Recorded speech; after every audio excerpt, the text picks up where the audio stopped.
just go ahead and stand behind the chair for you so I can swear you in. Raise your right hand.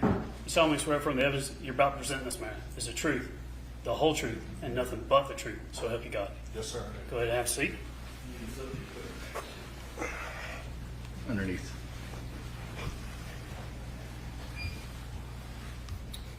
Scott, state your full name for the record. Scott Walker Farris, How old are you today? 41 years old. And you know why you're here today? Yes, sir, I do. And would you identify your mother for the record, please? You see your mom sitting in court? Yes, sir.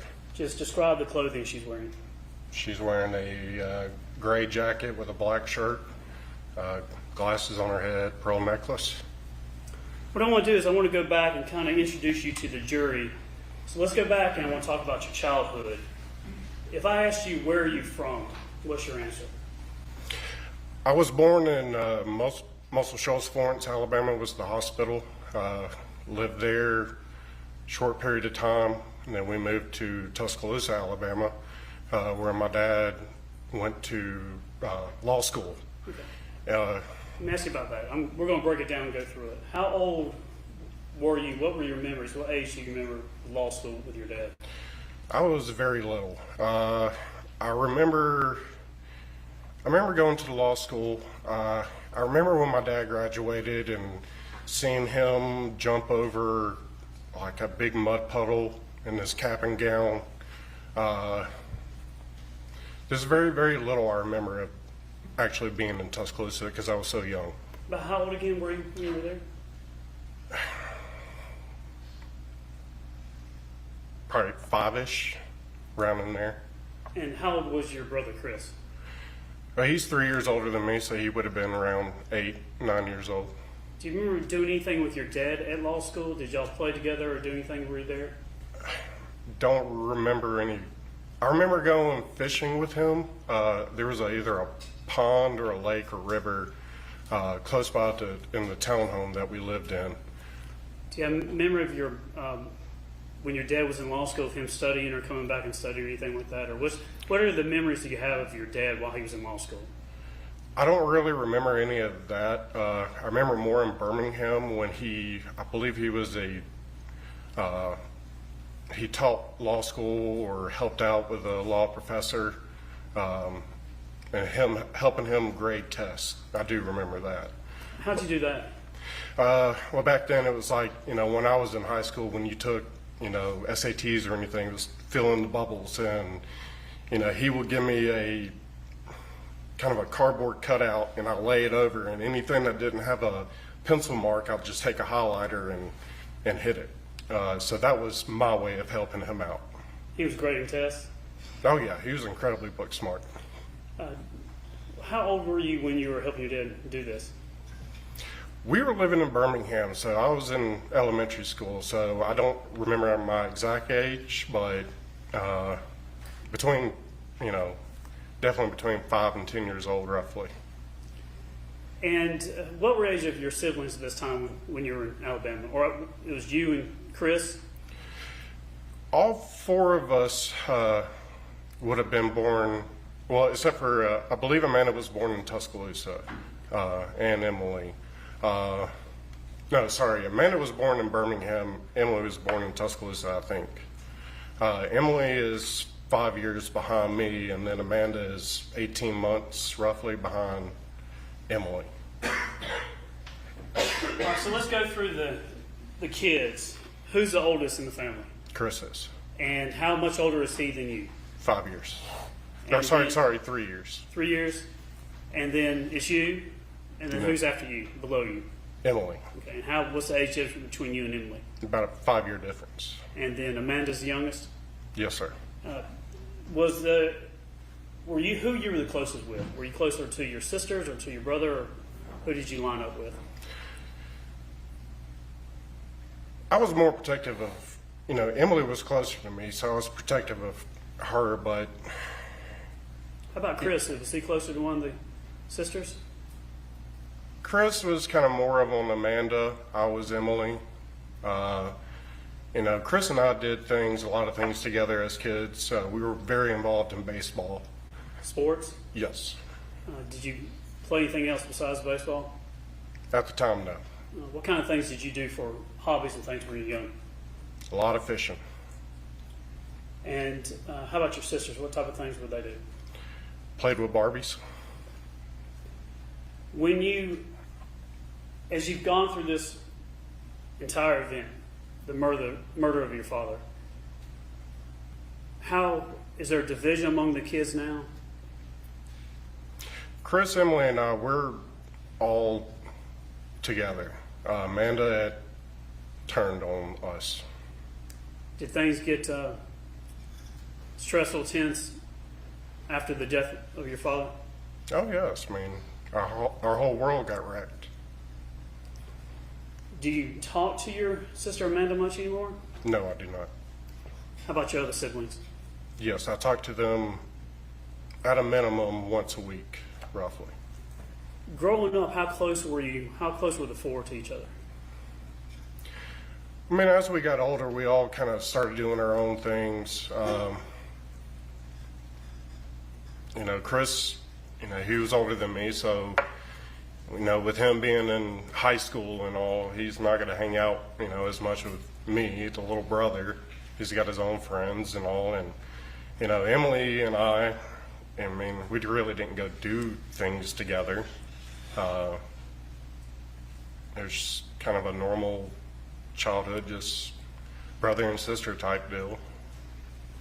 When it comes to your dad, as you're growing up through high school, did he work a lot? Yes, he did. Would you describe your father was he a workaholic? Yes, I would.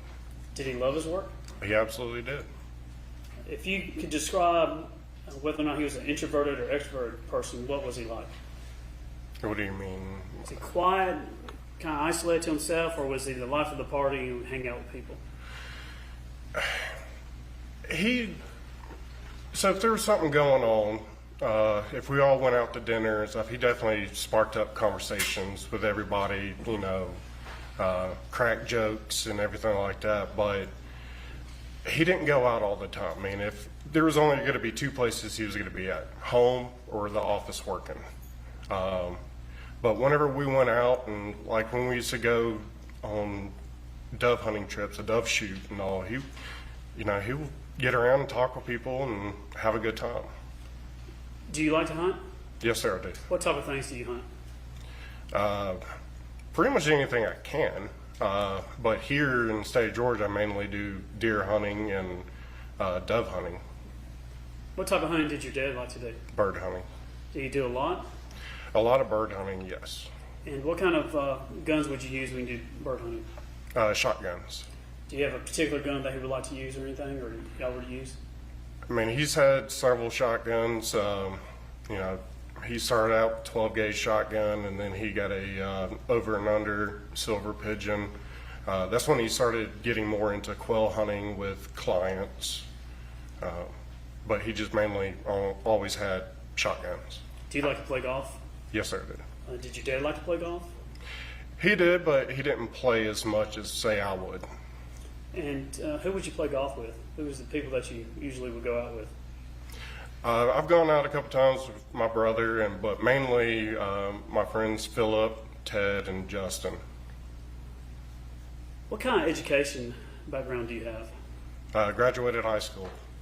Did you get any training after that? Not besides military, no. Yeah, we'll get into military, but outside of that, no college degrees or anything? No, sir. What kind of skills, though? You're very good at certain things, I think. What things are you good at? Mechanical. I've always been working with my hands. Fixing things, repairing mowers, even washing machines and stuff like that. I've always been pretty good at diagnosing stuff and repairing it. Are you more of a reader, or do you do something like hands-on? More hands-on. And what type of work are you doing now? You don't have to give us the name of the business or anything, but what type of work do you do now? I'm a manufacturer technician. Okay, what's that mean? The company we work for, we package, we mix ingredients and package workout supplements like pre-workouts, protein shakes. I take care of all the equipment like conveyors, massive blenders, machines basically that puts the powder into bottles and then puts labels on them and so forth. Who has the highest education among the kids? That would be Emily. And do you know what she has?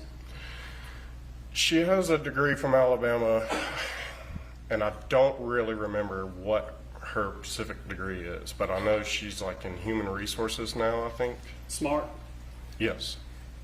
Now I don't want to pitch your father's love against anybody, but how did your dad feel about Emily? Oh, he loved her to death. Did he love all you kids? Yes, he did. Did y'all at times disagree? Between who? Your dad and the kids? Y'all ever have disagreements with your mom and dad? Oh, yeah, everybody does. Would you consider the relationship that you and your kids had before all this, was it pretty normal to you? Yeah, I mean, it definitely, I felt like I had a pretty decent, happy child life. You know, we try to do as much things as possible. We went to the beach every year. I mean, we never got to go to Disney World or anything like that, but we had our family vacations, and, you know, we always got together for birthdays and Christmas and holidays. Would your dad give you anything you wanted? No. Would he limit what you could get money-wise or make you account for it? What kind of car did you have Which time? as a teenager? As a teenager, I had my first vehicle was an old 91 Silverado, regular cab, no extended cab, nothing. Would he give you whatever car you wanted? He bought my first vehicle and he gave me a price limit. And I believe it had to be $10,000 or less. How about with your brothers and sisters? Was he the same way? Chris was, yes. He was pretty much the same way. They gave a price limit. Emily, he kind of flexed more on. And then Amanda, she got a brand new one. So as it went down, it got more generous. Yeah. Now, when you were in Alabama, do you remember moving from there to Georgia? Yes, sir, I do. How old were you when that happened? Well, I just completed elementary school and I was going to be starting middle school here. So is that 7th grade, or what grade is that? 8th grade? 6th grade, I would Sixth start here. How did you feel about coming to the Atlanta, Georgia area? I wasn't happy. I had friends. Do you remember the whole move as a family? Yes, I do. And where did y'all end up moving to? What was the first house in Alpharetta is what I refer to it as, but where was the first house? At Hampton Hall neighborhood. Describe this home. What was it like? To me, I thought it was, you know, the biggest house I've ever seen. I mean, growing up, we either lived in a townhouse or an apartment. Our first big house was in Birmingham. I mean, thinking back now, it's, you know, probably no bigger than the house I live in now. But when we moved there, I thought this was, you know, very nice house, very large. What stands out about the house for you? What do you remember? That I finally got my own bedroom. So I shared a bedroom with Chris up until we moved to Atlanta. Financially, your father, was he doing better as he came from Alabama to Georgia? Yes, When y'all started out, he was in law school and all that. He was not making as much money as he eventually made. I assume so, yeah. I mean, back then I really didn't look at, you know, how much money my dad was bringing in. Did things get bigger, though, and more expensive, or I guess better things in some ways? Was the house a nice house, your first house in Alpharetta? Yes, it was. I mean, I noticed my dad liked to do projects, so we were able to do a lot more projects. We did projects at the old house, too. What do you mean by Birmingham. projects? What would he like to do? Tear down a deck and build a new one. I remember doing that in the house in Birmingham, and building a tree house in Birmingham. And when we moved to Atlanta, there was a lot of projects. I mean, backyard, any yard work, just improving the house. 2-story house, the first house? Yeah, I mean, it's 3 stories if you count the basement. So you have the basement, the main floor, and then the top floor. How about the backyard? How big is the backyard? Where you actually used, it wasn't, I mean, if I had my back against the wall of the house, the fence would have been at the wall at the back of the courtroom. But the property extended past that, but that was woods. Or some woods and stuff like that? Yes, sir. And I'm going to ask you talk later on about, but at some point did your dad set the woods on fire there? Yes, I do remember that. I want to go into now and talk about, as you got older out of high school, at some point, I guess, did you have several jobs or before you went into the military, or what were you doing before you went into the military? And what age did you go to the military? Well, in high school, I was on work program, so I got to get out of school right after lunch. I worked for Jiffy Lube. I was taking automotive in high school. Started working there. Once after I graduated high school, I moved up to working for other mechanic shops, like Tires Plus and American Service Station. Did that for quite a while, and then I just got kind of burned out on turning wrenches all the time, and I got into selling cars. And what age are we talking about here now? Well, I've already graduated high school, so, you know, between the ages of 18 to all the way up until I joined the Army, which is, I was around 23, 24 years old. And all this time, where were you living? At my parents' house. I moved out for a while, lived with some friends, and made bad decisions and, you know, partying too much and all, and wound up moving back home. And then that's when I started getting into selling cars. So you were in your 20s drinking, partying a little bit? Yeah, I was being your typical. Sure. And then at some point, you decided to go into the military? Yes, sir. And which branch did you go into? I went into the Army. And when you went into the Army, do you remember how old you were and what was going on at that time? So when I joined, I started joining around 2007. It took me a little while to actually join because I had to lose some weight to be able to get in. But I remember, you know, after I graduated basic, I turned 25 years old, so. Where'd you get, you were in the Army, is that right? Yes, sir. Where'd you go to basic at? Fort Benning. And what do you remember about that experience? Most challenging thing I've ever put myself through. Are you proud that you did that? Yes, sir. And what did you do in the Army? Infantry. And what does that mean? Tell us, if we don't know what that means, what does that mean? If anybody's ever joined the military, especially the Army, we're called 11 bang bang, bullet catchers. All right, say that one more time for me. We're called 11 bang bangs, bullet catchers. Okay. I fought on the front line. And at some point, did you have to be deployed and go overseas? Yes, sir. I went to Iraq.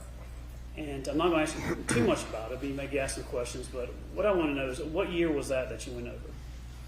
I went in 2009. I want to say it was April. Now, how was your relationship with your mother, the defendant, this time? Pretty much, you know, normal to me. We got in arguments and, you know, got in arguments, had our good days, had our bad days.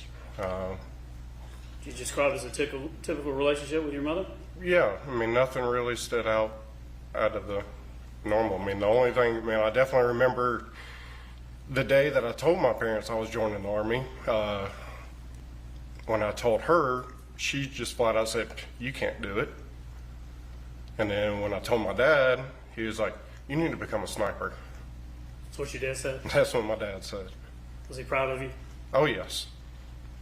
He was a history buff, and biggest history he liked was war history. So I do remember him telling me that he planned on joining the Air Force prior to my brother becoming pregnant with my brother. What do you want to do in the Air Force? That I don't remember. But it was the Air Force. Yes, sir. My grandfather, his dad, was in the Air Force. Now, when you had to fly, I guess, and go overseas, you probably went to an airport or something like that. Did your mom come see you off? Yes, she did. And did your dad? Yes, sir. Do you remember that moment? Yes, sir. And how was she with you at that time? Was she proud of you when she sent you off? No, yes. What were her emotions like then when you were going off? She was crying. I mean, she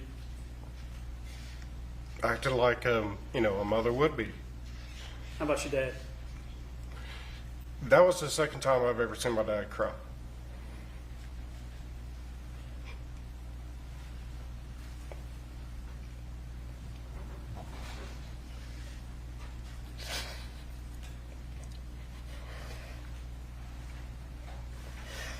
There's some tissue back there, Scott, if you need it. Sorry about that. That's all right. There's some tissue right behind you there if you need some. All right. But yeah, I remember it very well. They both dropped me off at the Atlanta airport. I left the Atlanta airport and went back out to Fort Bliss, El Paso, Texas, What year was that you went over? 2009. And how long were you overseas? Just shy of the 1 year mark. I believe it was 10 and a half months I was over there. Did you see some hard things while you were there? Yes, sir. When you came back home, did you get out of the military? When you came back home, were you still in the military for a while? From being overseas? Iraq? Uh-huh. No, I actually re-enlisted while I was over in Iraq. And at the time, they gave out options. You could either go to, say, Ranger School or Airborne School, or you could choose duty station. I chose to go the route of choosing duty station, so I selected to go to Fort Benning, which I got stationed with 3rd ID. And how long, when you came back, did you stay in the military? I was released, my official last date was in 2013. 2013. Do you remember, was that before moving into the Purcell Lane property? Yes, sir. And or when you're in the military, infantry, they teach you how to shoot? Yes, sir, they Teach you how did. to shoot rifles? Yes, sir. What type of rifles did you carry when you were in the military? The M4. And teach you how to shoot pistols? Very, very seldom. You didn't get a pistol as a sidearm as an infantry? No, sir. Mainly just the M4? So in the military, in the Army, the only people who had pistols were officers and MPs. But the rest of us, we had either M4s or you were a assault gunner, which that's what I was on that deployment. Assault gunners, it was a machine gun that I was able to carry around with me all the time. Does that have anything to do with your size?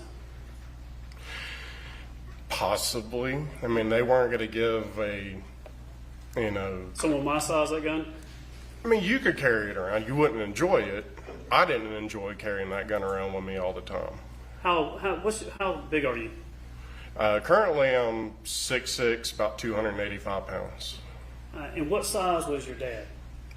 I outgrew him and my brother by 1 or 2 inches, and my dad was anywhere from, I'd say, 290 to 300 pounds.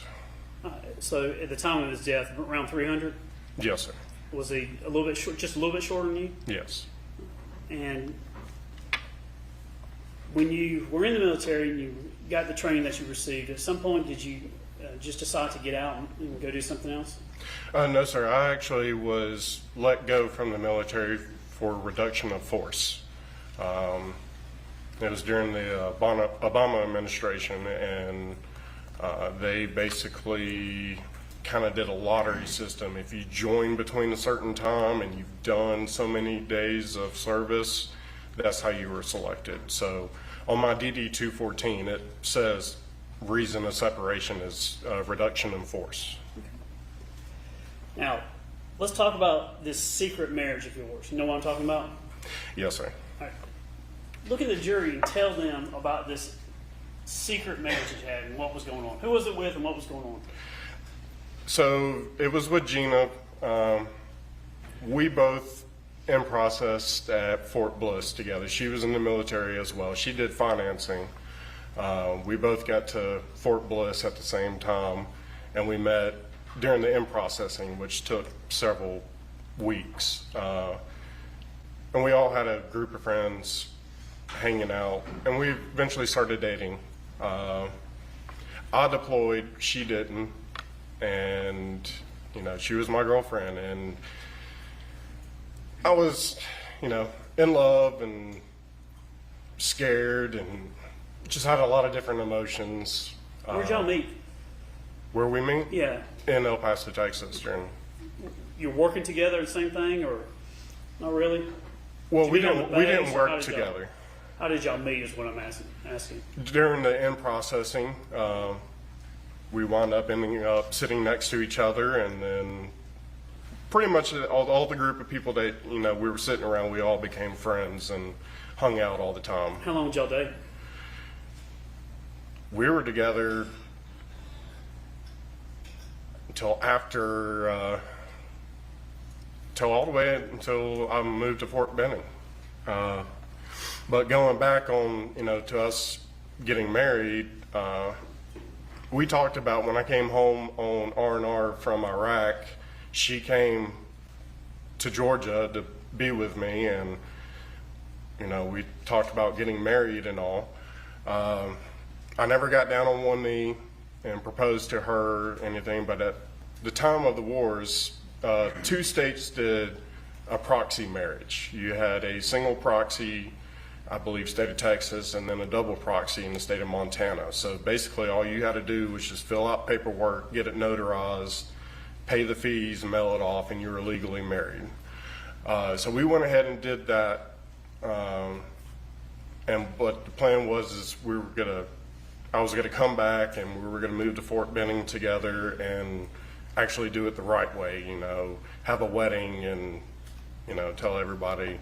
But things didn't work out once we were together for quite a period of time and decided to split ways. So how long were y'all actually together? How much time were y'all together, whether dating and married? Besides deployments, man, that was several years. Did y'all live together? We did live together out in El Paso when I got back from Iraq. We lived in an apartment for about 4 or 5 months. Did you hide her from your family? No, Did you bring her around your family? as much as I could. I mean, we lived out in Texas, so. Did they ever lay eyes on her and see her? Oh, yes, sir. She actually wound up getting out of the Army before I did, and she moved back here to Georgia because she was originally from Rome, Georgia, where she lived with her family, and she used to go and have dinner with my dad while I was deployed. Did they like her? Oh, yeah, yes. I mean, All right, here's a $1 million question. Why didn't you tell your family you were married? it was kind of a thing that, I'm kind of old school in a way, kind of like my dad. I mean, I've wanted to do the whole ask her father's hand in marriage, but he lived in Colombia, so couldn't Columbia, really do South that. Carolina? No, Colombia, South America. So I've met her brothers before, but didn't get to meet a lot of her family. But she met all my brothers and my brother and my sisters, my mom and my dad. Well, did y'all divorce or separate because of something bad, or it just didn't work out? It didn't work. She wanted it. I didn't, because I loved her. But I wasn't her first or her last marriage, put it that way. So we were just young, and I was just going through a crazy time. I mean, I was being deployed to Iraq. I mean, I didn't know if I was going to come back. When did you end up telling your family about the marriage? After all this happened and we were sitting in the law office And Manny Aurora's office? Manny Aurora's, and he said if there's anything that needs to be told that could come out of this, it needs to be told now. And that was the only thing that I was like, oh crap, I might as well tell them. I mean, we were already divorced, and if it just, I didn't know how extensive it was going to become. So Did you tell Amanda too? Did she know? they were all in the room. Chris, Emily, and Amanda. Yes, sir. Let me ask you some questions about what your dad was like. You said he's smart. When you say smart, how smart was your dad? Very. In my eyes, he was the smartest man I knew. In what ways did he show that? Oh, growing up, he always, was grabbing our books from school and reading stuff, and he always loved watching Jeopardy, and constantly watching that, and he just, Alex Trebek will ask a question, boom, he'll give out the answer. I mean, put it this way, my dad was so smart, he talked in his sleep. And if you caught him talking in his sleep, you give him a math problem, and I'm not saying 2 + 2, like something big, he'll give you the right answer in his sleep. How did he do in law school? If I remember right, he was top of his class. He was either number 1 or number 2. I kind of want to say number 2 because I do kind of remember him being ticked off that he didn't get the number 1 spot. When it came to his work ethic, what was that like? He worked a lot. He loved his job. He was very good at what he did. If he wasn't doing law, he was working around the house. When he was doing his legal work, would he take a lot of vacations, or is he one of those guys that would just work a lot? He would work a lot. Would The only time that we took vacations is when he had to do law seminars down. It originally started off in Gulf Shores, and then eventually it moved over to, Sandestin area. That's how we did our vacations. So he would go get training at a very nice resort or something. Y'all go with him? Yes, sir. Did you enjoy those? Oh, yes. Whole family go? Every year we had to do it. He had to get his continuing legal education hours in. Did he go do that? Yes, that's what I presume it was. Would he be checking his? Now, I know you said your dad is very smart, but when it comes to when you talk to your dad, or the kids would talk with your dad, when they talk with Gary, would it be odd for them to text or email him to have a conversation or solve a problem with him? I mean, is he somebody that communicated by email or text message with the family?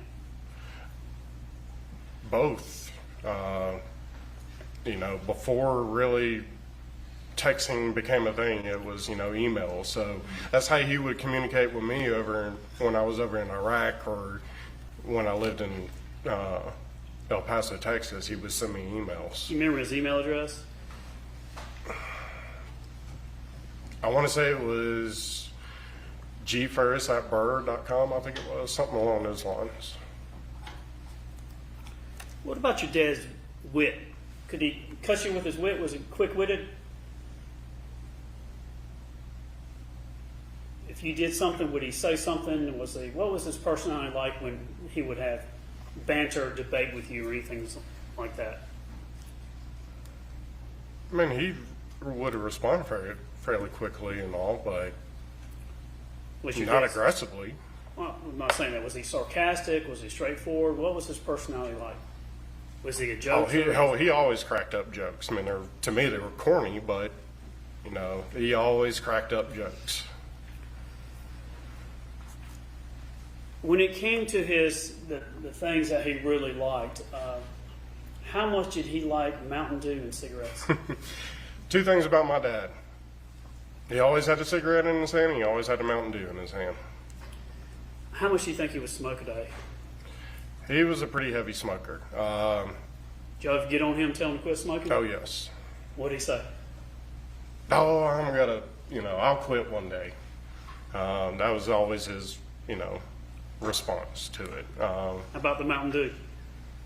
Yeah, you didn't take those Mountain Dews away from him. It was like water to him. He didn't drink alcohol. He occasionally drank coffee, but no, 99% of the time was a Mountain Dew. And your mom, how did she feel about him smoking and drinking Mountain Dew? She didn't enjoy it. I know more of the smoking she didn't like. Mountain Dews, I know as he got older and the health got worse, she tried to start buying caffeine-free Mountain Dews, and he wasn't a fan of them. So Where would he keep the Mountain Dew? in the garage refrigerator. Now, is it true that he wouldn't even go to ball games anymore because they wouldn't let you smoke and things like that? I guess didn't enjoy going out because of couldn't smoke at certain places, or No, I wouldn't really say that. I mean, he still went. I mean, we went before he passed. We went to SEC championship. I believe it was the year prior. and who went with you to that? It was my dad and I, Chad and Chris. Now, when you say Chad, I know who you're saying. Who is Chad? Chad is Amanda's now husband. Chad Bruce. Yes. And I think he started dating your sister Amanda. Is that how he came into the family? Yes, I mean, at that time that we went to the SEC championship, he was dating Amanda. At the time of your dad's death, would you say he had a lot of friends he would hang out with, or was he more close at home and homebody? My dad was a homebody. Fully charged battery, fully charged. Unplugged charger. This must be the time. Dude, I was about to ask you, can we take a break? Let's get a little bit. Okay. All kind of plugs over there for y'all. That's fine.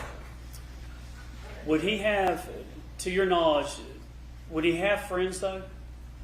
Or is he more just kind of around the family? He was more around the family.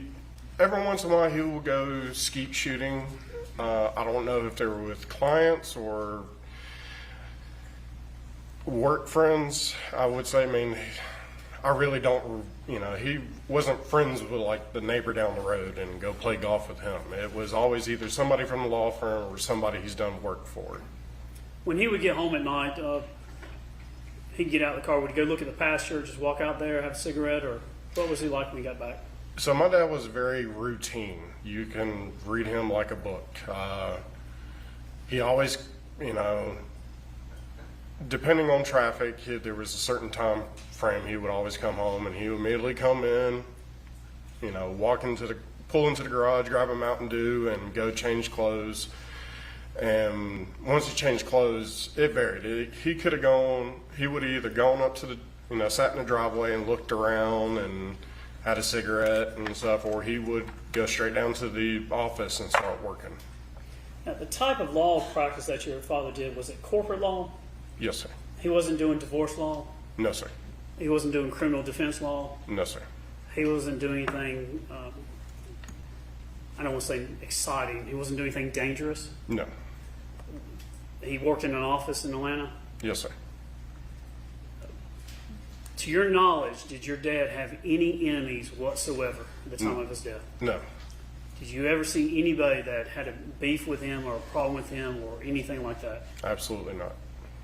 Did you even see around the time of his death that anybody outside the family that he had even disagreements or arguments with, or any something like a road rage or something like that? No.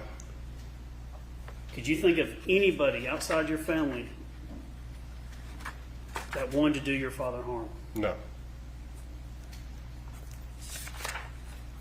Did he have concerns about someone doing harm to him that you saw at that time? Not to my knowledge, no. Your dad's health, he would have some things called spells. Tell the jury what that was. So, best way I can describe it was he would get very weak. He talked very thick tongue, like his tongue was swollen up, and some people would think he was drunk, the way he kind of slurred, but he just got very exhausted and wanted to go lay down. And when he would have them, that's what he did. He would go and lay down, either on the couch or go lay in bed, and he would sleep for a couple hours. And when did these spells start occurring?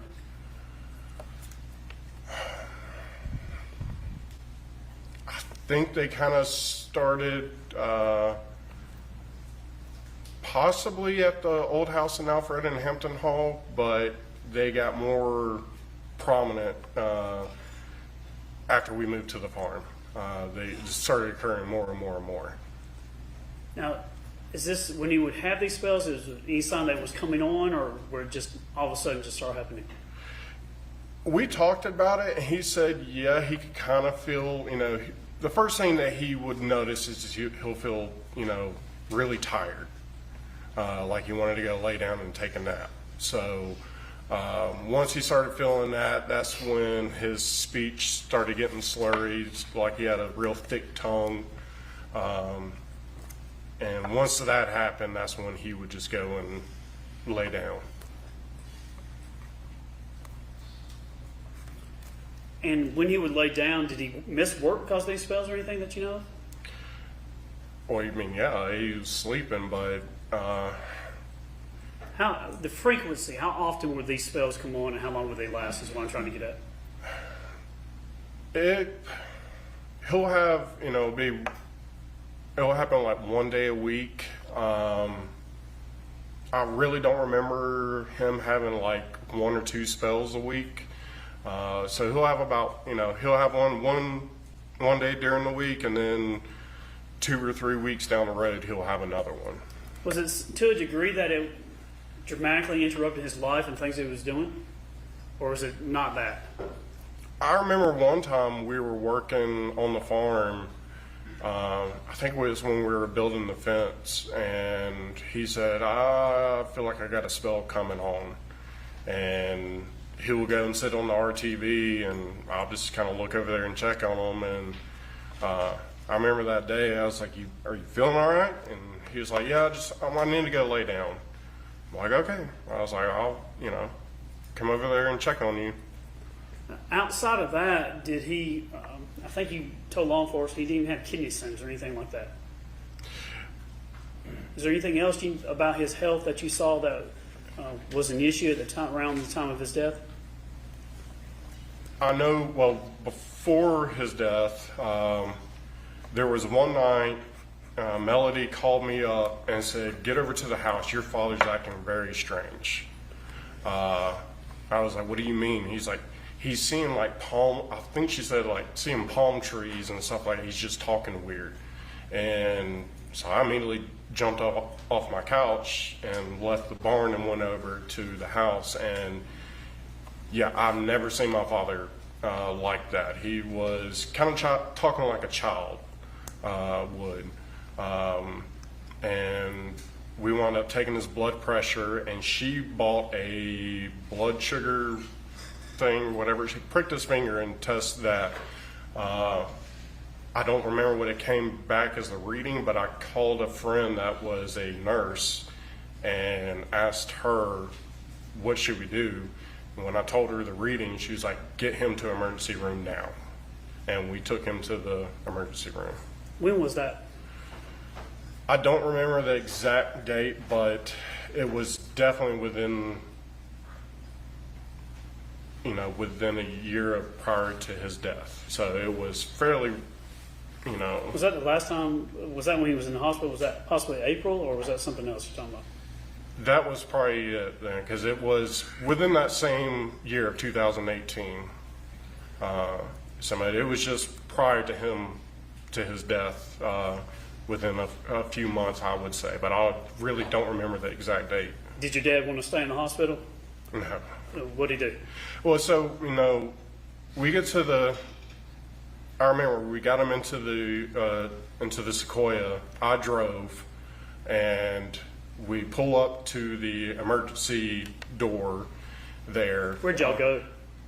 We went to, I guess that's Northside Hospital in Forsyth, Right. exit 14. Pulled up to the emergency door, and I looked at Melody, and I was like, okay, take him in. She's like, no, you take him in. I'm like, no, I got to park the vehicle.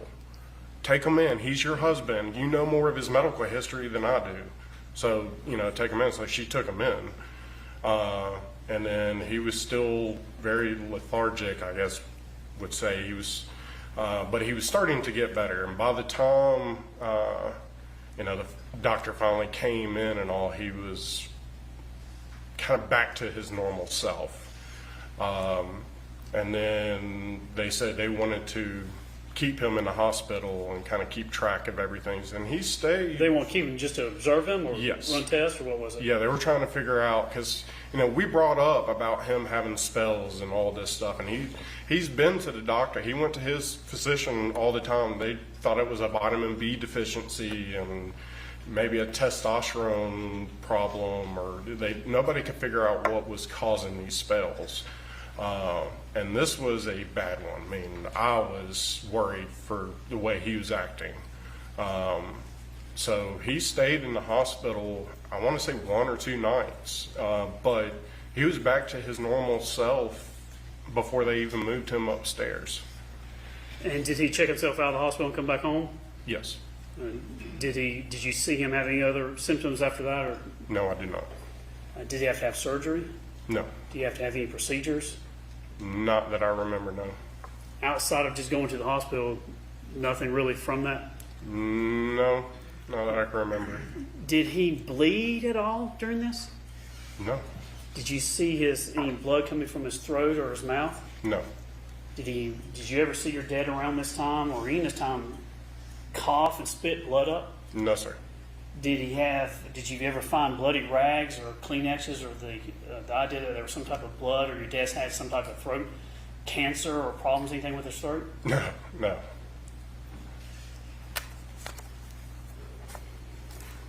Was your dad suicidal? No. Did you see anything about your dad that made you think, my dad's got thoughts about hurting himself or killing himself or anything like that? Never once in my entire life. Outside of the spells, is there anything else health-wise that you think the jury should know about?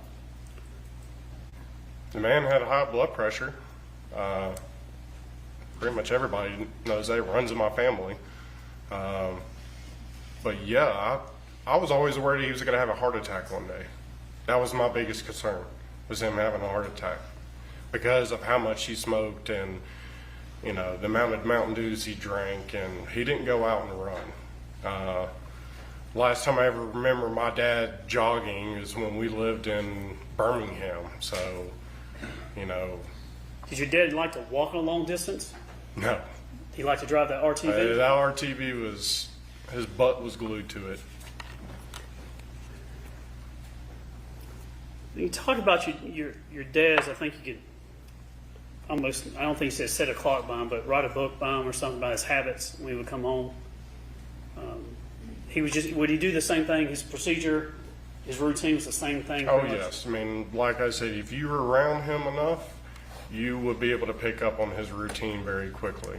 He always did the same kind of thing every day. I hear you're a good cook. Is that true? Well, in the kitchen, Or I guess if you grilling, like, barbecuing? I could do some barbecue. I think your mom, did y'all buy your dad's death? Did y'all get a new barbecue or grill or something? Yes, I got for my birthday that year, I was asked what I wanted, and I said I wanted an electric smoker. Smoker, that's right. Yes. And did your mom and you use that to smoke something for the family or friends? It was my dad's birthday, I think it was, just prior to his death. Smoked a whole bunch of barbecue chicken. Now, on July 5th, 2018 is when you found the remains, and that's that Thursday. Was your birthday 2 days later? Yes, sir. So July 7th? Yes, sir. And when was your dad's birthday? Was it in June, the end of June? June 27th is his birthday. All right, so you have some cooking skills, grilling skills, things like that. How about your dad? Not so much. I don't ever really remember my dad grilling. He did I do remember when he did it when we were younger, but once I got old enough to start cooking on the grill, I was the one who did it. Now, was your mom a good cook? Very. And did she do most of the cooking in the house? Yes, sir. When your dad wanted something to eat, food, whether it's breakfast, lunch, or dinner, who would cook it? When? What was his routine? If he got home so do this for me. He gets home at night. About what time does he get home, and what's he do till he goes to bed? What was his routine? Well, I mean, when I'm asking when, I mean at the farm or back at the old house At the house and the farm.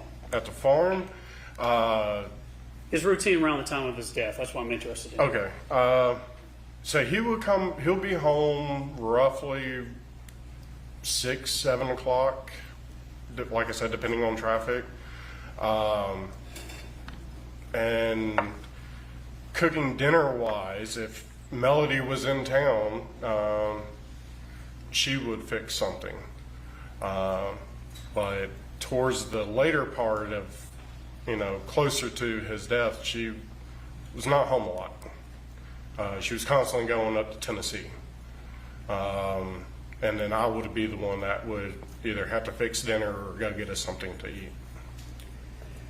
When your dad would come home in the house, you've got in Purcell, 2155 Purcell Lane. If I said what floor in the house would be his domain where he would hang out, which one would that be? No, it'd be the basement. And if he wanted to get something to eat, how would he get in the house? He didn't go anywhere, and the defendant your mother would cook him food. How would he do that? Would he? He'll come up to the kitchen and eat it at the kitchen island. Would he eat upstairs? Yes, sir. He wouldn't take it back downstairs and eat, or he'd eat at The only thing he would have taken downstairs to eat was dessert, key lime pie. He liked dessert? Oh, he loved his key lime pie. So he'd come upstairs, eat dinner? Yes. If you were sitting in the kitchen, where in the kitchen would he sit? I know there was a table kind of outside of it, but where in the kitchen would he sit and eat? So in the kitchen, we had a very large island. And there was 3 or 4 bar stools, and he would sit at one of those bar stools.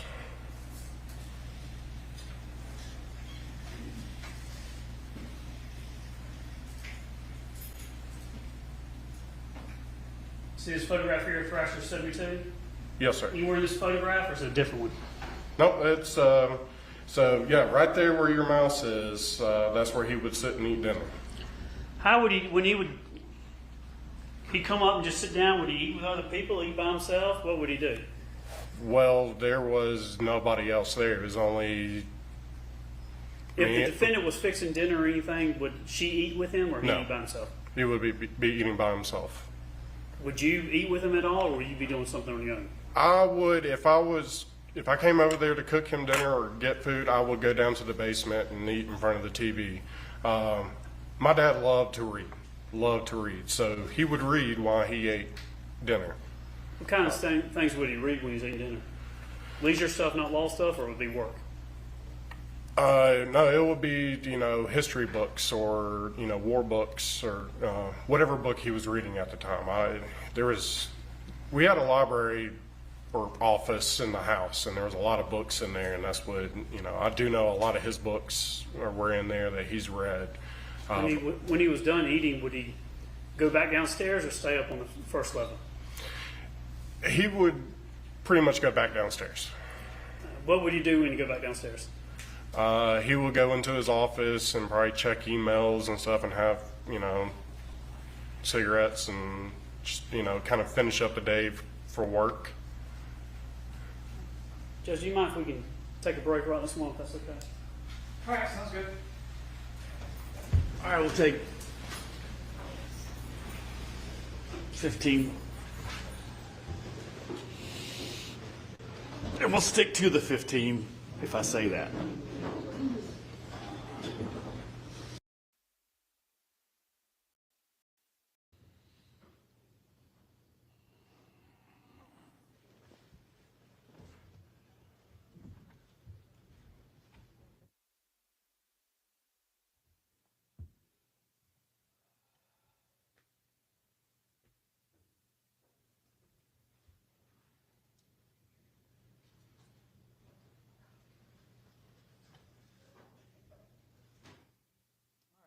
Whenever you're ready. Thank you. Please, before step, remind you you're still under oath, okay? Yes, sir. We were talking about your dad's habits, his routine. think you were talking about your dad would check his emails. Something is that something he would do constantly? Was he always checking work emails and things like that? Yes, sir. Vacations, it didn't matter. Was your dad working? Oh, yes. When he would go downstairs, so eat dinner, go upstairs, eat dinner, come back downstairs, work a little bit. Did he ever go into that movie theater room or the home theater room? It was either there or the other TV down in the basement. He would sit and watch TV. What kind of shows and things would he watch? Was it random stuff, YouTube, or something else? What would he do? Either the History Channel or he liked old TV shows, like old westerns and Andy Griffith, MASH. Those are the shows. And I know he liked the TV show The Office. He liked watching that as well, too. And would he be kind of by himself when he would do that? Yes. Now, where did you live on the property? I lived above the barn in an apartment. Okay, so not in the house No. with your mom and dad. After he would, was it pretty much this is his routine? Every night he comes home, dinner, go downstairs, work a little bit, go watch TV, go to bed? Pretty much. The only time that it would change would be, on a Friday, he would come home and start doing some kind of project, doing some kind of work on the farm. And where would he sleep? He slept in the bedroom down in the basement. Every night? Yes, sir. Would he sleep? Would he lock his door? No, he would not. When your mom, where would she sleep? She would have slept in the master bedroom. Would she ever use something to brace or lock her door? I didn't see her do it, but I saw one sitting behind the door of the bedroom. Saul, what was it? Describe for the jury. If I remember right, it was kind of like a prop bar. It had a flat surface on one side and kind of a fork on the other. It was white, I want to say, but it was, you put it up under the door handle. The doorknob itself? Yeah, so it was kind of like a state-of-the-art version of propping a chair up underneath it for keeping somebody from opening the door. How would your dad sleep? And what kind of clothing? He always slept naked. I'm sorry? He always slept naked in the nude. That's just what he did? Yeah. I believe your dad was about, is it 58 at the time of his death? Yes, sir. Was your mom about the same age? Yes. I believe they had been together for 38 years. Mm-hmm.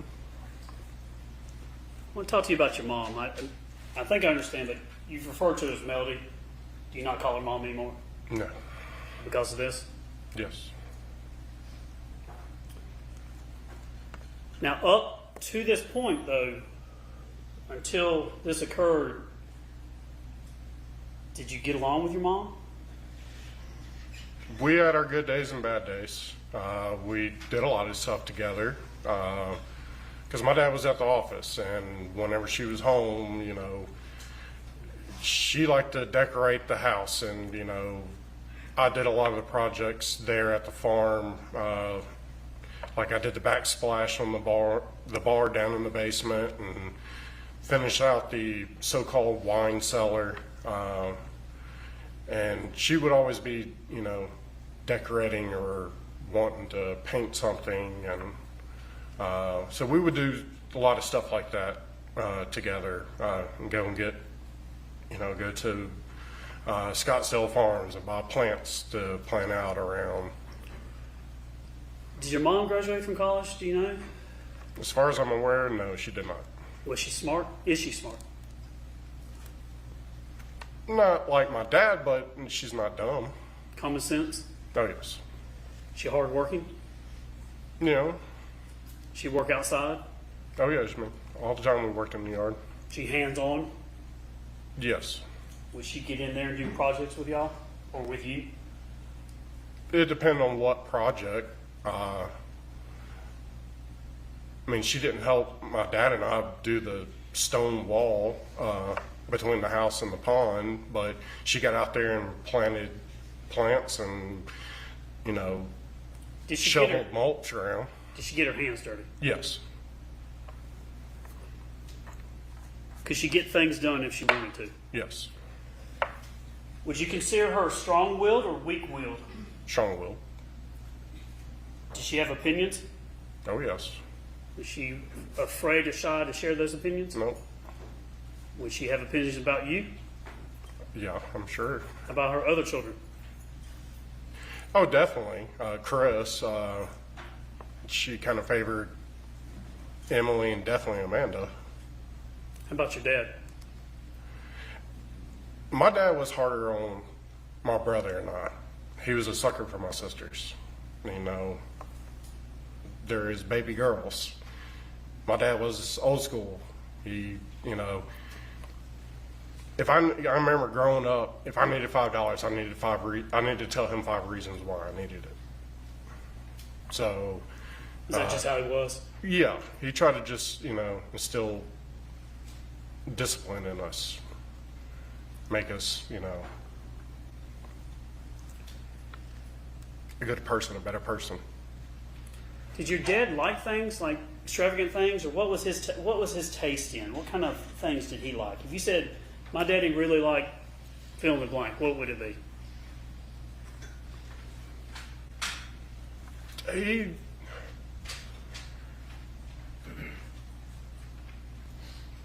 It's kind of tough. I mean, he always wanted to take care of other people first. He always put everybody else first. He made sure Melody had what she would want to have, and all of us. I mean, he always made it a point to make sure, you know, we all had the best Christmas as possible. And he wasn't really, you know, he drove a Suburban. He drove it until over 200,000 miles, and it was me who convinced him, go buy yourself a Mercedes. I mean, you deserve it. I mean, he wasn't a flashy person, so it's kind of hard to say. What kind of Mercedes did he have? It was an E-Class. Tell me what that means. I don't know what that means. E-Class is kind of your mid-size sedan. He looked at the S-Class, which is the big, fully sized Mercedes, and he was just like, it's just too much car. I don't need that. How much of those cars cost that he had? Well, his, I mean, brand new, that was, at that time, probably would have been maybe $60,000, $70,000 car. What kind of car did your mom have? Well, she drove Infiniti G35 for the longest time, and then she drove the Toyota Sequoia. What kind of car did you, or vehicle did you have At which point I've had, around the time of your dad's death? I was driving the so-called farm truck, which was a Chevy 2500 diesel, non-dually. It was just a regular back axle. That we didn't have the wide tire ones. That was your dad's truck. You purchased it. Yeah, we, you know, he purchased it, and it was titled for a farm truck for tax write-off, but it was, you Sure. know, I drove that vehicle. Your vehicle / the work truck. Yes. If I said, what kind of things does your mom like around the time of your death, or the death of your father? Just fill in the blank. What things did she like? What were her things? What do you mean, and what she liked? She have expensive things like furniture. What was her things that she really? Oh, was particular about? everything she had was like top of the line, Tory Burch or Chanel, or, you know, all high-end clothing. It was. She liked Christmas trees. Oh yes. Around Christmas time, would she decorate the house? Yes, she would. Tell the jury how she would decorate the house and how many Christmas trees y'all have. What? 1, 2, 3. There was about 4 or 5 Christmas trees. She did all the inside stuff. She was very good at it. I will say the Christmas trees we had were something you would see in like a Southern Living magazine. She liked to collect the Christopher Racco ornaments, which is a very sought after ornament because they're hand blown, hand painted. Say that again. I didn't catch that. They're called Christopher Racco ornaments. Okay. Take it. They're expensive. They vary in price. They can range from $10 a piece to several $100s a piece. It just depends because he changed his ornaments every year. That's why they were collectors. She do things like that? Oh yeah, she very enjoyed it very much. Did she have parties for the law office or go to parties for the law office? I remember, when I was in like middle school and maybe early parts of high school, my dad would have firm Christmas parties at the house. So there would be a lot of people over there, and that kind of ended before I graduated high school. Did your dad take care of your mom when it comes to things that he provide nice things for? All the time, yes. Like, did she have fur coats, mink coats, whatever you call it? Did she have nice clothing? Yes. Did she have nice jewelry? Yes. She had nice dishes and things like that in the house? Yes. Clothing? Yes. She liked to shop? Oh, yes. Did you give her money so she could shop? Yes. Well, she had, pretty much our entire life, she always had full access to the bank account. It was just the last 2 or 3 years prior to his death that it got restricted. Things kind of. How would you describe, at the time of your father's death, how would you describe their marriage to each other? Not good. Why so? Because she was constantly disappearing, taking off, spending an abundance of money. Said she was going to do one thing, and that's not what she was going to do. And they were constantly arguing with each other. Never out in public. It was always at the house. But Did your dad ever hit her? no, Lay a finger on her? no. Was he a screamer, yeller, cusser? What was your dad like when they would argue? I wouldn't really say it's screaming, but I mean, he raised his voice, but he never was screaming so hard that someone would lose their voice. He was never like that. And what was she like? Oh, she screamed.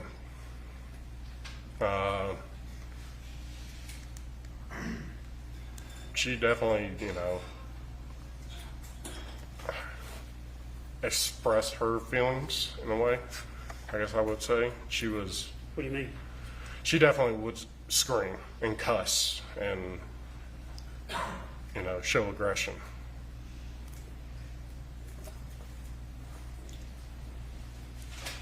Who is Ted Wiley? Ted used to date my Aunt Sherry, which was my dad's sister. Your dad has how many brothers and sisters? Or had, I'm sorry. My dad has an older sister, Patricia, then my dad, and then my Uncle John, and my Aunt Sherry. So what was Ted related? How was he related or involved with the family? So it was Sherry. Ted was dating Sherry. And what time was this, and about how old were you when this was going on? If I remember right, they started dating roughly maybe when Amanda was born. So they were together for a very long time.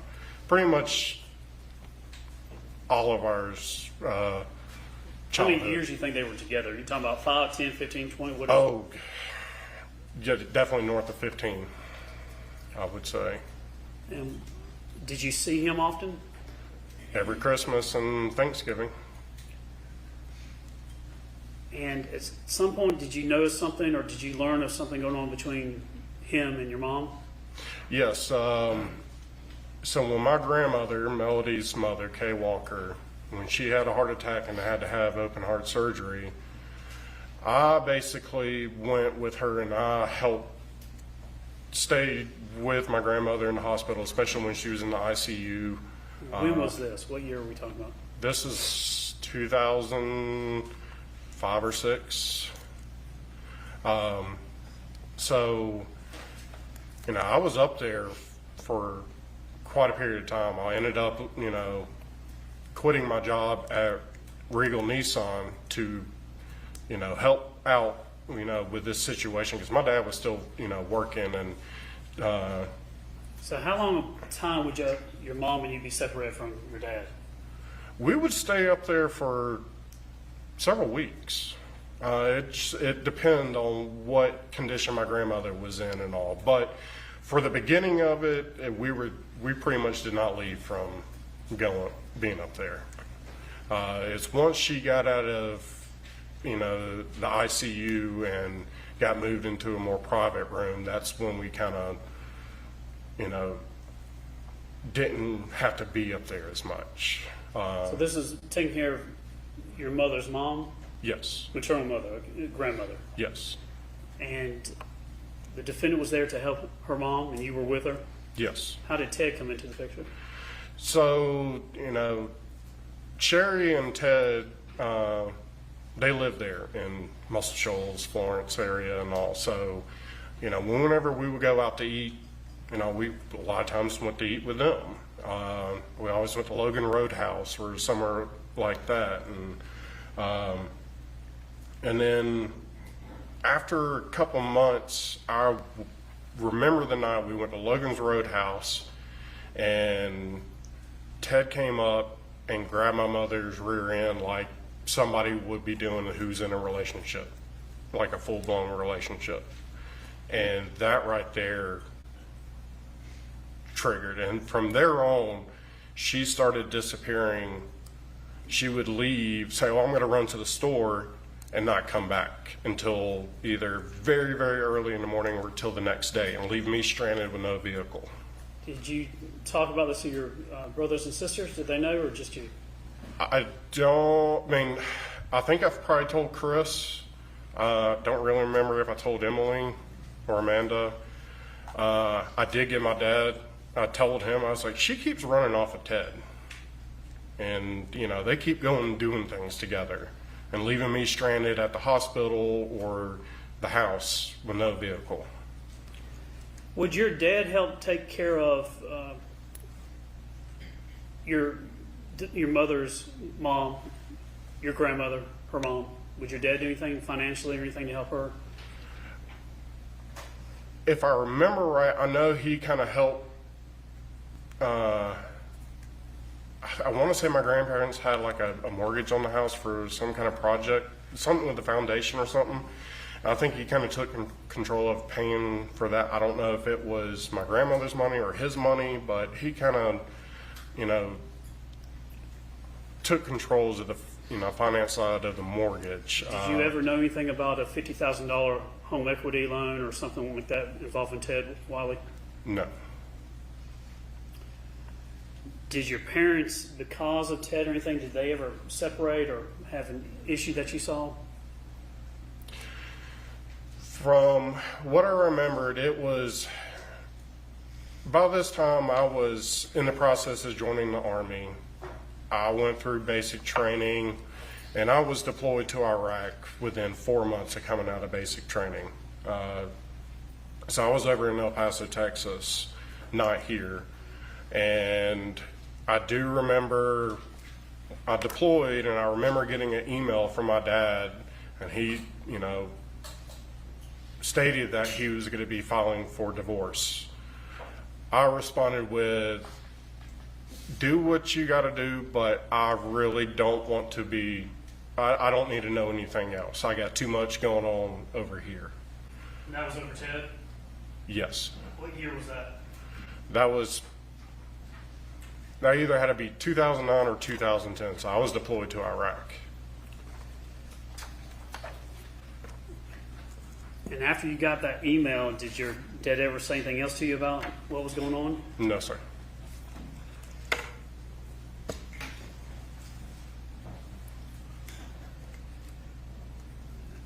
Did he follow through any more on the divorce, or was that the last you heard about that? That was the last I've ever heard about it. And then you came home? Yes.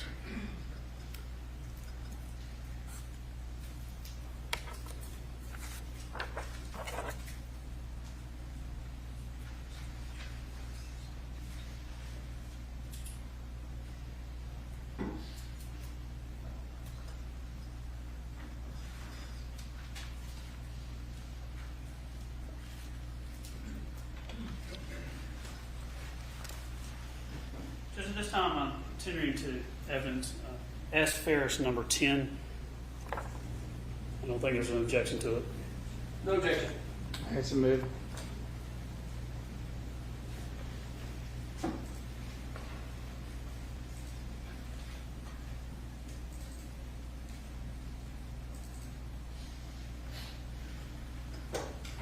Scott, you should have in front of you a monitor. Is it working? Yes, sir. I'm going to hand this to you, so you can look whichever one you want to.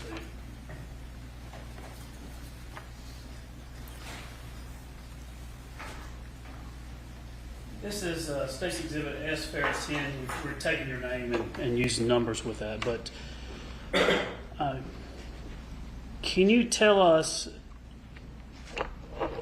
what, at the top, it has an email there. Can you read that email for us? You see- The Gary4250@gmail.com. And what is the company that sent this? That would be from Bank of America. And if you could just read out loud what it says.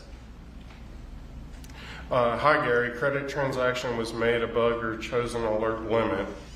Amount $165.82. Credit card, Bank of America, Visa, Platinum Plus, ending in 1727. Where at Scottsdale Farms and Company, Alpharetta, Georgia. Type retail. Transaction date July 1st, 2018. Did your dad have several credit cards and things like that? Yes, he did. Did he have the ability that he would get notice if anything was, I think, over $20 or something like that? As far as I'm aware, any kind of transactions, he would get some kind of notification. And if he was notified, would he ever ask you about what you're doing with the money or what was going on? Yes. How quick would he be on that? Like, if he got a notice, how quickly could you get a phone call or a text message? It varied. It could be within 5 minutes, or it could have been later on that evening. Now, this one in particular, do you know what that card was or who had it? I presume that might have been the one my dad had. I'm not 100% because there was several different credit cards. Now, your dad controlled the finances in the family, is that right? Yes. If you would just tell the jury, when it came to your finances, what type of access to a debit card, a credit card, whether it's personal or for the farm work, tell the jury what you would have. So I would either have, beginning off, I would, get his debit card. I'll get it for him to go buy horse feed or, fertilizer or anything like that. And then he wound up giving me a credit card that I kept all the time. And that's, a lot of purchases were made doing that. I do know at one point he gave me a debit card, and that was, I don't know if it was his main account. I don't think it was, because he would constantly have to put money into it. So if I, needed to go get food or fertilizer or something like that, a lot of times there wasn't enough money in it, and I would have to send him a text saying, hey, put some money in it, in the account, so I could go and buy this and this and this. And would he do anything to, would he ever get on you about your spending? Every once in a while. So I worked for my dad, when I got released from the military, I got back into selling cars for a little while. And then I worked at a warehouse, and then by the time we lived on the farm, we realized it was kind of a full-time job, and also I kind of maintained it. And we had an agreement, because I lost my job at the warehouse, and, we sat and talked, and he's like, well, look, this property is a lot of work and everything like that, so, I'll give you a credit card, and you're able to go and, have lunch and stuff like that and all. But, if any time I really want to go buy myself something, which I never really did, I'll let them know, or so-called, hey, is it okay if I go buy this? Let me ask you about let's go and talk about your work you did on the property. 2155 Purcell Lane, that's a hobby farm? Yeah, I would say. Were y'all looking at several places before your dad bought that? We looked at a couple of different properties. Some we just didn't like at all. It got down to this property and one other property. I do know. What was the difference between this one and the other one? This one had a lot more land.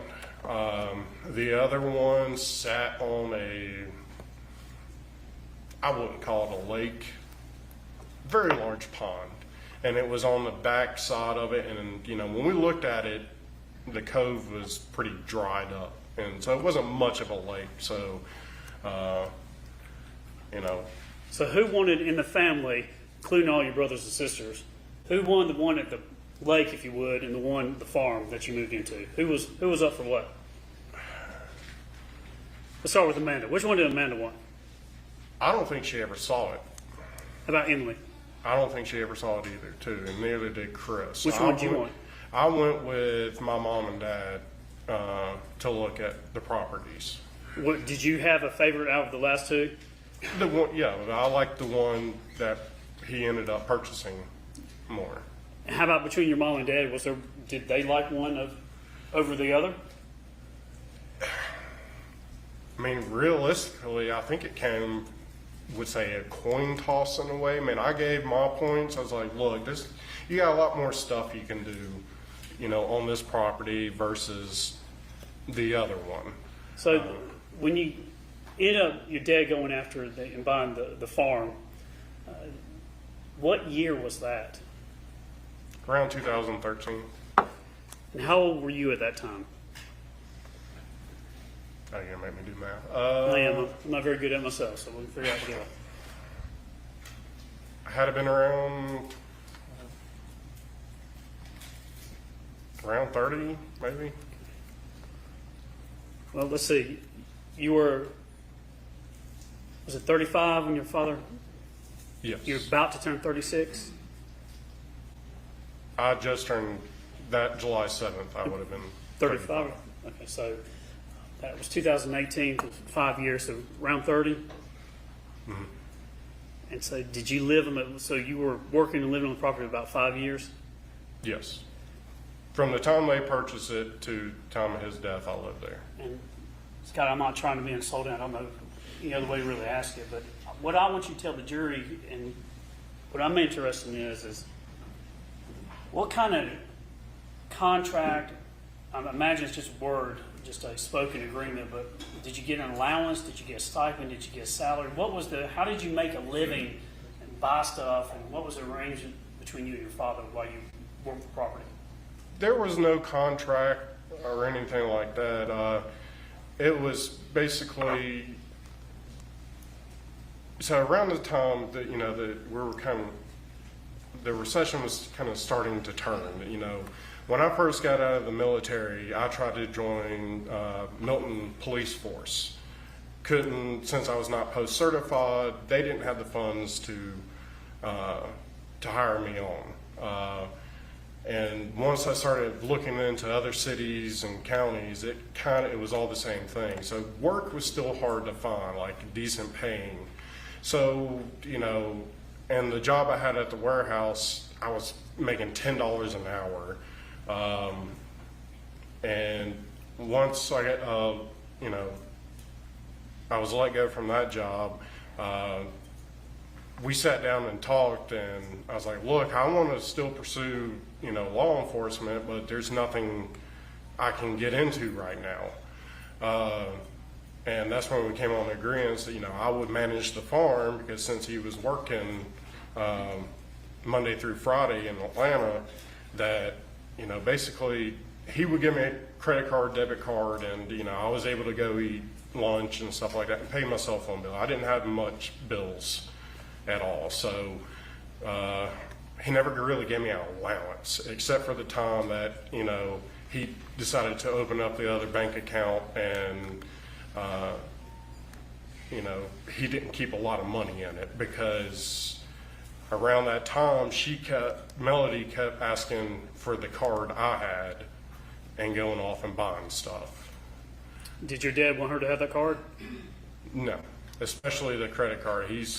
When he gave me the credit card, I remember he sent me a text saying, "Hold on to this, like your life depended on it," or something. But To keep it away from the defendant? yes, he basically said, "Don't give this card to anybody." Which credit card would that have been? I believe that was the Ducks Unlimited Visa card. When you work the land, there were horses and animals and things, pigs, goats, chickens. Y'all had all kinds of stuff on there, didn't you? Yeah, we had everything pretty much except for cattle. All right, now your first house.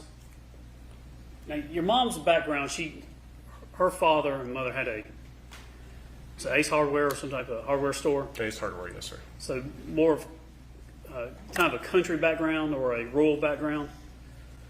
No, Muscle Shoals it wasn't a huge town, but it was. I So mean, from yeah, the you get on country, or outskirts. from the country, or from the city is usually how I ask people.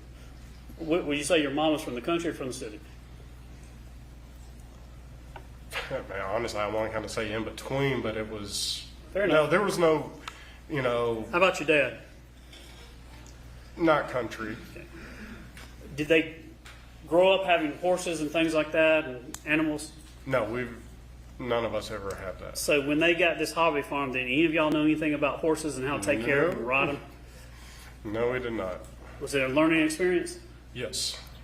How many horses did y'all have on the property and where'd you get them from? We had 4 horses.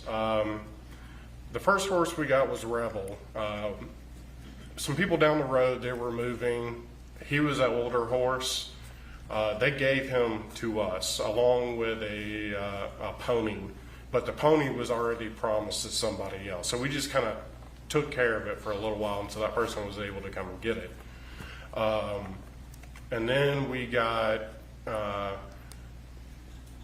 Bluebell, Chester, and Blackjack, the other 3 horses. And that was, we purchased them through a friend of the neighbors, Jackie. She lived down the hill from the farm. Jackie has some type of place for donkeys or something like that, or rescue, or At the time, she had a buttload of chickens, all kinds of fancy little hen ones and pigeons and big chickens. She had a whole bunch of chickens. was her house stand out in the neighborhood? Yeah, I mean, you had to pass it every single time you came to the farm. And was Jackie close to your mom? She hung out with her quite a bit. Now, these horses, who would ride the horses? I would, my mom would, my nieces, my dad once in a blue moon. Did he get thrown from a horse or anything? He did get thrown one time. He got on Chester. Chester was a more high-spirited horse. And what I mean by high-spirited, that, if a squirrel jumped from branch to branch, he would jump. He would get startled. So it took a more experienced rider to ride him. But that day, my dad wanted to ride him. And I was nervous about it. And sure enough, when he got on him, he started bucking and bucked my dad off. Did he get hurt? He did. He hit his head when he came down, and we ended up taking him to the hospital to get a CT scan because my medical training from the Army, I noticed that he wasn't answering all the questions right that I was asking him, and Got his bell rung. yeah, he definitely. How about Has your mom? Did your mom ride the horses? She did. She ever get hurt by the horse? There was one day, it was first day of college football, and my Aunt Sherry was on her way into town, and I was up in my apartment about to start watching football. I think the Alabama game was about to start, and she called me and said, "Get down here, I just got kicked by a horse." And I go down there, she got kicked in the leg, and her kneecap was on the side of her leg. What year was that?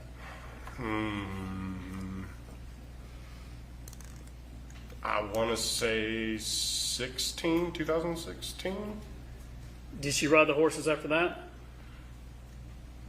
when she was finally able to, yes, I think I remember her getting on. I don't really remember, but I know my dad didn't get back on a horse after he got bucked off. When it came to taking care of the animals, part of your, I guess, duty or job that you would do, how many animals, what was your routine every day for the animals? What time did you have to feed them? What did you have to do? I would wake up in the morning, and depends on, a lot of times we left the horses out in the pasture. But if I knew there was bad weather coming or it got more winter time and all, that's when I would start bringing them in the barn. So I would wake up, we had a whole bunch of goats. I would feed the goats, make sure everybody had water, feed, and just kind of along those lines. And then I would start, blowing off driveways and stuff like that, keeping my place looking nice. How long would it take to, you feed them how many times a day? Or what would your About routine? twice a day. So in the morning, it depends on the animals. So the horses, they would get a little bit of feed in the morning and then some in the evening. Same with the goats. They would get feed in the morning and feed in the afternoon and be grazing out in the pastures. How much interaction would your dad have when it came to taking care of the horses or the animals or anything? He didn't. I do not ever remember my dad feeding animals. How about your mom? She would do the chickens up by the house, occasionally come up and feed the chickens and all. But no, it was not on a regular basis. About the goats? I don't ever remember her feeding goats. Did y'all have to bottle feed the goats at all or anything at times? Oh yeah, we did. I mean, we had a lot of baby goats that were born. Not all goats are going to accept their babies. Some of them reject them. And, lo and behold, I mean, a lot of times, when a goat gives birth, they can pass away from it. It's just like humans. There's a lot of life and death on a farm. You're always having something born and you're always having something die. And did you ever have to dispose of any animals, dead bodies, or anything like that? A lot of chickens, I mean, they get sick very easily, or a fox will come and kill them. Ducks as well too. We've had some goats that pass away. They either get sick or, first group of goats we had, we bought them from somebody that was, their parents, I believe, passed away or something, and we bought all the goats they had. That was our first goats. Would you ever burn goats? No, Did you ever throw them on the burn pile? no, That's not something you would do? no. I would bury them. Where would you bury them on the property? Majority of the time, the goat pen, because that was the softest, easiest ground to dig. Because the goat pen was, one of the previous owners built a very large retaining wall and filled it in. From what I was told, there was a lion in that. So. I'm sorry? A lion. I don't know if it was. Like lion, tigers, and bear lion? Yes. Okay. I don't know what kind of lion, but the neighbors told us at some point there was a lion in that And that's where cage. the ghosts were at. So that, it turned out to be a perfect goat pen because it had a high fence, barbed wire coming out, had a metal. Where is that? If I was looking at your house, where would that be? It would have been right behind the barn. Backside of the barn along the property edge.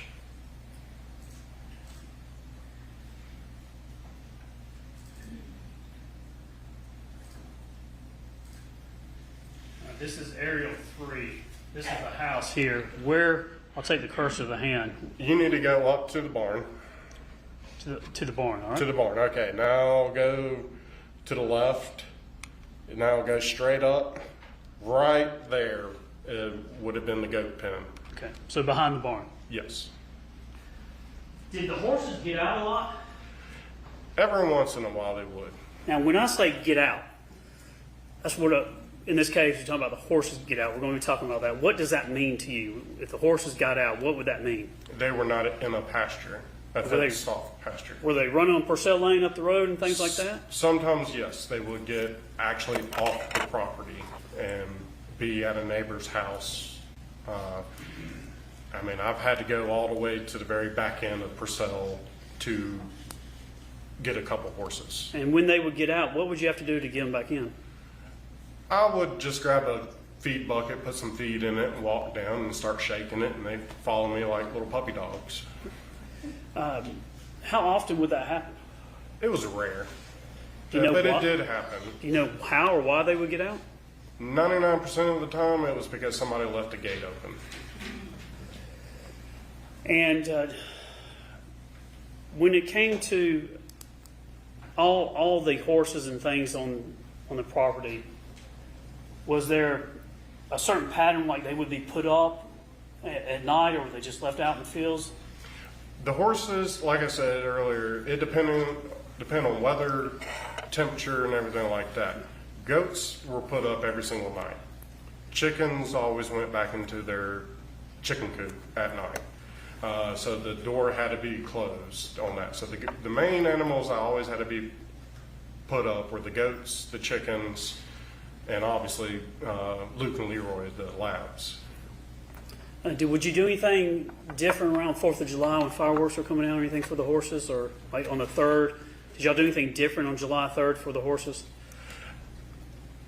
We always left them out because, yeah, they will get scared from fireworks, but it's always safer to leave a horse out in a pasture than in a stall because they would jump around and everything like that, and you don't want a horse getting hurt. So they would be left outside. So if they got scared, they had room to run. But if they were in a stall, they would, jump and hit their head or something on the stall walls. Did you like the animals? I loved them. Was that something, a passion you enjoyed, or? I thoroughly enjoyed it. I mean, the horses were like dogs to me. I mean, I took care of them all the time. I mean, horses do have personalities just like dogs. Do you miss them? I do.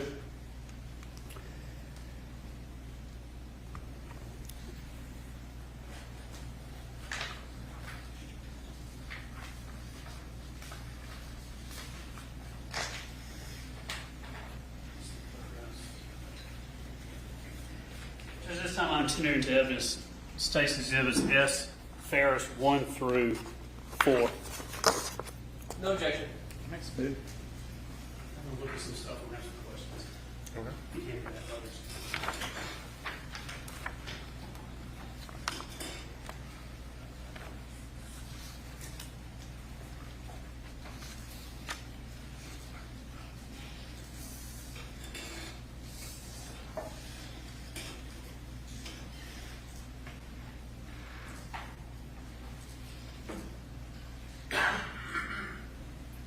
This is S. Ferris 1. We have some photographs from the property.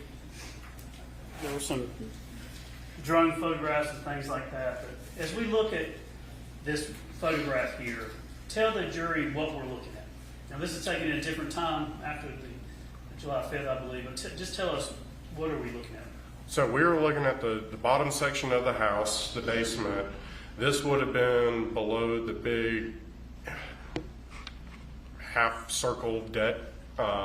Those double doors right there would have gone right into the basement with the leather chairs and the TV, and behind that would have been the bar. Are these sliding doors here?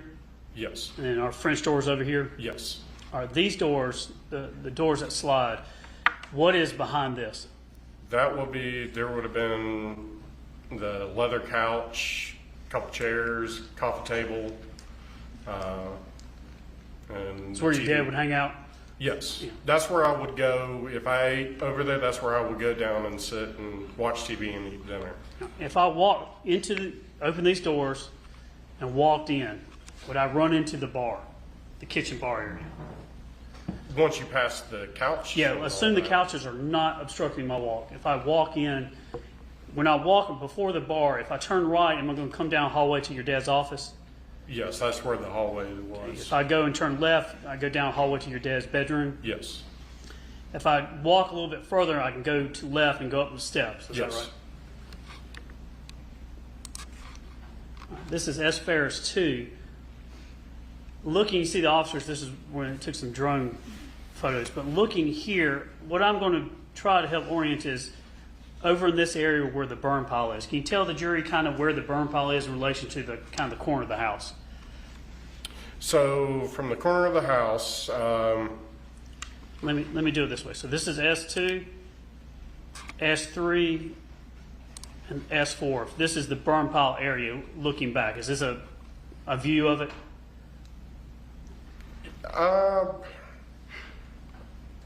I would kind of say the burn pile's more over on this side. Indicating to So the if I was right? the cameraman, I feel like it would have been a little bit more to the right.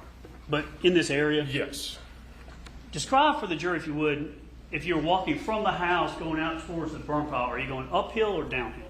You're going to be going downhill. And is your property, is the house on the crown of the top of the hill for the most part? Pretty much, yes. Now, behind this, going back to 3, this tree line back here, did you have any trail cameras or anything on? Yes, it was actually further south, further down the hill from the burn pile. Going towards the pond that way? No, this was on the back side. There's the fence where your mouse is. That's about roughly where the fence line is, the property line. Okay. And there was a little trail that goes all the way down to the bottom corner. So back in the woods. So it was down that way. I had it set up on a tree pointing towards my neighbor's property. All right. Look at the jury and tell them what you would do with that trail camera and what you did back there. So my neighbor, Ray, he allowed me to deer hunt on his property right there on the hillside, because all the deer would come either running from our property to his, or they would come from that way. So I just had a better angle of, hunting deer. How many deer did you harvest from that hunting spot? Somewhere between, I want to say 6 or 7 deer. And what would you hunt with? I would use the first deer I took was with a 20 gauge slug, using a shotgun, and then the second deer I took, I borrowed a friend's AR-15 and took that deer, and then the rest were with a 12 gauge shotgun slug. If you were, which direction did the trail camera point?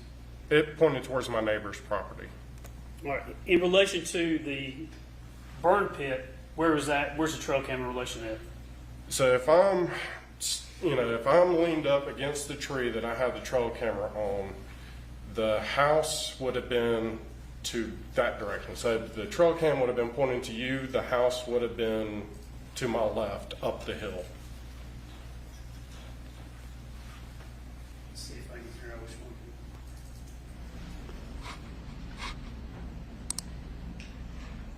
Is it in this area? Or is it another? Do I need to use? Yeah, it's nowhere. All right. Which way with the mouse pointer should I go where the trail camera is? Go right. So give or take some yardage, but it'll be, kind of right there pointing, north in this picture. So yes, that way. So in this area on aerial 9 is where the trail camera would be? Yes, somewhere in that vicinity. And then the camera itself is pointing this direction. So left, straight, or right? Straight. Straight. Not pointing back to the burn pit? No, Not pointing back to the house? no. And did you put that trail camera up? Yes, I did. How did you look at the pictures and things on that? At the time, I had like a little SD card thing that I'm able to connect to my cell phone, and it pulled up, I believe at the time I had an app that I was able to use to pull it up. Over the years, I was just able to, click on Do you remember what brand it was or what trail camera it was? no, I do not remember. Is it one of those where you could just sit in the house at night and you get a ding on your phone and tells you ding? At that time, no. You have that now? I do have one like that now that sends it to my cell phone, but I haven't used it in years. I want to ask you something about fires. Does your dad and your family like to like fires, burning fires? Does your grandfather or something burn fires? Well, always growing up, my grandfather burned leaves, and I remember every Christmas after we all opened presents and all, my grandfather would collect up all the wrapping paper and go take it out on his burn pile and light it. And Was there a fire? Tell us about the first fire at the first house in Alpharetta back in I think around 2008. maybe, yeah, I really don't remember the date on it. What happened? Just tell us what happened there. So I remember that night. I remember waking up and fire trucks being out in front of the house, but it was the weekend prior. My dad burned some branches and stuff like that, and some old grass clippings or something like that. It was a little pile back there In the backyard or in the woods behind the yard? in the woods behind the fence. So it was not right up on the house. He burned the stuff, and he, I guess, presumed that he had it put out. Well, it went an entire week. Nothing happened, and then I think it was like the following week or that weekend, I remember waking up and fire trucks being out there. How big of a fire was it? It was not no roaring fire. It was like a very, very low to the ground, like small brush fire. Like How close were the houses in this neighborhood? there, between each house, there was at least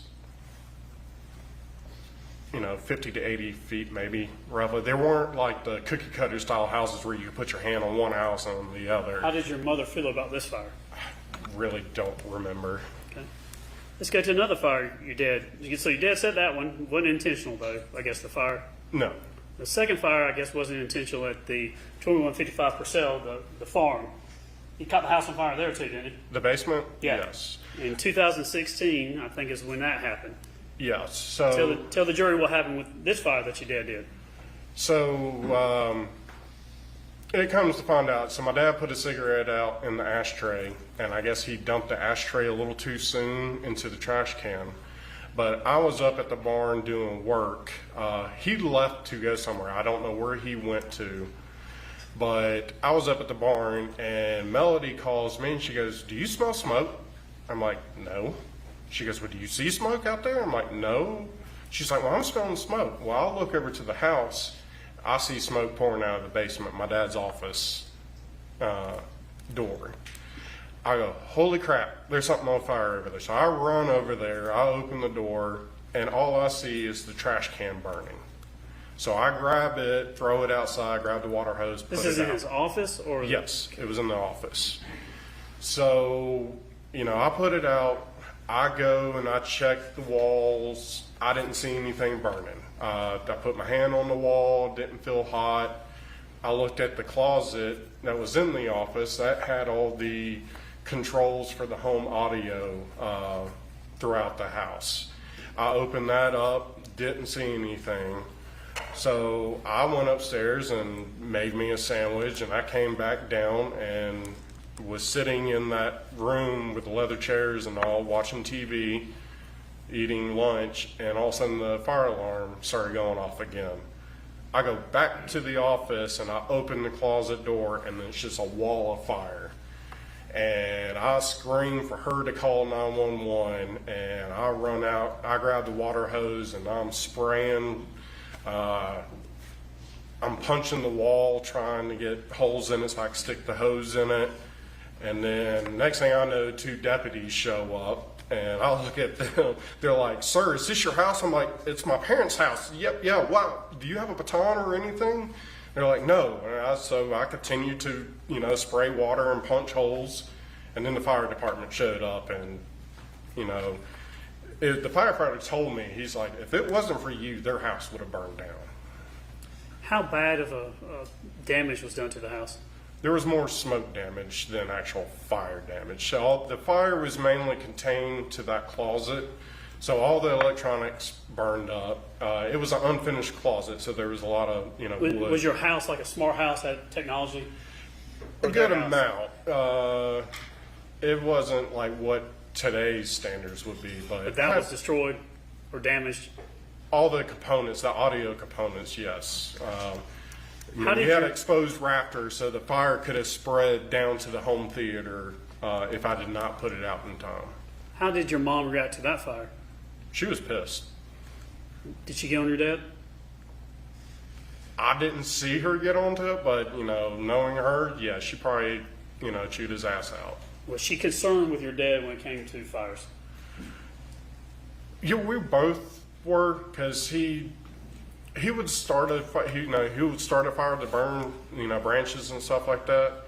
He would stay around it for a little while, but then walk off to go check emails or do something. So no common sense when it came to fires. No, yeah, man. There was a lot of times that I'm be like, why are you burning right now with the winds blowing like this? He wouldn't think about, the Did y'all aspect. leave him alone with fires? I mean, I wouldn't stand there and hold his hand while he was burning stuff, no, but, Did you have concerns with him in fires though?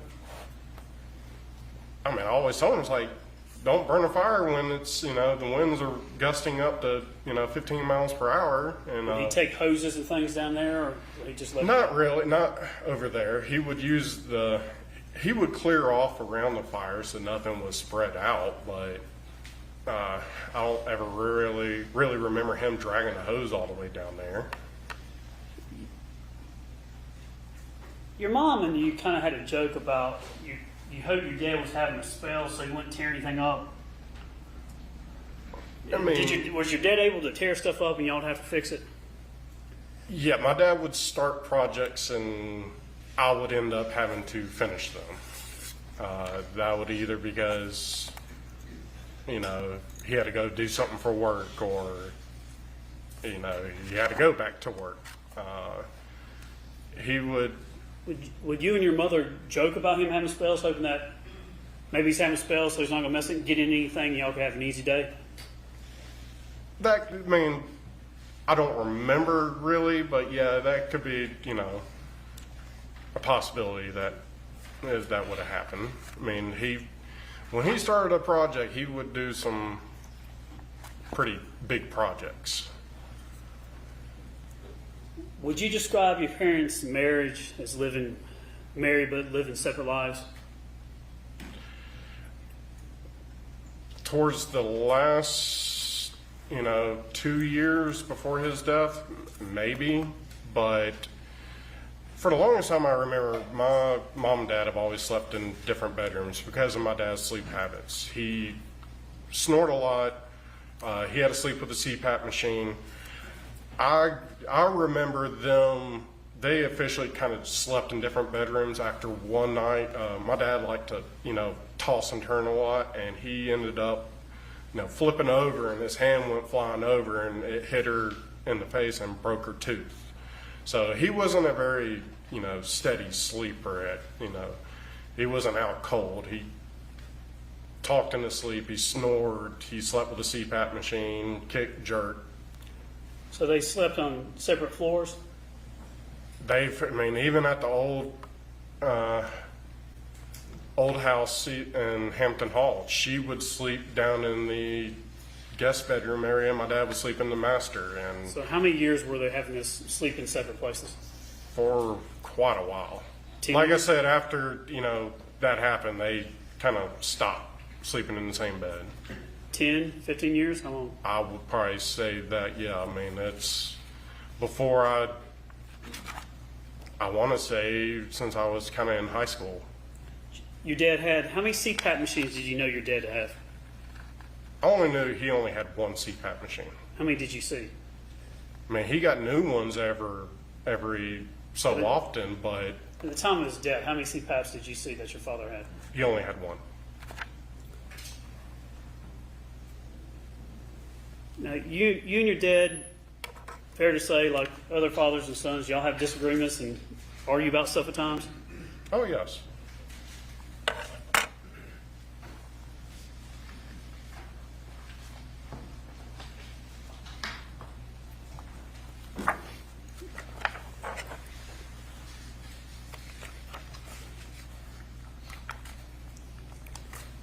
And did your dad have disagreements with your mom about finances, especially after Ted Wiley and things like that? Yes. When I came back from Iraq and about the time I got out of the Army, it seemed like everything was normal. I mean, they decided to put the house up for sale and go buy the farm.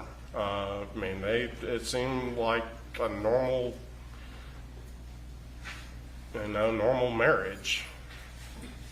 And then a few years after moving back into the farm, that's when she started disappearing again, and then the trouble started back. Just this time I'm moving to evidence, S. Ferris, number 6. It's a cell bright extraction between Scott and his dad. No objection. All right, submitted.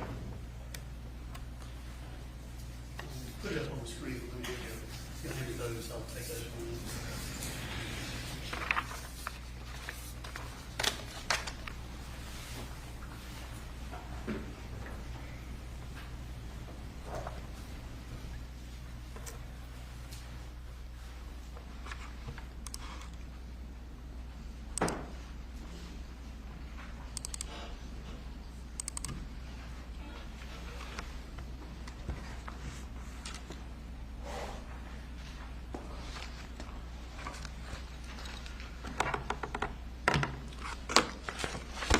Scott, I want to turn your attention now to page 6.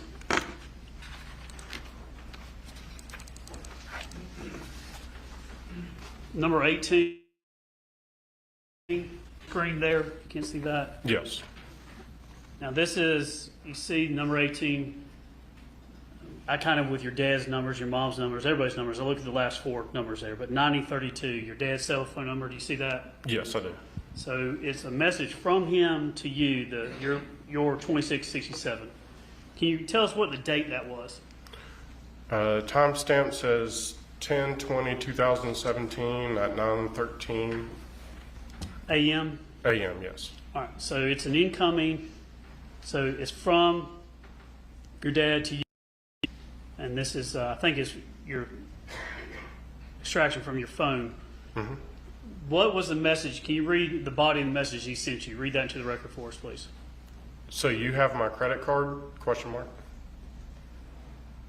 And then you reply to that in number 19. What was your response? Yes. And then number 20, from your dad to you at October 20th, 2017 at 9:14 a.m. After you say you have it, what is his response to you? Hang on to it as if your life depended on it. Do you know why he would send you that message? To me, that was do not give this credit card to anybody. Including your mom? Yes.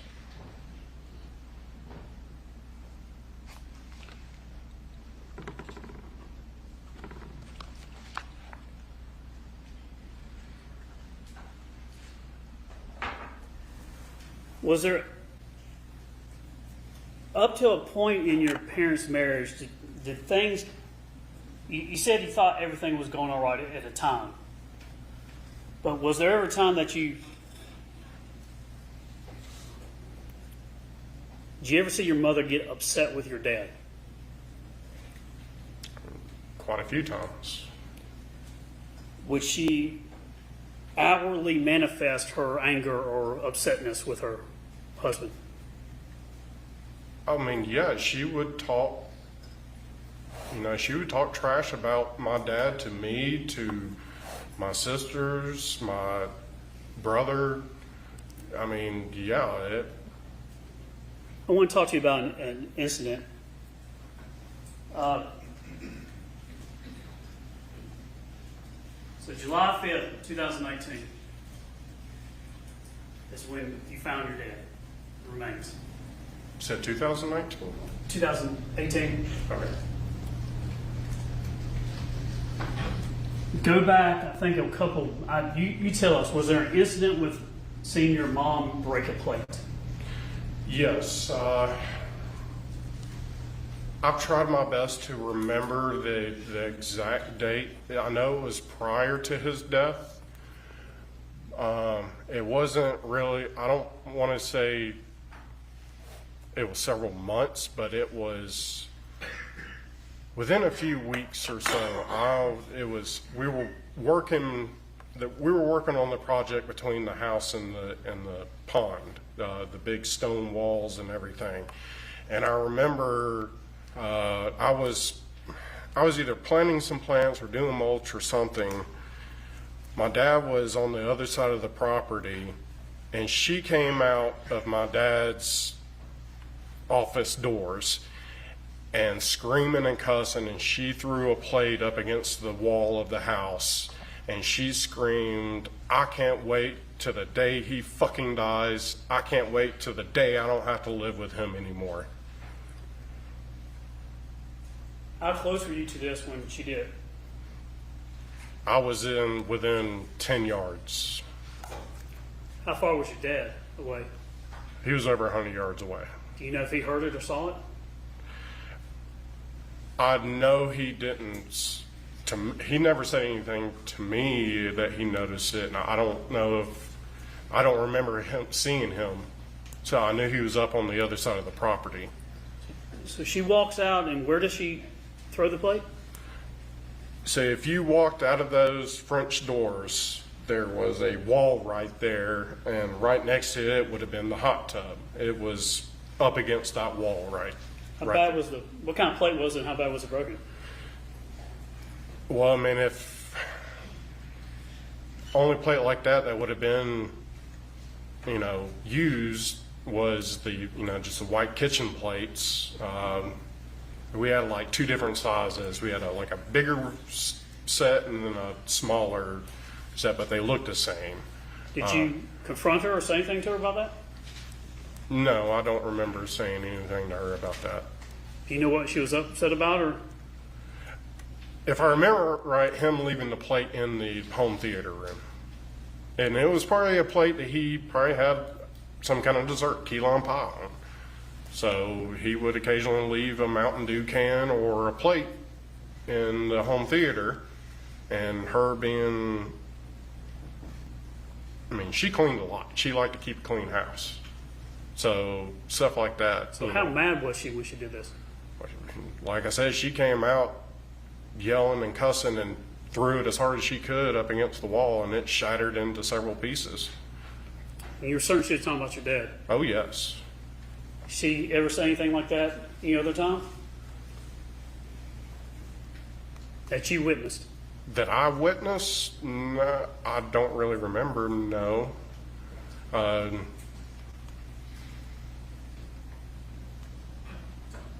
She always, talked bad about my dad. It's like she always tried to brainwash us, like he was, such a horrible person. But no, other than that, I never heard her really ever saying, "I can't wait for the day he's dead." I'm going to ask you some questions. We're going to get into the third, fourth, and fifth. This is, just to refresh the memory, this is Riley One's calendar, it's July 2018. So third, fourth, and fifth, Tuesday, Wednesday, and Thursday. Mm-hmm. Coming up to those dates,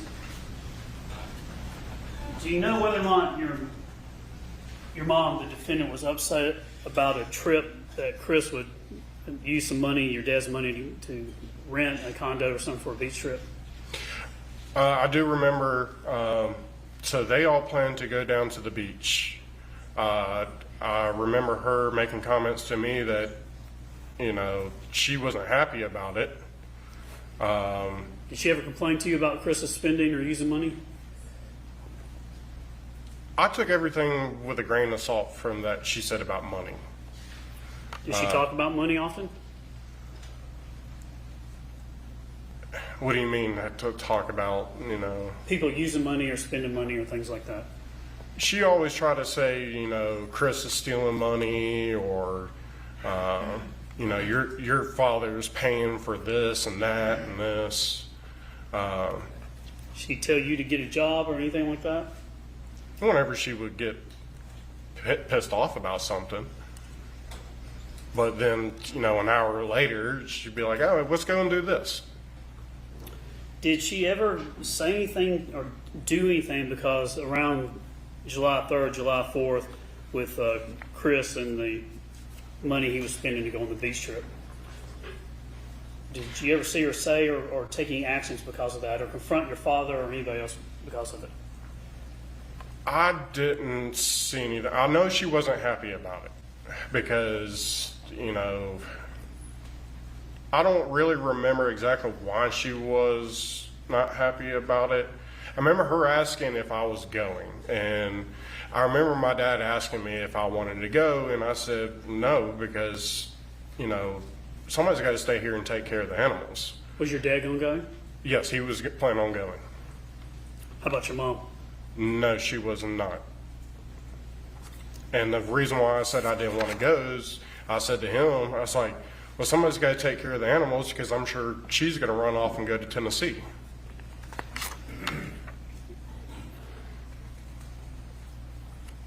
Up to this point, you said your mom would kind of just disappear or during the week. How often would that occur? If you took it week by week, how often was that happening? For quite a period of time, it was just at least once a week she would disappear. It always seemed like a Tuesday or Wednesday or somewhere, you know, in the middle of the week, it seemed like. And then a lot of times she would just send me a text saying, hey, I got to go up to Martha James. I got to take her to the doctor. And she wouldn't be back until the following week. Or How consistent was this where she would go week per week? For a while, for the last year and a half. Up to the week of July 3rd, 4th, and 5th.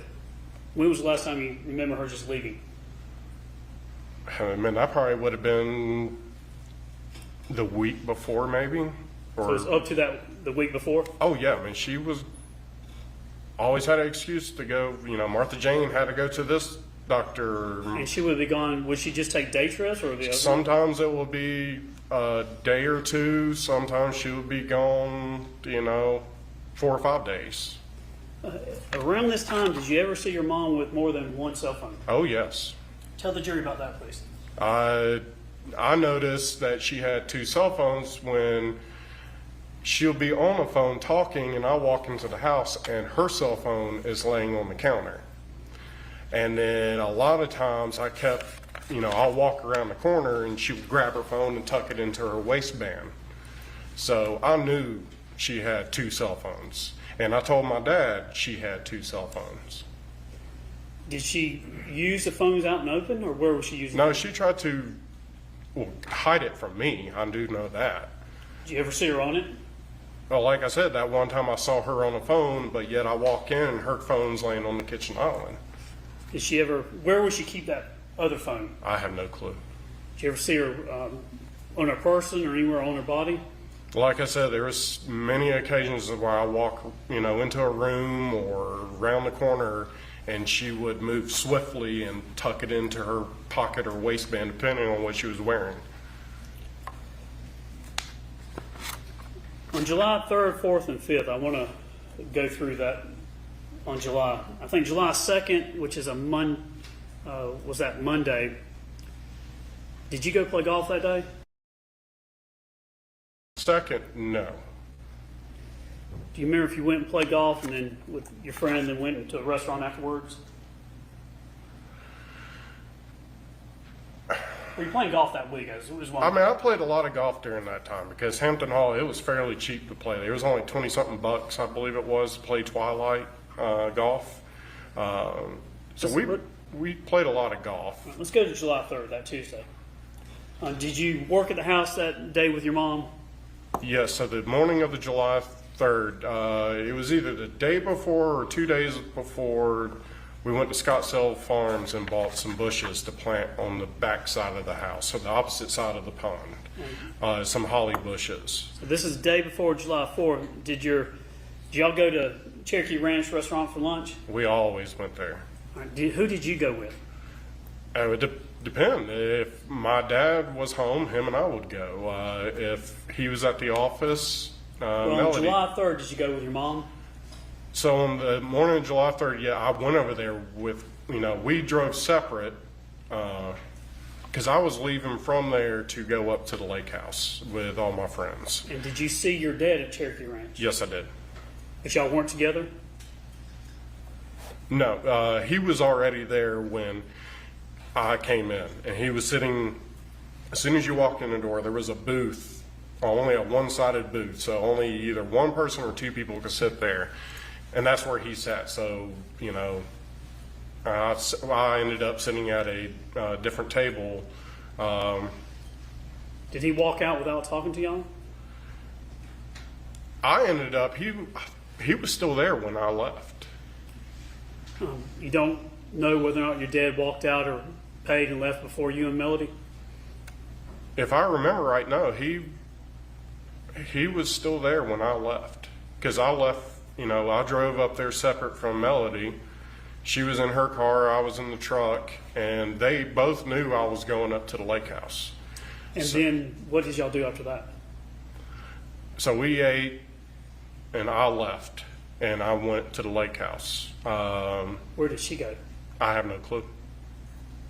Whose lake house did you go to? Nancy Pierce, it was her lake house, which is basically my second family. I've been friends with them for over 10 years now. What time did you go up to the lake? It would have been, you know, around 12, 1 o'clock time frame, lunchtime. And how long were you there at the lake on talking about July 3rd now? I left there, and I was there until she called me and asked when I was coming home, and I said, "Well, I haven't really decided yet, but wow, what's going on?" And she said, "Well, the horses are out." I go, "What do you mean the horses are out?" She's like, "Your daddy left the gate open, and they're out." And I was like, "Well, I guess I'll, you know, be on my way as soon as I can." And that was, I want to say, somewhere around 10 o'clock-ish. I said around 10:52 p.m. Would that be about right? Yeah, it could have been around that time. I know it was dark out. So did she call you or you called her? She called me. And she called and what? She was talking about the horses being out? She called me and asked, "When are you going to be home?" And I said, "Well, I haven't, you know, I haven't really decided, but wow, what's going on?" And what did she say? She said, "The horses are out. You need to come home and get them up." On July 3rd, you're at the house with your mom working, go to lunch, your dad's at the restaurant, but you don't remember whether or not he left or anything like that. I'm like 99% sure my dad was still sitting there. But whenever y'all departed, he was in a separate car, you were in a separate car, and your mom was in a separate car? Yes, that is correct. And you went from the restaurant to the lake, Yes, sir. and you were there all night until you came home? Until she called me and said, Go "Come anywhere home." else? No, sir. And I mean, we 10:50 went out on the lake on the boat and did that, but I went to the lake house. About 10:52, you said you got a call from your mom about the horses. Did she ask you to come home or anything? She asked, "When are you coming home?" She asked And- when you're coming home. Yes. All right, that call's around 10:52 p.m. And you talked to law enforcement after all this happened, told them your timeline, things like that, right? Yes. And I think they were able to take photographs of your phone. Did you show your time calls and things to the law enforcement? Do you remember? I remember I gave them my phone. Okay. And then about 11:34 p.m. or so, did you get back to your house? Yeah, it was from the lake house, which is up in Dawsonville, to the farm. That was about, you know, anywhere from 35-minute to 45-minute drive. And we got back at say around 11:34 p.m. Did you talk to your mom? So I came in and, you know, I turned up towards the barn. And once I came onto the property, I see the horses in the pasture. And I pull in and I pull up and I see the fire burning up behind the house where the burn pile always was. So I go, you know, I pull up there to the barn. I try calling her, Melody, and she did not answer. So I went around and checked on all the other animals, make sure the chicken coop was, the door was shut, and, the goats were good and everything. And I went upstairs to my apartment, and then she finally called me back. And when she called me back, I said, "What the hell? I thought you said the horses were out." And she's like, "Well, I put them up. I was able to get them and put them up." Do you remember saying anything to her about your dad deciding to burn the fire or anything like that? Yeah, so, after, she told me she put them up, I said to her, so I guess Daddy decided to burn that pile of wood, the burn pile? And she was like, "Yeah." I go, "Well, somebody needs to pay attention to it throughout the night so it doesn't spread." And then I said, "I'm waking up very early in the morning to go play golf, and I'm going to come over and get the debit card to get some cash out." And So she's like, if you talked to your mom around 11:34 p.m. on the phone, what time did you go to bed? It was pretty shortly after that because I was pretty exhausted from being out in the sun all day. All right, the next morning, July 4th.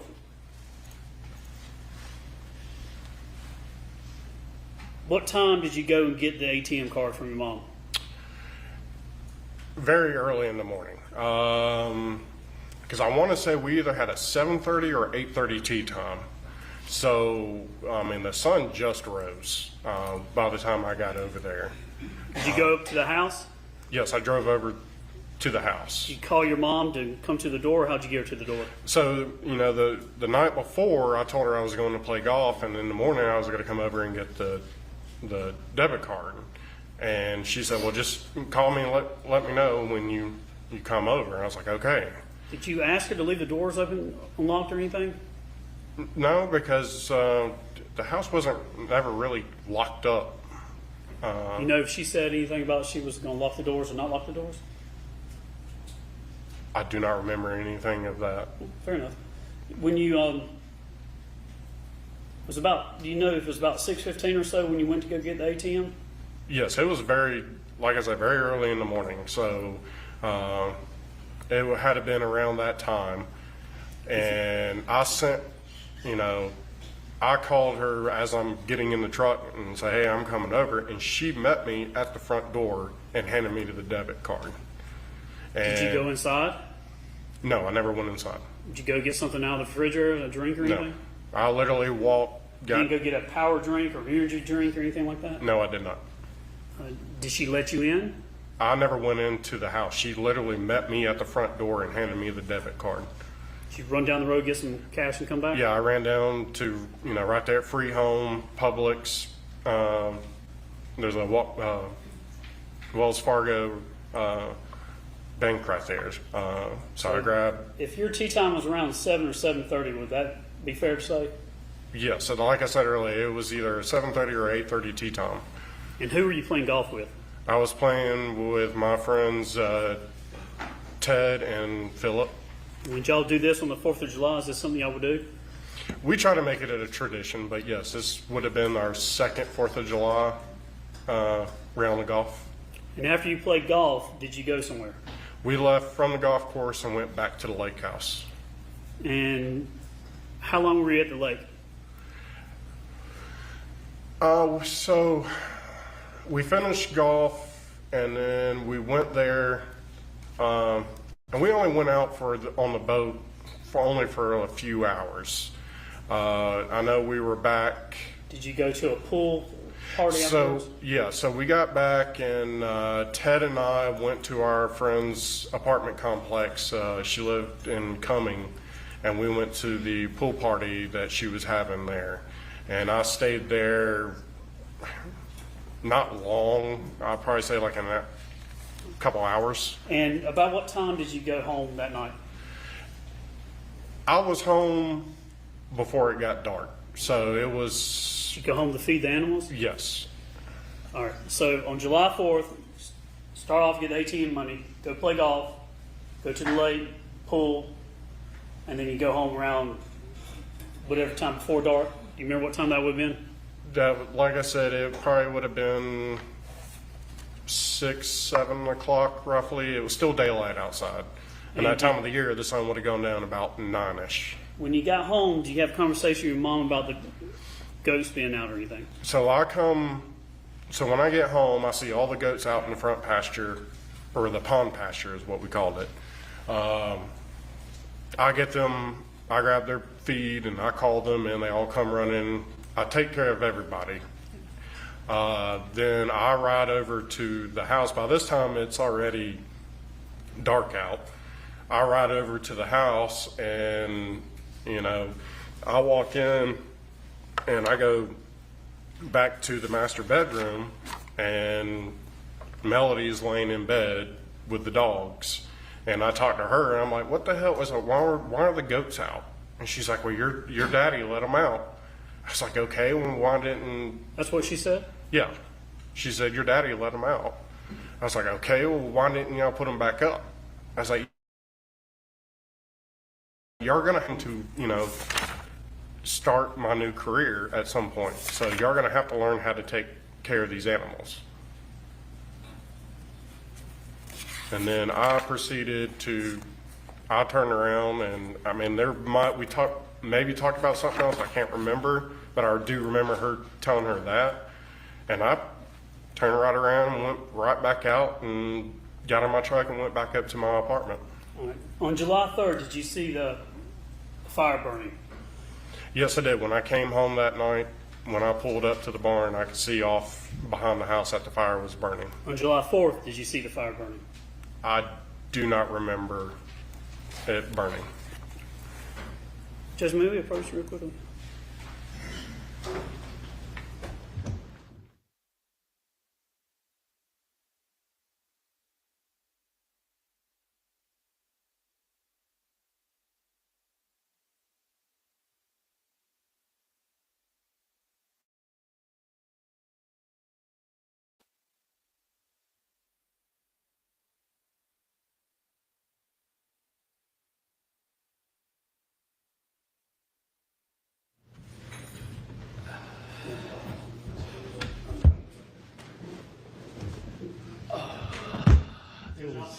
July 5th.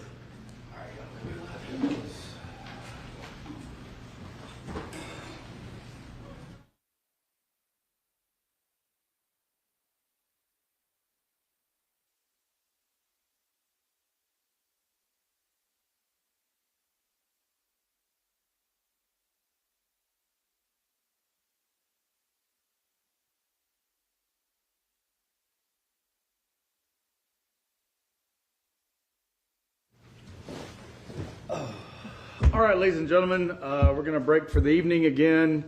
Don't look up anything about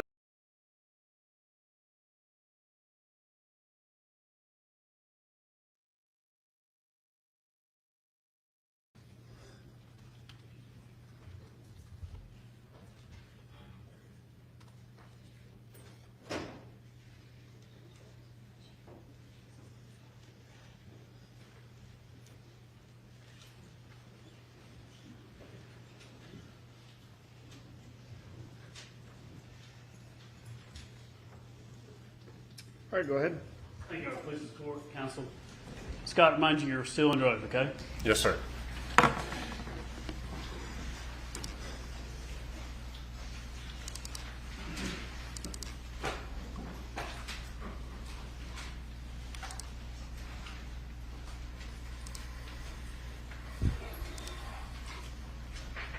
On your computer screen there should be aerial 3.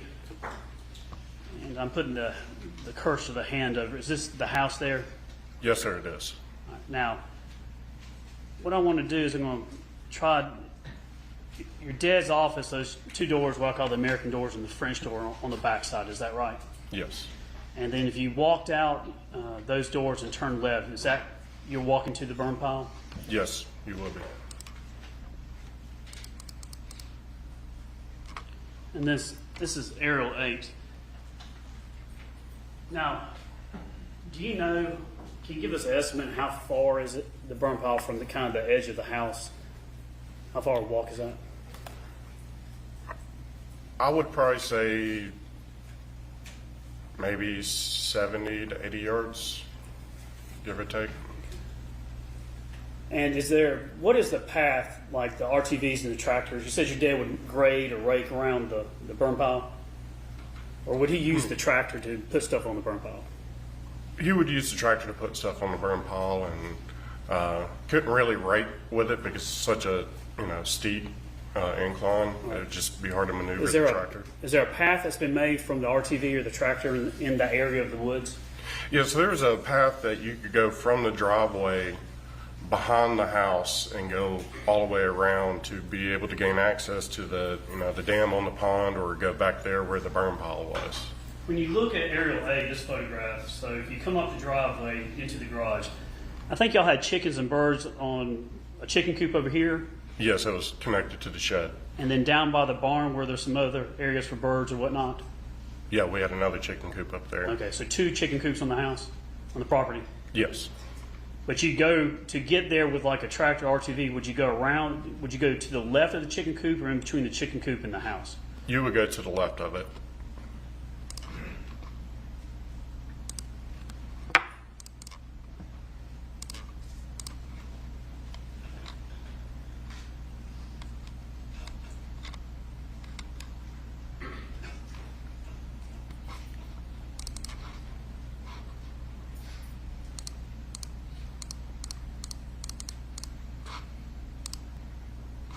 So is this a chicken coop? This is Thrasher 61. Is this what we're talking about? You come to the left side of that? Yes, sir.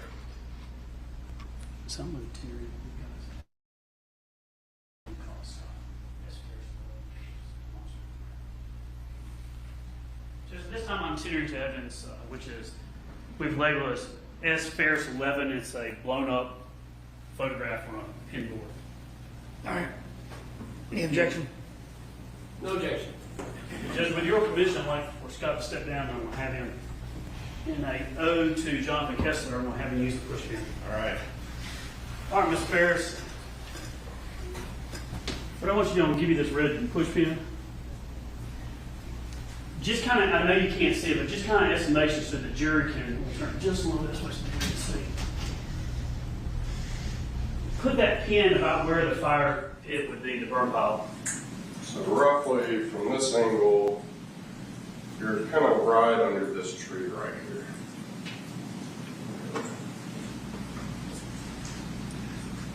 So you've marked with the red push pin kind of just from the house, a line that goes out to the woods. You're estimating that about there is where the burn pile is. Yes, sir.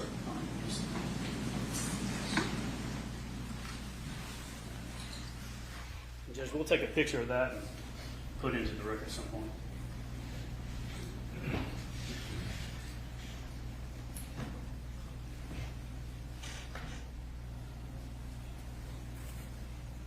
I left off yesterday talking about the timeline. Tuesday, Wednesday, and Thursday, July 3rd and July 4th. And we talked about where you were at on those days. I want to now turn your attention and start talking about Thursday, July 5th of 2018. About what time do you remember getting up that morning? It had been somewhere around maybe 8:30 to 9 o'clock. I don't really remember the exact time. What were your plans that day? My plans were go ahead and take care of animals, and then I was going to go and get my hair cut and then meet my buddy Ted at the PGA store. Did y'all, a day or so before or sometime get a connection with somebody at the PGA store? Yes, I believe it was the weekend prior to all this that we played golf with some friends at the Manor Golf Club, and one of the guys we played with, he works for TaylorMade, and he works out of the PGA store down in Roswell, and he was going to go and have me get into a simulator to get fitted for clubs my size, because I'm a tall guy, so I have to have extended clubs. So where were you actually going? Where was the store at you were going to drive to? It's down off of Holcomb Bridge, off of 400 in Roswell.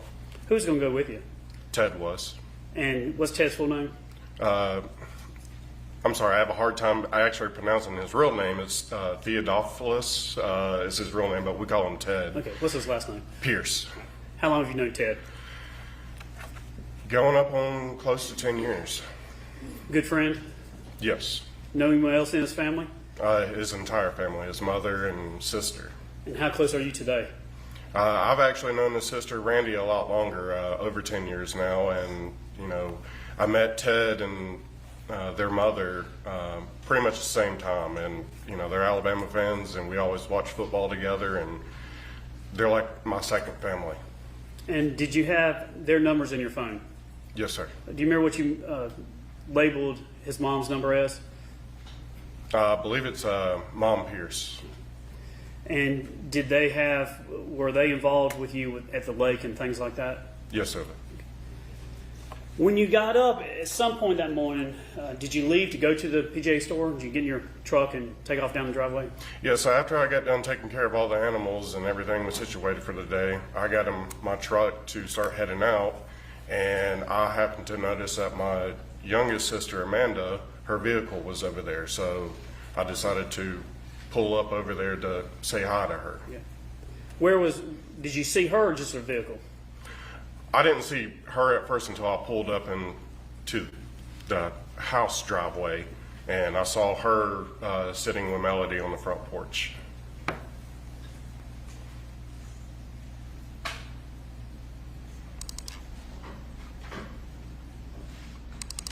This is Thrasher 2. When you say front porch, is this what you're talking about? Yes, right there where the front door is. Oh, yeah, I should turn the TV back on.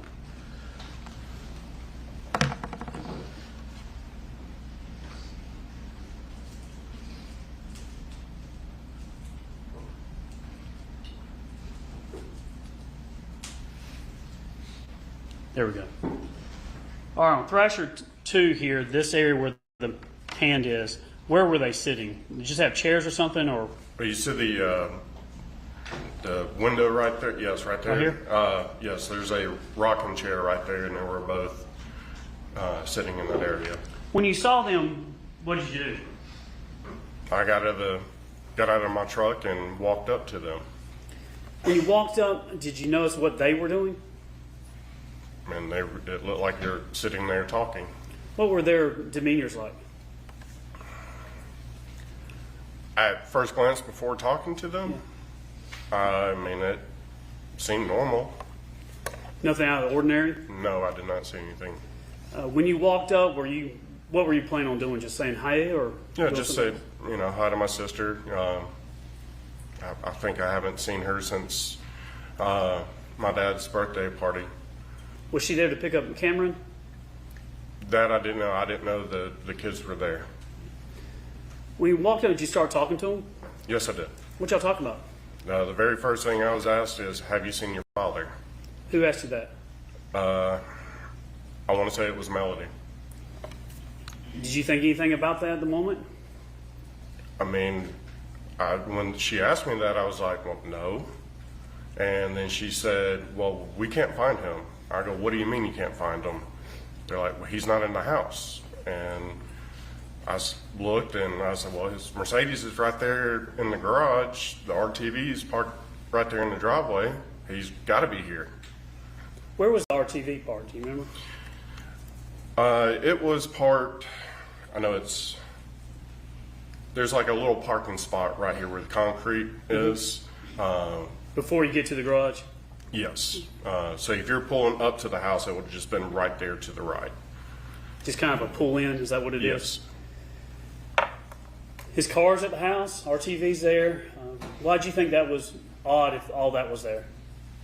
Well, I mean, if they're saying that he's not in the house, there's only going to be two things he's going to either be on or be in, and that was on the RTV or he's gone in his car. Would your dad just kind of disappear? Was that something normal would happen? No. Did he take many business trips or anything? Not really. I mean, he, would always let me know if he was going to be, going somewhere with clients, or if he was definitely going to be going like overnight, he would have said something to somebody. When was the last time you had seen your dad? At Cherokee Ranch on the 3rd. Once your mom asked that question, did she ask anything else or do anything else? There was a lot of questions. Once from there, we tried to figure out where he could have possibly gone. Did you ask her about the CPAP? Eventually, yes, I did ask. I was like, well, have you checked to see if a CPAP machine is here? What'd she say to that? And she said, no, I haven't checked. Did you ask what all people have, where they went to check for him, or how long they've been looking for him, or anything like that? If I asked them that, Yeah. I really don't remember. Was there any indication about how long, if she asked, have you seen your father, was there any indication that they had been looking for him, or how long he'd been missing, or anything? Well, to me, it seemed like they were, at some point trying to look for him because they told me, we can't find your father. Was this, what time of day would this have been when you're up there with him, this started? Roughly, I'll probably say around 10 o'clock in the morning.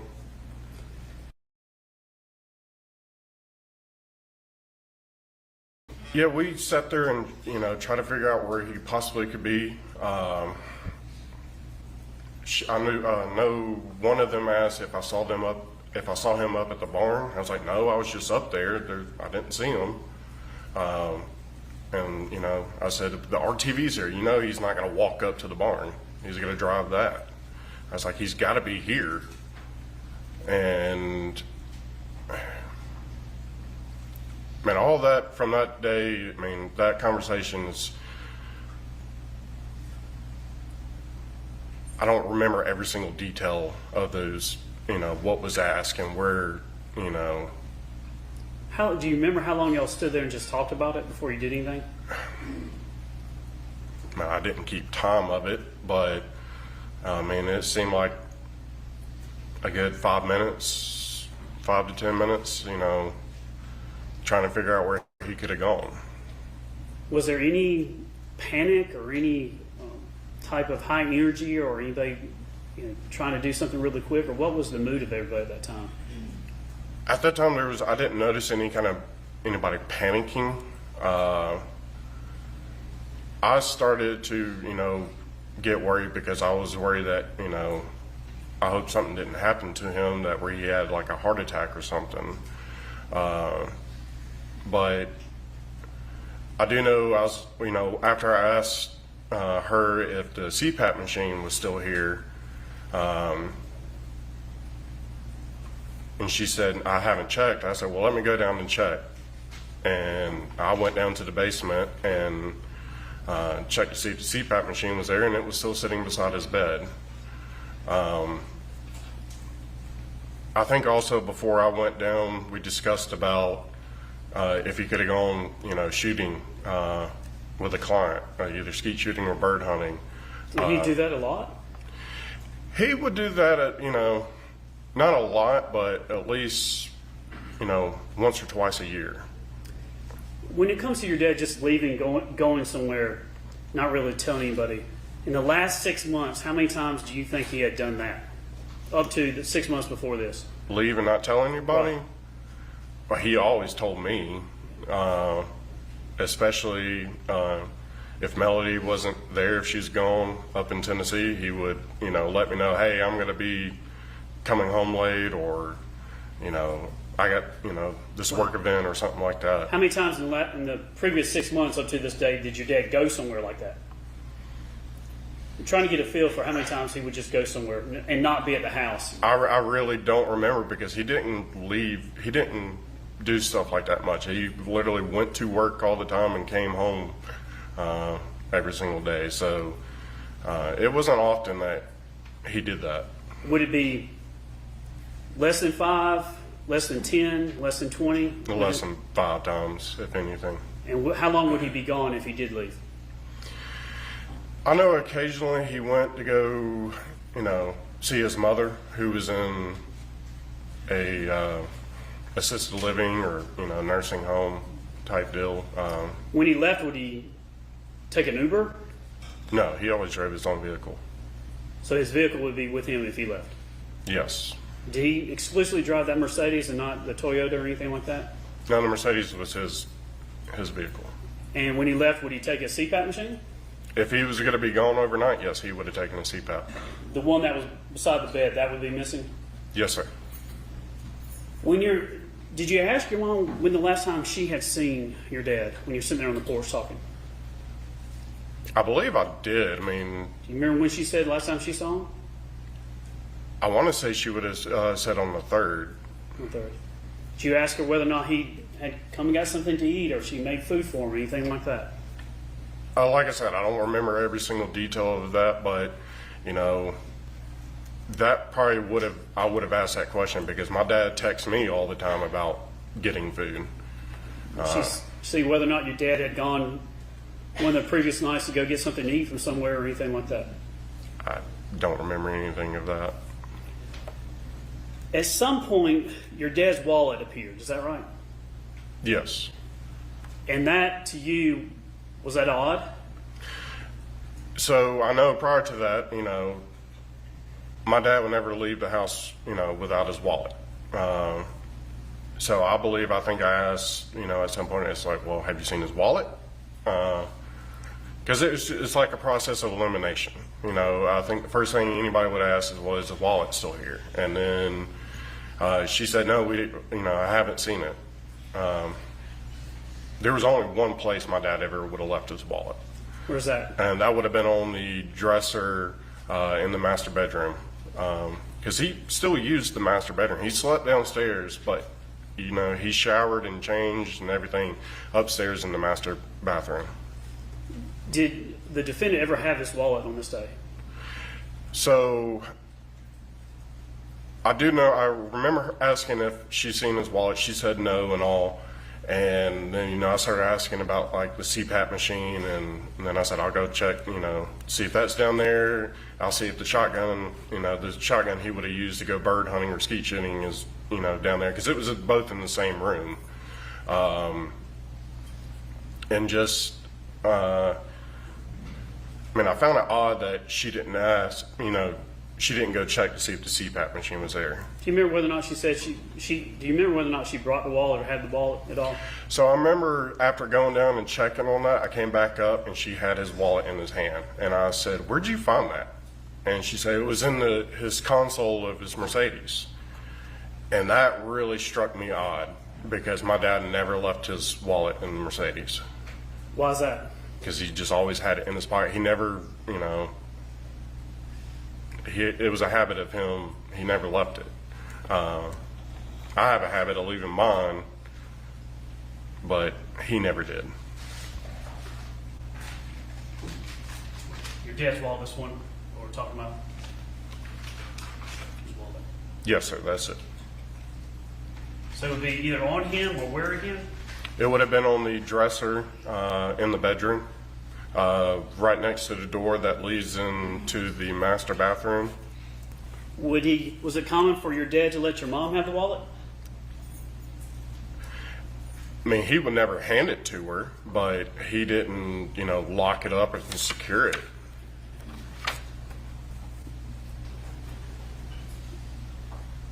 Talking about the two cell phones of your mom, did you tell law enforcement about the two cell phones?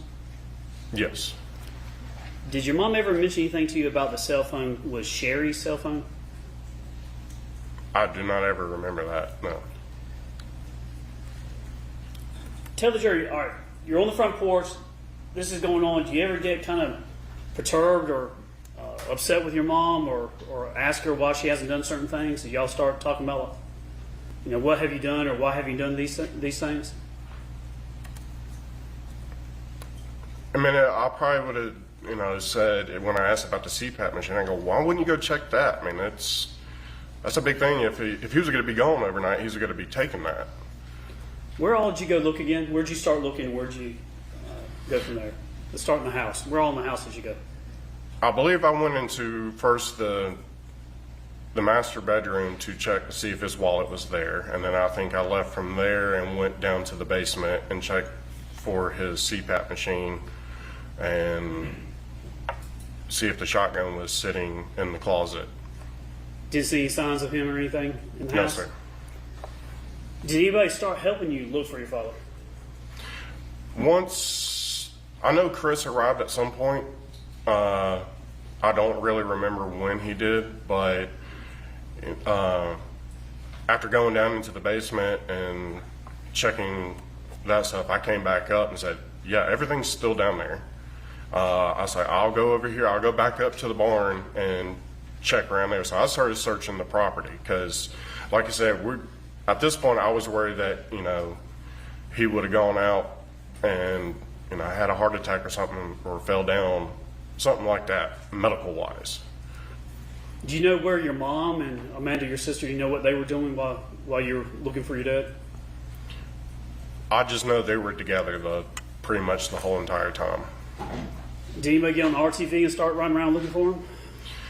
I know I jumped on it to ride back up to the barn to check, see if he might have been up around there. And, once I checked up around the house and all, I noticed the tractor was parked not where we would have parked it for, overnight. And I actually went down and checked around there because I saw the tractor sitting there and it was right at the manure pile.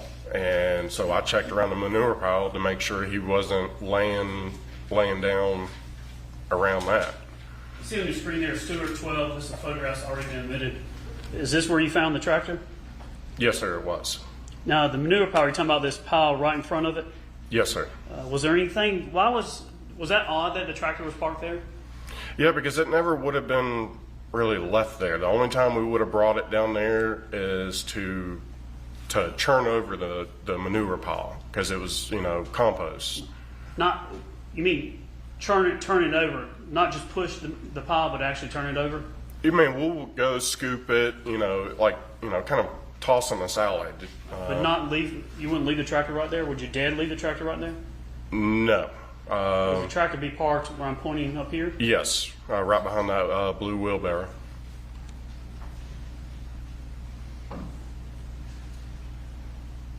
After you saw the tractor and you were down the barn, where did you go?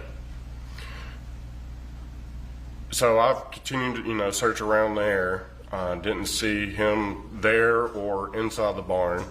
So I hopped back on the RTV and went back around to the house. And once again, I still don't remember if Chris was there or not.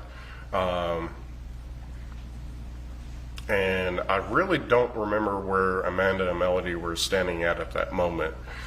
But I just started searching, around the other shed where the chicken coop was. Looked in the shed, make sure he wasn't in there. I was just, starting my process of checking the property. How much of the property do you think everyone covered looking for your dad? I believe every, square foot of the property was covered. Did you check the front property too, the fields and pastures and things like that, or where all did you go? Yeah, I'll look. It's all wide open, so there's no grass. I always had the grass cut at that time, so it wasn't tall. So if he was laying in the pasture, I would have been able to see him. When your dad was making the burn pile or stacking it or working on it, where would the RTV usually be if he was out there doing something like that? Within, 5 to 10 feet of that burn pile. And where would your dad normally park the RTV in relation to his where he would stay in the basement? So if he went to his office, it would have been, kind of parked right up there next to the house, or he'd just hop off and only take a few steps to get into his office. Do you remember your mom saying anything about whether or not she moved the RTV? No, I don't really remember. Did you find anything odd about the RTV or anything like that? Or No, not with the RTV. Like I said, I saw it parked in the driveway when I got there, and that was, one indication. I was like, well, he's got to be here. talking about your tractor, is it difficult to drive that? Absolutely not. How do you make the tractor go forward, and how do you make it go backwards? So that tractor right there, one of the reasons why my dad wanted to purchase that is because it was so easy to drive. You didn't have to shift gears or anything like that. So the pedal on it is like a C. So you would hit on the top part of it and it will go forward, and you hit on the bottom part of it and it will go in reverse.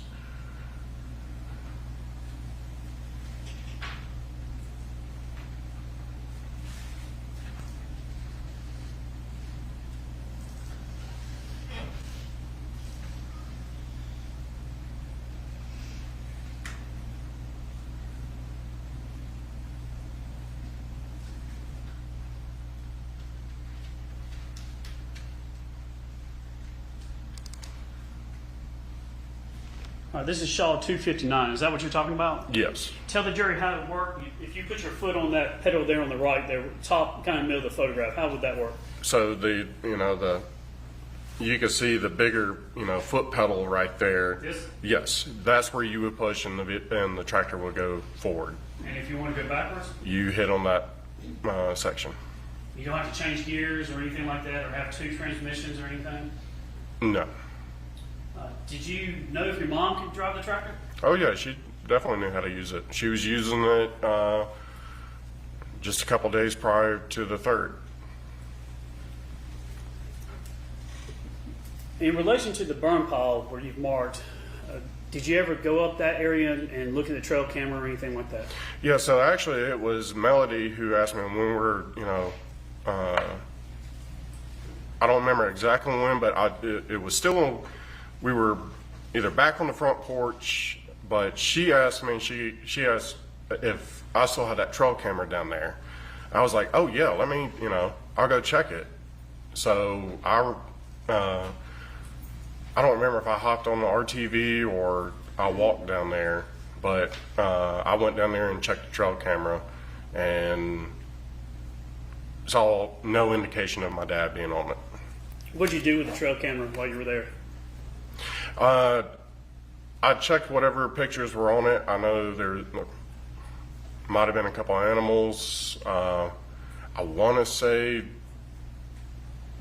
I saw a picture of Amanda and Melody walking, but it was mainly animals, but I saw no indication of my dad walking by or anybody who didn't, was in my family.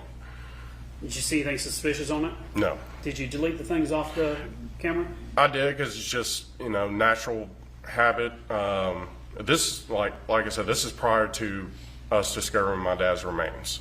So every single time I ever went to go check my trail camera, I always delete, just kind of free up the SD card because I use it for deer hunting. And, if I have a doe walking by, I'm not going to, want to save it. I want to save, whatever bucks. And the camera, again, was pointing down into the woods away from the burn pile? Yes, it was pointing towards my neighbor's property. How long, we'll ask you about finding your father's remains. How long do you think you were looking before you went to the burn pile? Did y'all walk by before? Did you get close to it before? Or? Well, I had to go by it to go down there and check the trail camera. I didn't even think to look at the, the fire. Didn't even cross my mind. And I know I came back up and let them know there was nothing on it. And then I said, well, I'm going to go and, check on the other side of the pond, walk across the dam, and go check down over there on that side of the property. Because it was rare if he did it, but he did it every once in a while. He would go on that section of the property because it was a little tight to drive the RTV down there. Now this is Shaw 2 here, and this is the burn pile we're talking about. Yes. At some point,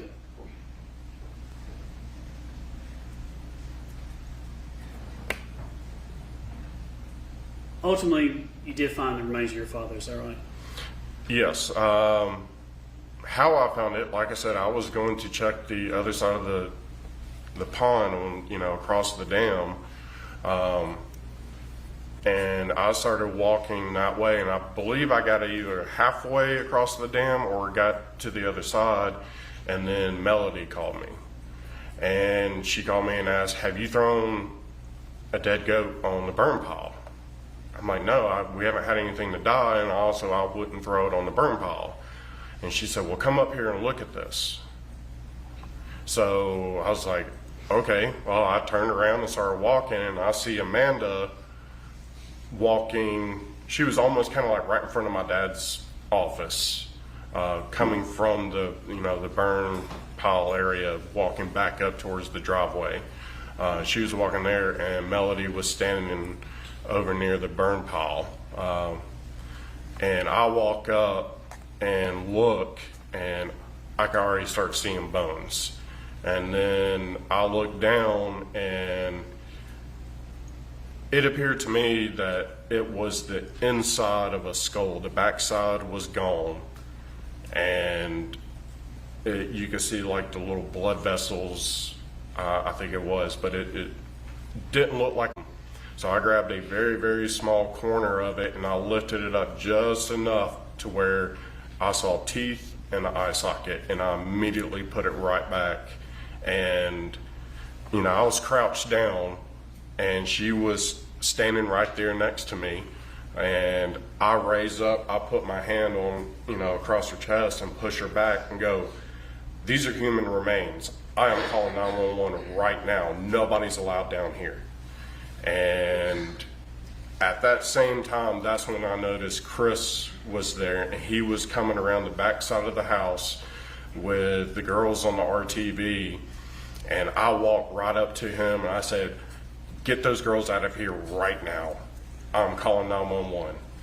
And I pretty much, my brother would have argued or, with me on anything like that. And I believe just the look on my face and everything, he didn't second question me. He's like, okay. And he turned around and pulled off with the girls, and I called 911.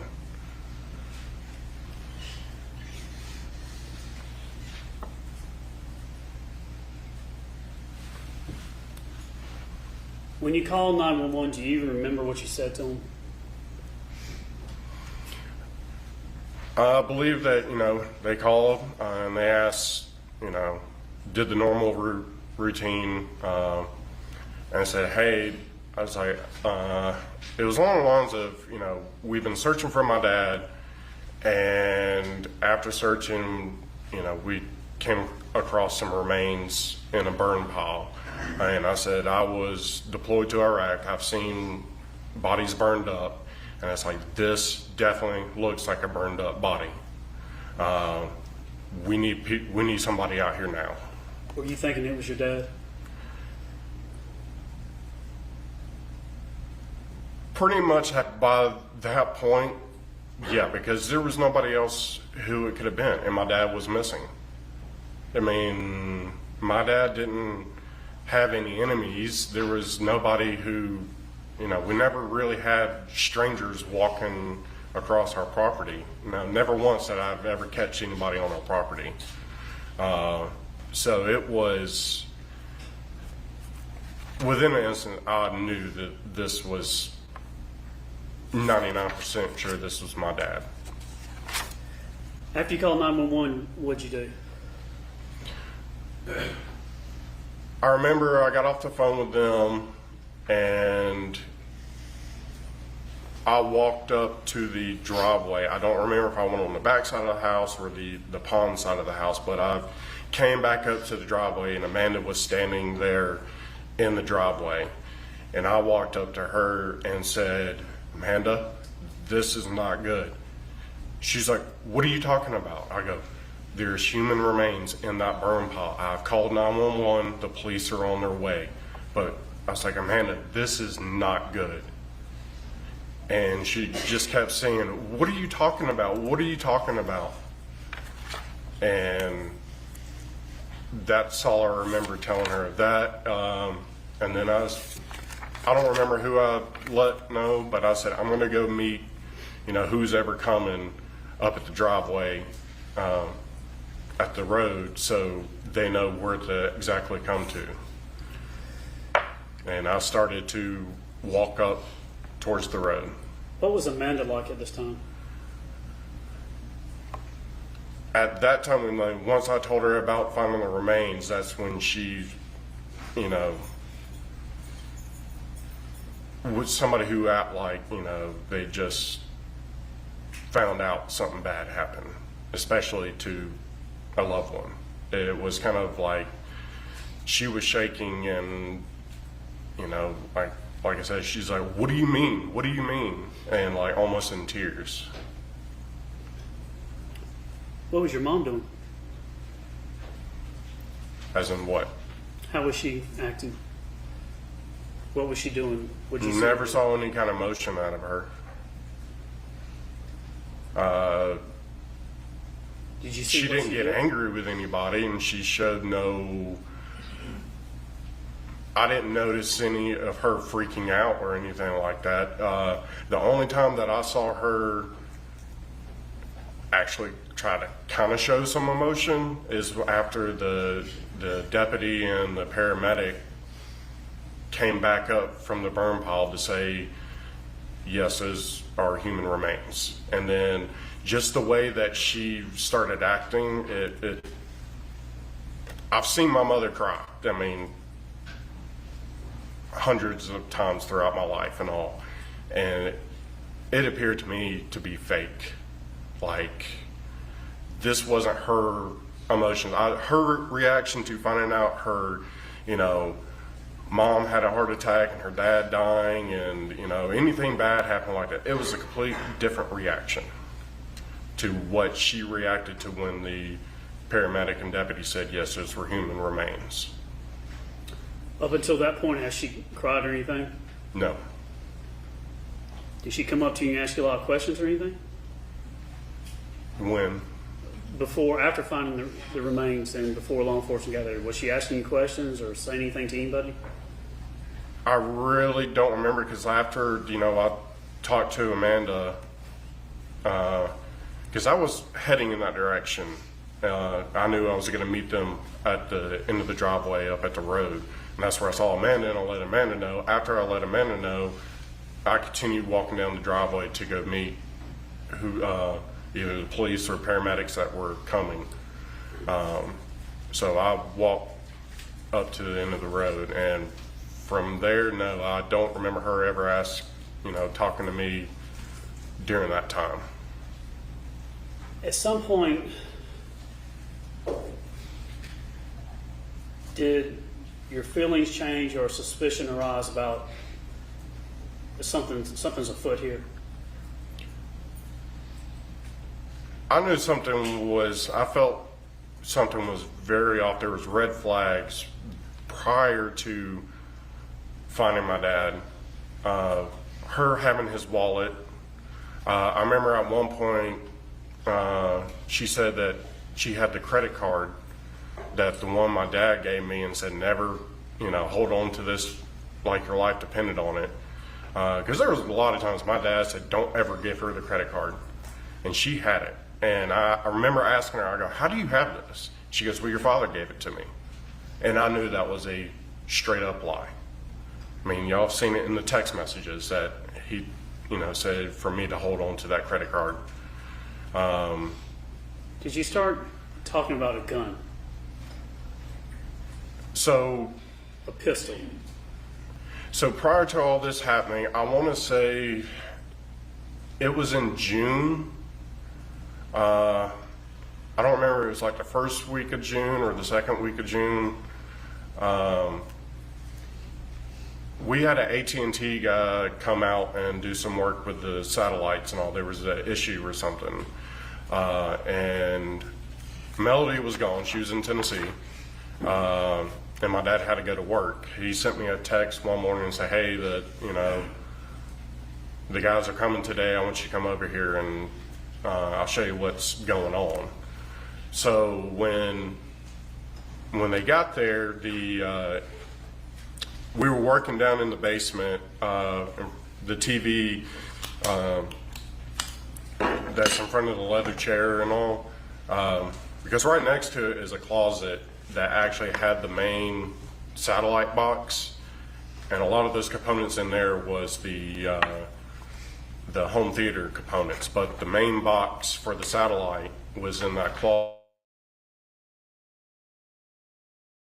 be in the basement room right there in front of the bar area.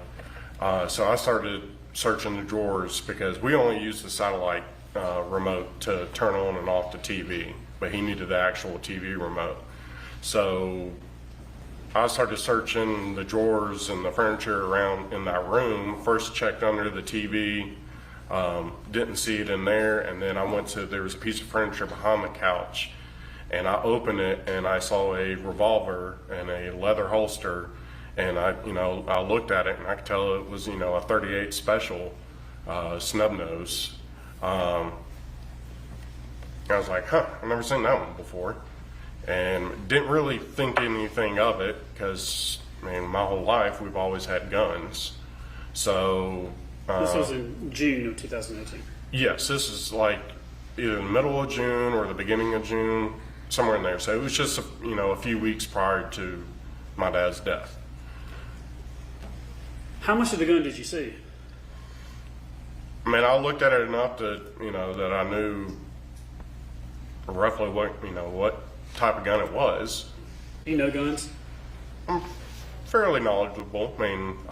Can't name every single gun that's ever been made, but I know, the difference between, a rifle, a shotgun, and, a semi-automatic handgun and a revolver. And describe this gun that you saw. so I definitely remember it being in like a old leather holster. I can't really remember the type of handle, but it wasn't what you call a blue finish, which is that dark black color. It was more of like, nickel chrome type look. Do you remember the handle or anything about it? No, I don't remember the handle. Like I said, I don't remember the color of the handle. For the jury, if you were standing outside those, what I call, again, the American doors, if you're outside looking into where the couches and the ottoman and everything is, where you're dead, or you would hang out and eat dinner. Okay. If you walk into the doors, tell the jury where this drawer or this dresser or whatever it is where you found this. So if I would have had my back to the door, the couch would have been right in front of me, and that piece of furniture would have been right here to my right.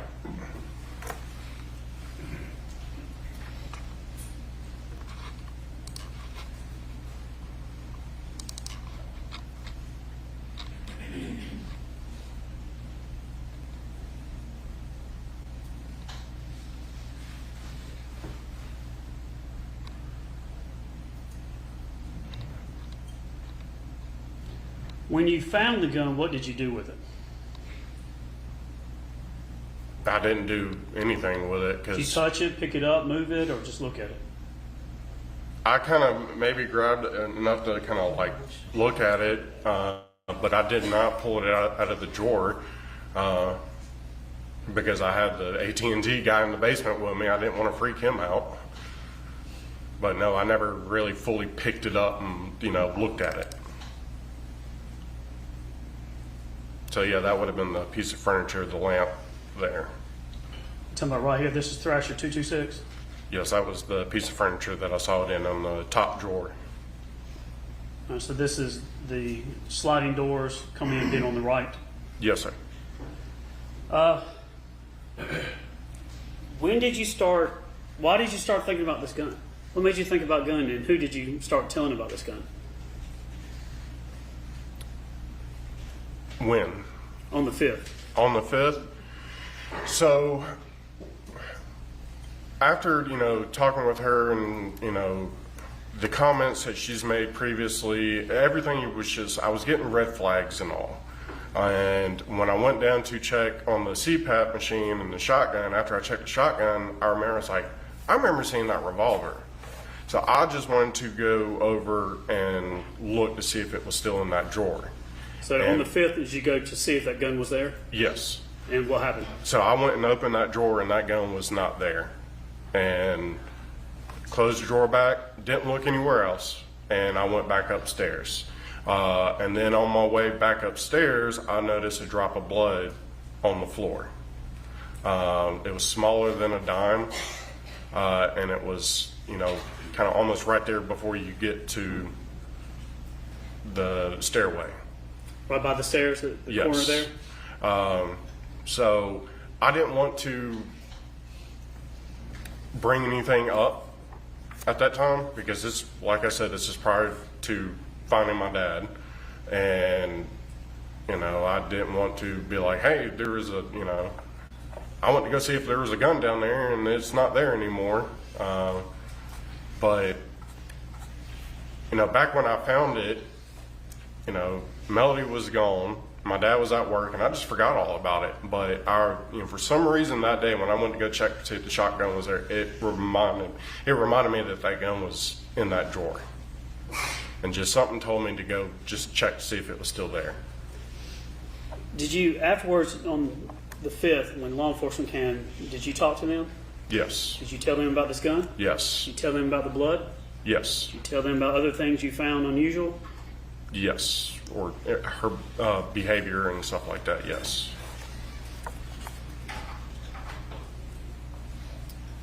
And then on, I think you talked to law enforcement on July 5th, I believe, at the scene. Is that with Yes. Detective Kuykendall in the vehicle? Yes. I mean, there was. So I sat in the passenger seat, and I honestly don't remember who all was in the vehicle, but there was somebody in the driver's seat, and then I remember there was either one or two people in the back seat. And then Detective Hayes is behind me here. At some point the next day, I think you went and talked to him again. I want to say it was him that night, because Yeah, that night into the next day, Yeah, down at the Freedom Precinct. yes, I don't really remember talking to Detective Hayes right there on the property. My memory that I think the first time I remember talking to him was at the Free Home Fire and Police So Precinct. one time on the scene, and then talking to the detective at the precinct. Yes. There was a lot of police officers and detectives and everybody out there, so I can't say exactly who I talked to at all from my knowledge, but I talked to a lot of different police officers. Just this time on 10, Evidence State's Exhibit.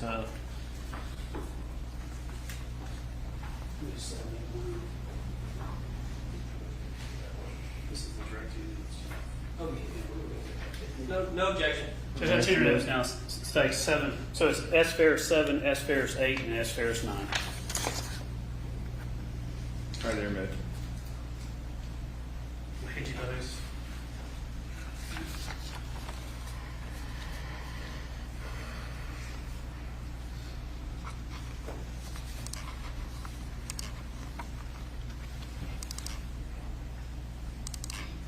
Let's start with 9. S Ferris 9. Not 7 or 8. Let's go to 9.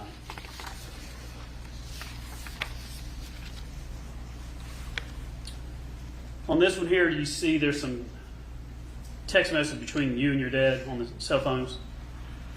See Yes, that? I do. Let's see. Looks like on June 6, 2018, at the first one, 109, 12:07 p.m. Yes. This is from you to your dad. Can you read what that says? Okay, so he called some mix up. He will be there around 2. And then, okay. Let's see the times. Let's start at 112. So 6/6/2018, 9/18/36. You see that? Yes, sir. All right, it's from you to your dad, and then we're going to go upwards. Oh, All right, so let's start. It with looks like it's from my dad to me. Yeah, to you from your dad, and what is that message? DirecTV guys coming. Come here and let me show you the ISSR. All right, then So, yeah. from you to your dad, the next one up. What's that say? Starting with, did they? Did they give you a time frame on when they will be here? All right, then going up to the next one. Okay, looks like to you from your dad. Yes, he responded before 12. And then the last one there. He called and some mix up. He will be there around 2. And you thought it was AT&T. Could it have been DirecTV? I believe AT&T and DirecTV are the But this is Same what you're company. talking about. Yeah, when you- this is what I'm talking about. It was to do with the satellite, so DirecTV is satellite. This is S. Farris 7. This is something we've pulled in the case. Can you see the date time here at the top? Can you just tell us what that is? 2018, June 5th, time is 12:48. And then the message contents, just read that for us if you would. He would reply yes. Reply yes to confirm your DirecTV appointment at 8 a.m. to 12 p.m. Reply no to reschedule. To stop receiving this message, reply stop. Then S. Farris 8, this is a June 6, 2018 text from them. And the message contents, what does that say? You can just... Hello, we recently completed the DirecTV visit. If you're experiencing service issues, please reply or call 678-971-2219 to guarantee tech within 24 hours.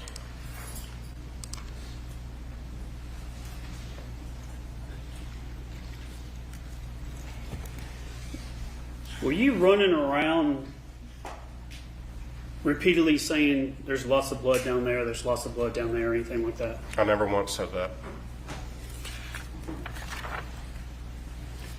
I want to juxtapose two points on June 5th and June 6th. So one is when you're at the scene and you're talking to law enforcement, and then June 5th going into June 6th at the Free Home Precinct when you talk to law enforcement. You mean July? Yes, excuse me, I'm sorry. July 5th and July 6th. The two positions I want to talk about is when you're at the scene and then you're down at the precinct, at what point did you learn that there was actually a bullet was found in your father's rib? So we were there very, very late at night. I know it was probably close to 11, midnight or so. And they kept us in a kind of a comp. And they brought us one by one back into another room individually.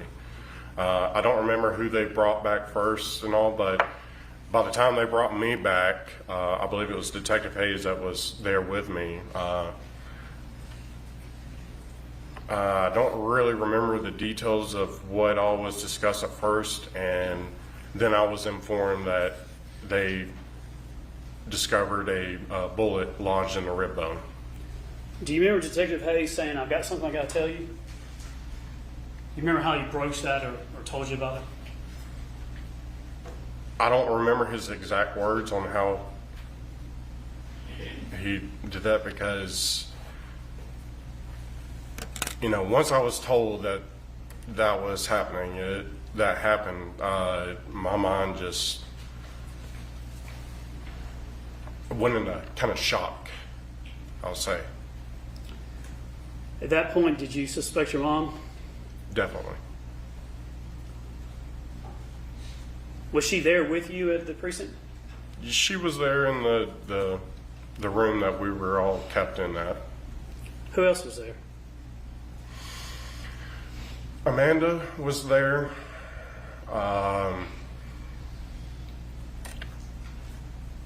Possibly Chad, Bruce. I don't remember if Chris and Emily were there.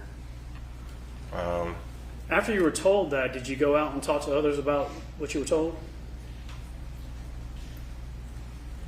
That night, Did the other family members, were they told about the bullet? I don't remember discussing that with them, you know, after I came back out of the room. What did you ask your mom anything when you left? I really don't remember if I did or not. Afterwards,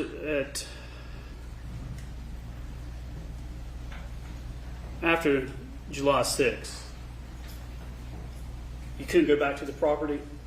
No, so, you know, they informed us for us to go up to that precinct, and we were all, you know, able to drive up there. We didn't have to ride in any squad cars or anything like that, but they did inform us that we were not allowed to go back to the property. So, from what I remember, Melody went and stayed with Amanda, and once we were fully released for the night, I left and went back up to the lake house because Ted was there and some other friends. So I knew I had somewhere to go to sleep that night. Afterwards,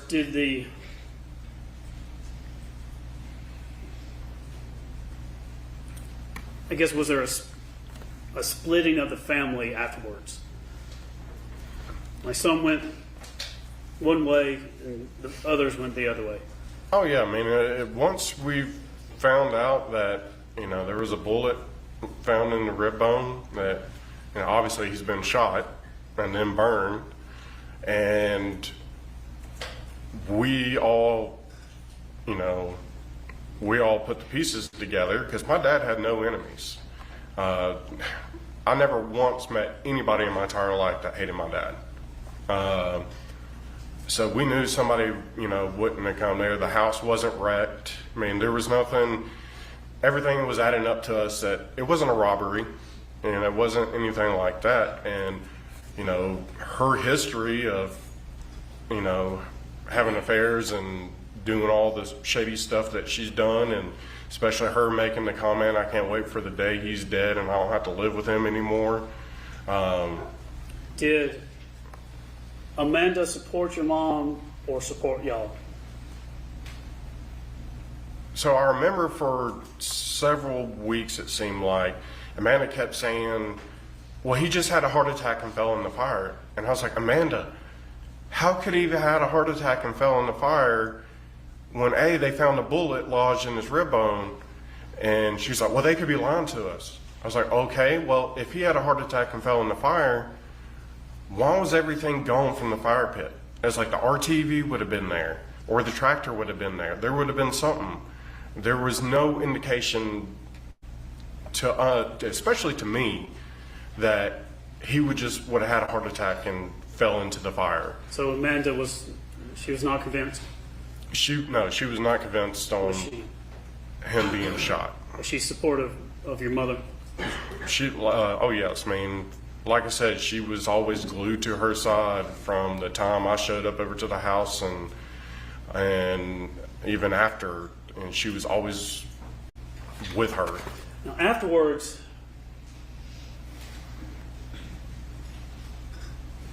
the property, the house, and the contents of the house and things like that, fair to say that your mother and you and things were having some problems, some arguments over the disagreements, if you would, over the property in the house and trying to sell it and whatnot? Afterwards? Yeah.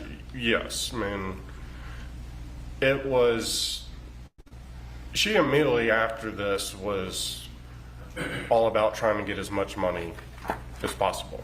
Was Amanda being a go-between between you and the defendant at times?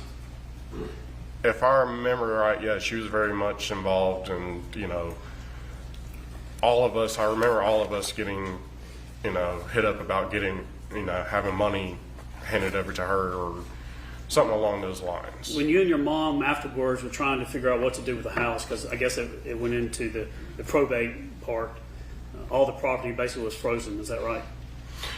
Yes, everything from, it seemed like the day of the 5th, they froze everything. So the accounts and things like that? Yes. But on the 5th, was your mom going around asking who was on the bank accounts and stuff like that? No, she was actually asking those questions before finding my dad. That was another, like I said, her behavior. She kept asking all of us, do you have access to the bank account? At the scene while you're trying to find your dad? Yes, man, this is like us trying to figure out where he could be. Now, was it odd at times that your mom and you would have to talk and communicate after your father's remains were found?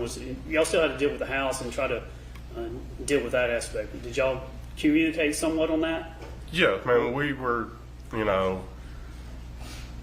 guess we went into kind of a survival mode, trying to figure out how to take care of everything, and because we had a lot of animals we still had to feed and keep lights on and stuff like that.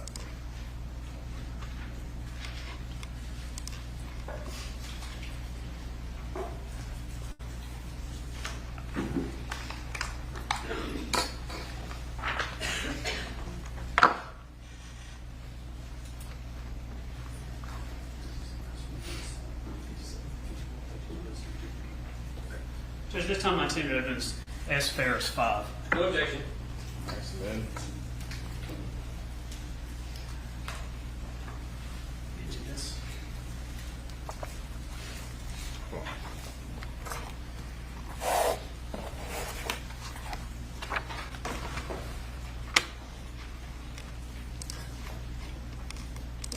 This is, again, is the cell right.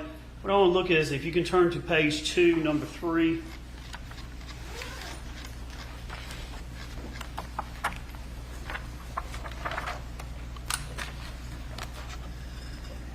So you see how at the top, when you go from and to, so the first category here with the number is from your mother to you. And does that say, how early can you be home to help me get barn cleaned up? People are coming at 6:30. Did you see that? Yes. And what is the date of that one? The timestamp there. 4/8/2019. So y'all were still communicating after the fact of what to do with the house, is that right? Yes. And page 4, let's go to number 9.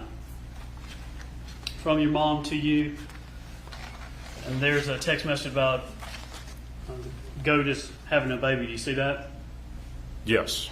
And that was in April of 2019. Yes. Did you still have to take care of the animals and things like that? Oh, yes. Was anybody else there helping you take care of the animals? No. Were you still staying in the barn at that time? Yes, I was. I'm going to go to page 9.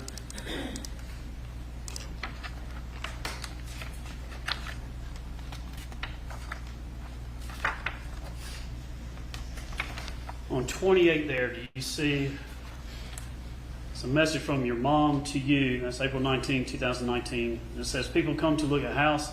Said barn apartment was filthy.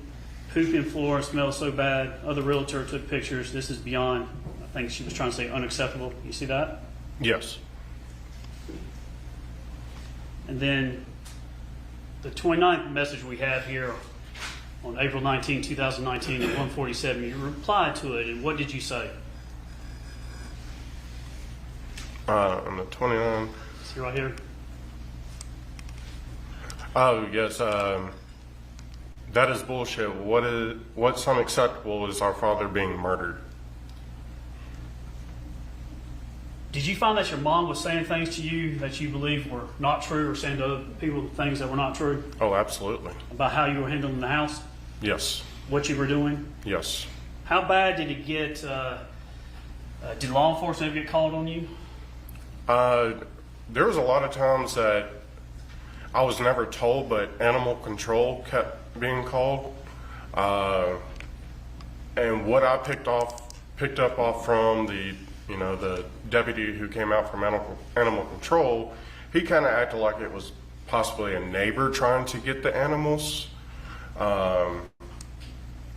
So that was the most occurrence of, somebody from the Cherokee County coming out. Did animal control ever come and take the animals away from you, or write you up, or lock you up, or anything like that? No, sir. Every time they came out, they said, I showed them, their feed and, their hay. I walked them around. They looked at all the animals, and they're like, yeah, there is nothing wrong. All your animals look healthy. And Did you know whether or not it was your mother behind that? no, I do not know if it was her.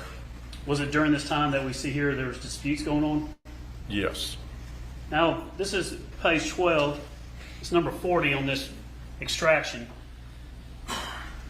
It's from you. Now, you've got mother too. I guess she had different numbers. Is that what you put it in? Yeah, by that time, she had to get a new cell phone because Cherokee County had her other cell phone still. Did your mother, the defendants, start asking about money and paying things and stuff on the cars and whatnot? If you would, read this message for us that on April the 3rd, 2019, from you to your mother. What does it say? I have been giving Amanda $200 every month for insurance. I have it documented. She sent me a text last week saying she canceled the insurance on the Toyota. The lies need to stop because we are not falling for them. Just how we know you're now going around Tennessee telling everyone that Chris and I would get into fights with Daddy. You want to talk about a disappointment. How about you filing a false police report against me? We are not stupid and we are not falling for your lies. Got pretty bad between y'all? Yeah, so the whole police report thing, I believe it was after I came back from my grandmother's funeral. I was contacted about meeting with a detective in Woodstock Police Department. Later to come out, the reason why I had to go to Woodstock is because since Cherokee County was handling the investigation with my dad, they could not get involved with this one. Well, I found out the police officer I talked to, he said that Melody filed a report that I threatened to kill her just like how I did my daddy. And this is all after the fact, right? yes, So is it fair to describe that as soon as you were after finding your father, the family was together for a little bit, and we've heard about the attorney, I'm not going to go into too much of that, but y'all then went and things separated. You, Chris, and Emily went this way, and Amanda went with your mom. Amanda and Chad Bruce went with your mom went that way. yes, that's correct. Fair to say that y'all were close together, not pointing fingers or anything like that, but then as time went on, it just branched out. Yes, Father and father, the gap got wider and wider. yes, But there were still, like on page 18 of this report, number 64 and 65, kind of an odd setting because you still had the house, and there's a message from you to her, 5:07 on May 21st, 2019. Did you leave the door unlocked? Do you see that message? Number 64 there. yes. Did you leave the door unlocked? She replies and responds by saying the key is under the front row. You see that? Yes, So at times it could be, I guess, amicable, but would you describe it as just odd and weird afterwards? Just how y'all had to interact at times? yeah. I had to be very careful because I knew with her aggression towards us, because there were several times that, if something happened that she didn't like, she would come up and start yelling at me and threatening me and stuff like that. I believe I talked to Detective Hayes, and he was the one that informed me that the memo recording on my phone, I'm able to do recording. So if I had any kind of interactions with her, I can record it, and at least there would be some kind of audio documentation of it. Now, tell the jury again, who was Chad Bruce? Chad Bruce, prior to this, was dating my sister Amanda. Are they now married? Yes, they're now married. Is he close to your mom? Oh, yes, very much so. Did y'all have a time after this that y'all had an incident in the roadway outside the property? Yes. So, after all this happened, I knew I had to go find some work. I did mainly kind of like under the table type work. I didn't go get a full-blown job. I was trying to bring in as much cash as possible. You working in a nursery or something? Well, that was, I didn't immediately start working at my friend's nursery. I actually went and worked for somebody who I knew who had a landscaping, cutting, lawns and stuff like that. But at some point, you and Chad had an incident in the. Yeah, so I came home from working all day, and I pull up and I see Amanda and Chad at the driveway. By this time, we were locking the gate. And they were standing there, and when I pulled up, Chad started threatening me and cussing at me. So was Amanda. I don't remember exactly what it was about, but I was being yelled at and cussed at. Is Chad, was he aggressive with you? he was definitely yelling and all. I stayed in my vehicle, but he never came like charging at Sure, me. no fisticuffs or anything. Yeah, nothing like that. But he was yelling and cussing and calling me a piece of shit and all this stuff. And I was trying, when this was happening, I was trying to hit the record button on my phone. And I somehow, I'm keeping my eye on him and trying to hit the record button on my phone in my lap. And I somehow wound up calling my buddy Justin. And all I hear is hang up, call 911, hang up, call 911. And I was like, okay, so I did that and I called 911. And by the time 911 got on the phone with me, Amanda and Chad were in their vehicle and he pulled right up next to me and he was cussing and yelling at me. So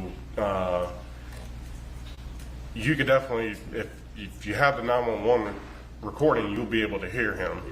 So the tension was spreading to other people too. Yes, I mean, Chad and Amanda, pretty much within a month after of this happening with my dad, they became fully against us and accusing us of stuff.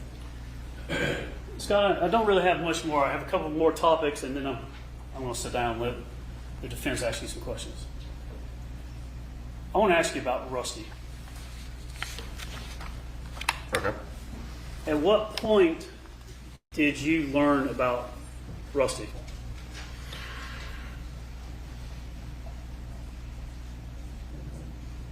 It was sometime around not Amanda, but Emily's wedding.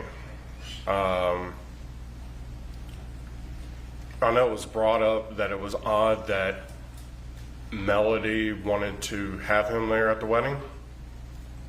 I don't ever really remember meeting him as a child. I remember meeting his dad, and also, Martha Jane. Less than a handful of times we went and saw them through our childhood, so I don't remember Rusty. Yeah, so Scott, what I want to know is, on July 5th of 2018, was Rusty Barton even in your mind when this was going on? No, not at the moment, no. Did you learn more stuff after the fact? Oh yeah, man, But more you're- came out. But your dad didn't know about Rusty Barton? Yes. How do you know he knew about it? I knew at one point, my father sent me a text message saying along the lines of the girlfriend of Rusty Barton that your mother's having an affair with contacted me. I don't remember, what the rest was said in that text message, but I knew by that point he was aware of Rusty. Your dad got a message about Rusty? Yes, from what he texted me, he got a message from a woman that he was dating, apparently. So the girlfriend of Rusty? Yes. This is S-Fair 6. I tendered yesterday. It's in evidence, and I want to go to... Do you remember talking or texting with your dad exactly what the language was about Rusty? I would have to see this kind of recap my mind. Look at S6, and for the record, I re-tendered it back into evidence, but this is number 23. It's your dad's sale from him to you. It's October 20th, 2017 at 9:19 a.m. Do you see that? Yes, sir, I did.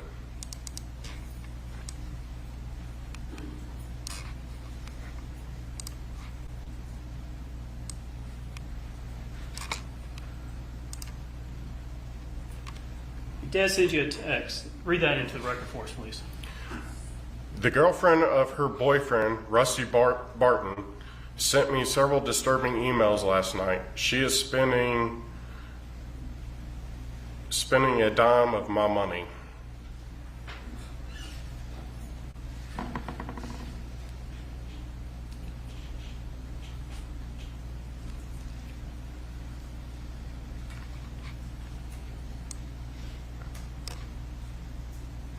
We'll go down to the next message, 24. From your dad to you October 20, 2017.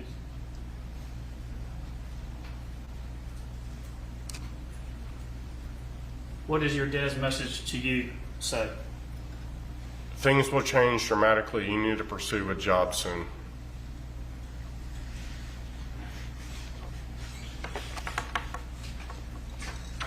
That was in October of 2017, I believe. Yes, sir. Scott, I want you to look at the jury and answer this question. Did you murder your father? I absolutely did not murder my father. Without a doubt, I loved him. Look at me. Did you have anything to do to help your mother dispose of and burn your father? Absolutely not. Tell them, not me. No.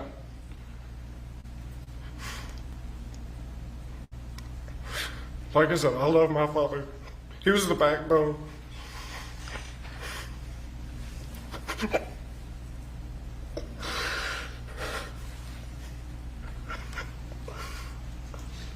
He was the glue to our family.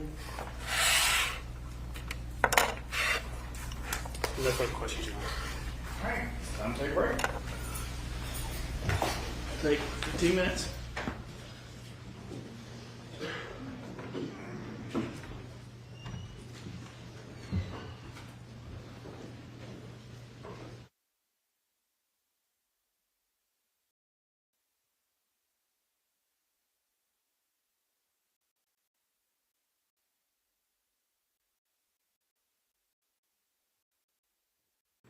The only we'll go until we get word from them.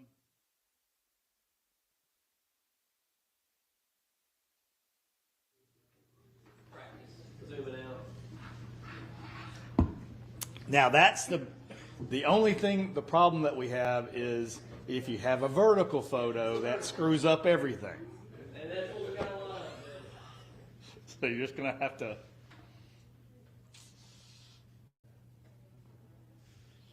Yeah, the old vertical photo is not. Go ahead and bring them in. Doesn't really.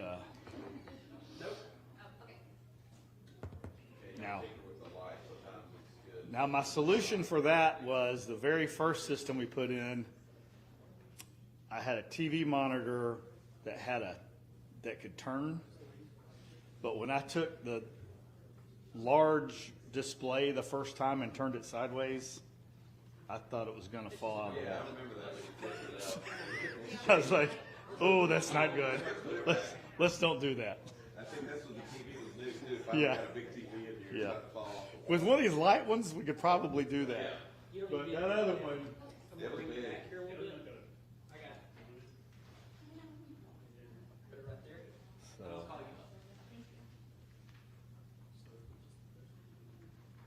so yeah, we Well, I'm sure they're a lot lighter than that first one you bought. That was one of the biggest TVs I'd ever seen, flat screen, the one that you got original. that would be the.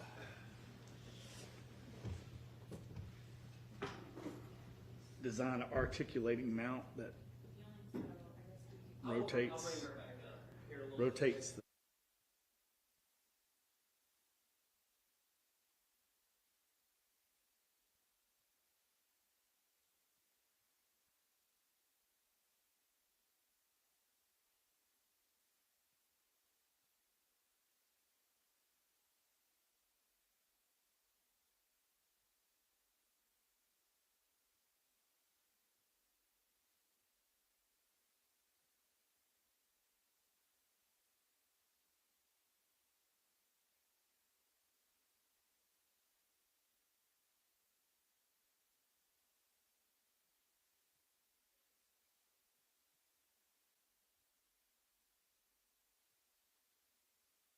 Because if y'all are like me, you don't want your Chick-fil-A sandwich to sit on that pickle for too long.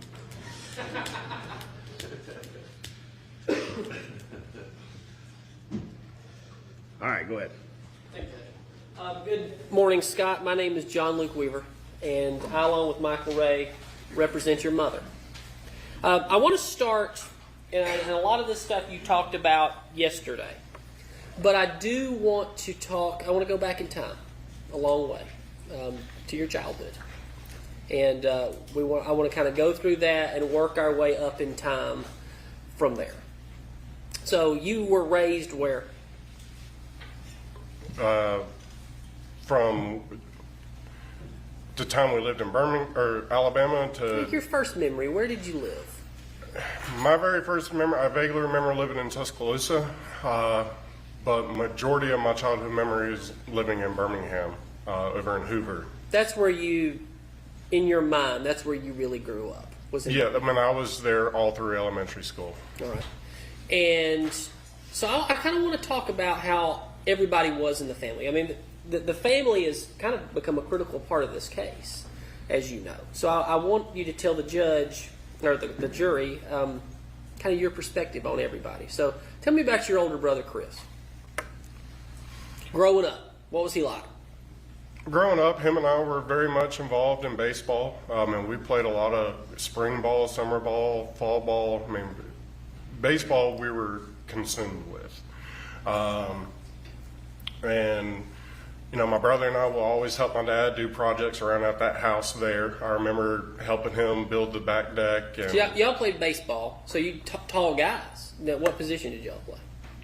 we played a variety of different positions. Pitcher? At one point, I was a pitcher. Played a lot of outfield. I don't really remember what all my brother played because we were never on the same team because he was older than me. But you know, I've been shortstop, first base, pitcher, outfield. You play in school for the high school teams? No, I did not play baseball in high school. Once we moved to Georgia, I really didn't want to play anymore because I didn't have my friends anymore that I used to play with. Lost those connections. Yeah, in a way. Also, too, the coaches didn't know you, I guess. Yeah, I mean, it's just, you know, we moved to a new town, new neighborhood, didn't know anybody. Who was better at baseball, you or Chris? I mean, Chris maybe? I don't know. I mean, him and I used to be in our backyard and practice pitching and throwing, and, you know, we would do the same with my dad. So I really don't remember, you know, watching him play. Yeah. So, I mean, if I would have to say, we're probably equal. And in Birmingham, that was when you guys, I mean, basically through all of your growing up, you guys shared a bedroom, right? Yes. Bunk beds, how did that work? We had 2 twin beds in the room. Just side by side. Yeah, one on one side of the room, one on the other. All right. And that was from your earliest memory to moving to, I believe, the Hampton Hall neighborhood? Yes, sir. All right. And so tell me about that. Did Chris ever get in trouble? Which one of you two was the mischievous one? Somebody had to be. 2 brothers. I mean, yeah, we always got in trouble for something. I mean, nothing really stood out to, you know, that will stick in my memory for sure. But I mean, yeah, we got in trouble like any, you know, boys would that were. Okay. You know, this is before cell phones and internet and all that, so, you know, we were out, you know, actually playing like, you know, kids did back then. Old school. Old I think school that's way. the word you use. You're old school. Yeah. Okay. Like your dad, right? Yes. Okay. So, but of the two, I mean, I've got 2 sons, and I got a mischievous son, and then I've got one who's basically always pointing the finger at the other son. But can you say of the 2 of you, which would be the more mischievous of the brothers? Just pick one.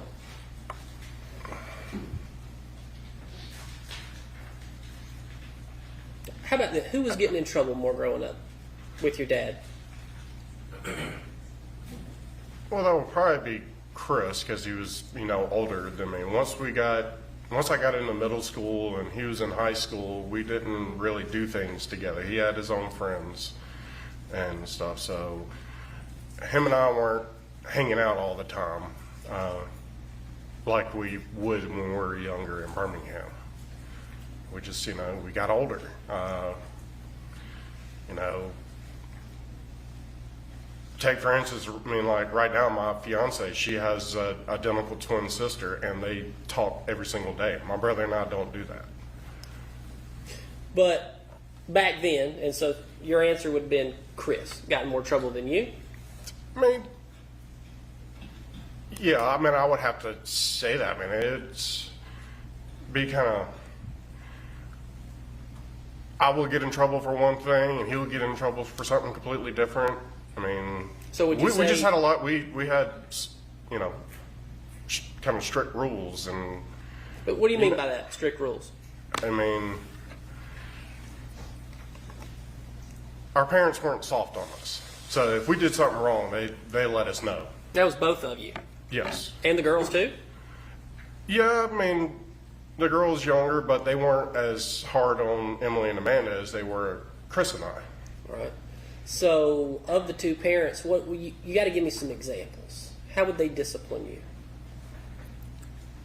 Oh, my dad, you know, he would, you know, fuss at us and, you know, explain what we did wrong and everything like that. I have more memories of Melody hitting me.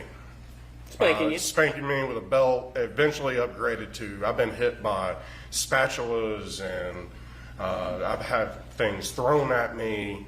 I do remember we were living in Birmingham in the girls' room. No. Not going into something that happened wherever, whenever, forever ago. All right. So the girls, growing up, they were raised a little differently than you and Chris? Yeah, I mean, they weren't treated like how, you know, Chris and I would. I mean, they're girls. And I mean, there's a difference between girls and boys do get into more mischief than what girls would. All right. So, kind of, you know, not to say that this is the case, but if you could rank for each parent growing up, who do you think was the favorite and who do you think was maybe the least favorite of the children? So for your mom, we'll start there. So my mom's point of view, who was the most Who favorite? was the favorite? Who was the least favorite? She definitely favored Amanda more. Okay. And then Chris, she favored more. I was middle child, so, you know, Chris was her first baby, and then Amanda was the baby. So That was they- her top two. Yes, from my perspective, yes, those And were her top two. So who would have been the least favorite?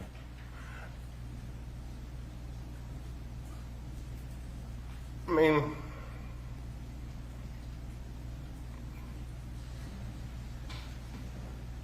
they never treated us like, you know, any of us were like the outcasts or and all, but That's not what I'm saying. I'm just from your Yeah. perspective as a child. I just remember, you know, Amanda and Chris kind of got, you know, treated a little bit better than, you know, they got better birthday presents and got more attention in a way. And I'm not saying Emily, you know, didn't get that and all, and I didn't get it because, you know, my dad always made sure that, you know, all of us were treated, you know, kind of equally. Okay, so on your dad's side of things, who would you say his favorites were? Both the girls. A little bit harder on you and Chris? He was just, you know, When you say he old- put more discipline on us. Right. When you use the word old school multiple times. You've been interviewed for this case about 6 times, and you've been testifying now for about 6 hours. And you use the word old school a lot. What did that mean? Old school is, you know, he never coddled us, you know. He made sure we got out and did yard work and we got our stuff done, you know. I remember growing up, we couldn't go play with our friends until we got our chores done. He held And you accountable. That would have been Melody more. Okay, well, doing that. I was saying he held you accountable. He just, you know, he definitely got us involved on, you know, doing stuff like that. So it wasn't, you know, work came, get work done first before play. And you mentioned that growing up too, I mean, there kind of was a little different standard with the girls. Amanda got a brand new car, and I believe you got a 1991 Silverado. Yes. What color was it? Black. Okay. So you moved to Atlanta in '95? Yes, sir. Right. What do you remember about that move? I remember coming over. We stayed a lot at the Renaissance Hotel down in Atlanta, which was right next to my dad's, law firm. That's where they. Where was the firm back then? It was Because like that was before Atlantic Station was built. yes, it was catty corner to the Varsity. Okay. So it was right there. So you had at the time I think it was South Trust building, and you had the Renaissance Hotel connected to it. So that's where we stayed at while they were looking for a house. At the hotel. Yes, we would stay there. And were you happy about the move? I wasn't crazy about it because, like I said, I had all my friends in Birmingham. I had my best friend Kyle that we went fishing every single day in the lake that we had in the neighborhood, and I used to go to hunting camp with him and his dad. So I had all my my friends there, my best friends, and I was moving to an area that I didn't have any friends, didn't know anybody. So, Emily has been kind of noted as the brain of the family, like of the four, right? The smart one? Yeah. Okay. So, how were your grades growing up? Oh, I was not the best student. Wish I got my dad's brains on book smart and all, but I always struggled in school just because I would get very, I'll lose attention. I'll get bored or something and wander off in my mind. And I graduated, but I was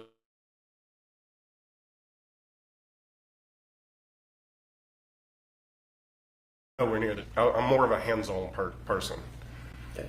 How did that go with your dad? Was he kind of upset with you about your grades and how that went growing up? No, he always helped me. He tried to help me, with homework and, try to improve my school. He was always going over homework with me and, grabbing my textbooks and, helping me out, basically kind of tutoring me. When you moved to Atlanta, did you have any opportunity to ever meet Angela Phillips? I've pretty much known Angela my entire life. That was my dad's legal assistant. So as far as I can remember my dad working for the law firm, she was the legal assistant. Okay. And when did you find out about the relationship that your dad had with Angela? I never knew about a relationship with her. Have you ever heard about it before? Nope. This is the first time I've ever hearing this. So you graduated high school, what, about 2000, 2001, somewhere in there? Yes, sir. Which one? 2000, well, it was after 9/11 that I graduated, so it was my senior year of 9/11 happened. So that would be like 2002. Yes. Okay. So, and you joined the infantry in, what, 2008, 2009? Yes, sir. It was, I started out, I went to the recruiting office in the early 2008, I think it was. Well, let's back up. What did you do between 2002 and about 2008? So when I was in high school, like I said yesterday, I was on the work program. I worked at Jiffy Lube, so I did oil changes and stuff like that. Once I graduated from high school, then I went and worked for Tires Plus, and then several other mechanic shops for several years, and then. So you say several. Why were you changing jobs so much? What? Just trying to make more money and all. I mean, mechanics at mechanic shops is kind of like, barbers and stuff like that. They don't. It's rare if one stays at one location for a long period of time. Also, a lot of mechanic shops, they got their master technicians and you can't really go anywhere. So you go in as like a lube tech, which just does oil changes and brake pads and stuff like that. So whenever I found an opportunity to gain, a higher job experience, I would try to take advantage of it and make more money. Did you ever attempt to go to a trade school or anything like that? Get an extra education? I thought about trying possibly going to linear tech and going into the automotive, but once I got into working on cars and all, I realized you really didn't need it. It's better just hands-on training. You learn more that way. There was a lot of people who worked in that industry that didn't have a degree hanging on the wall that was making decent money.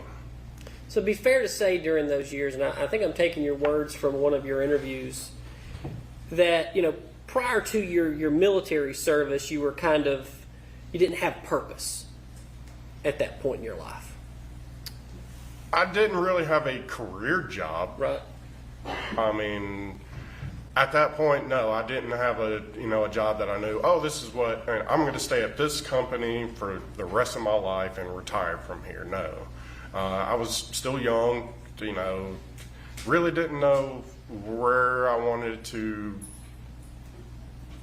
which direction I wanted to lean into. So, and at one point I decided I just, instead of working on cars, I went towards selling cars to see how that would be. And so I started selling cars. Okay. Where were you selling cars? My first job was at Gossett Volkswagen, right there, kind of Roswell, Alpharetta, off of Mansell Road. We sold Volkswagens and Bentleys. I then left from there and went to Regal Nissan, which is the next exit down Holcomb Bridge. That was more family owned. Loved working there. Did great there, sold a lot of cars, made a lot of money. About what year was that? This was around 2005, I want to say, that I was working there. Because when my grandmother had her heart attack, I had to have open heart surgery, I was working there. And that would have been before you went into the military? Yes, sir. Okay. So what, about 07, 06, somewhere in there?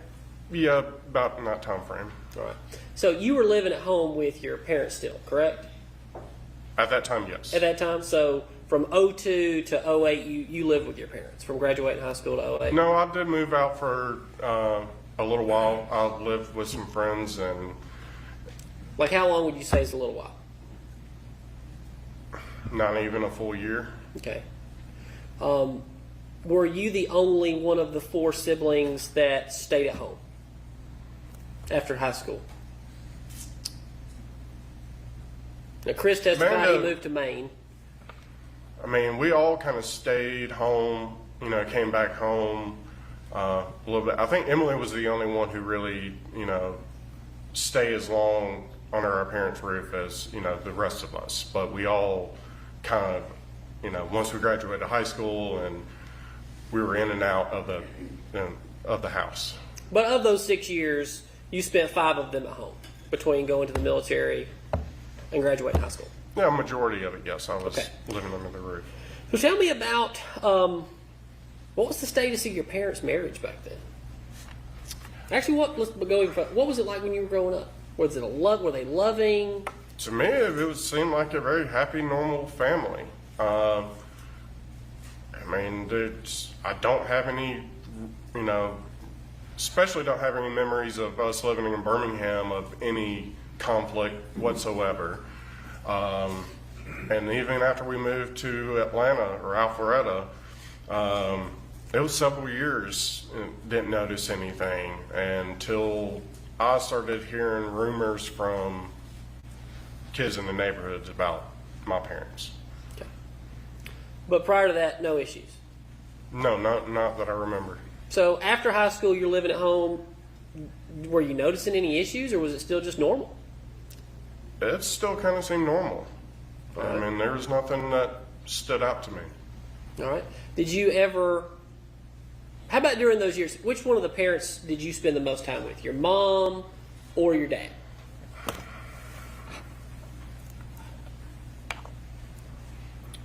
I mean, obviously it would be my mother because she was a stay-at-home mother, so she was there. My dad was always at the office Monday through Friday. So, but Is that when y'all started kind of? It seems like you guys both had an affinity, an affection for yard work, and working with your hands. Yeah, that's always been. It seemed like my entire life. So back then, even would you and your mom do stuff like that? Oh yeah, I mean we all got out and worked in the yard. All right. And it sounded like when your grandmother, Miss Walker, had her heart surgery, that you went over there with your mom Yes, and stayed for a long time. yes, there was quite a period of time that we were up there. So of the two parents, and I know everybody always gets on, ask a lot of questions. This is a serious case, so I have to ask a lot of questions. Mm-hmm. But back then, and even through, I would say, 2018, I'm just asking, which one of the two parents did you spend the most time with? Well, it still would have been her because my dad was working. So I helped her with the situation of my grandmother. So I believe, Emily was in college. Amanda, at the time, I think she was in college too. Chris was doing his thing. So, I was the one that, was really able to help her, with the whole ordeal of my grandmother. So, I was around her the most out of the two. Y'all were close. Yeah, we weren't best buddies, but she was my mother and I was there to, help her out with everything that was going on. Right. I mean, you now refer to her exclusively as Melody. Yes. And you started doing that in 2019, and you've been doing it ever since. 2019 into 2020. But even when you talk about her in past tense, you use the word "my mother," talking about her back then. Yeah, she acted like her mother. She was my mother.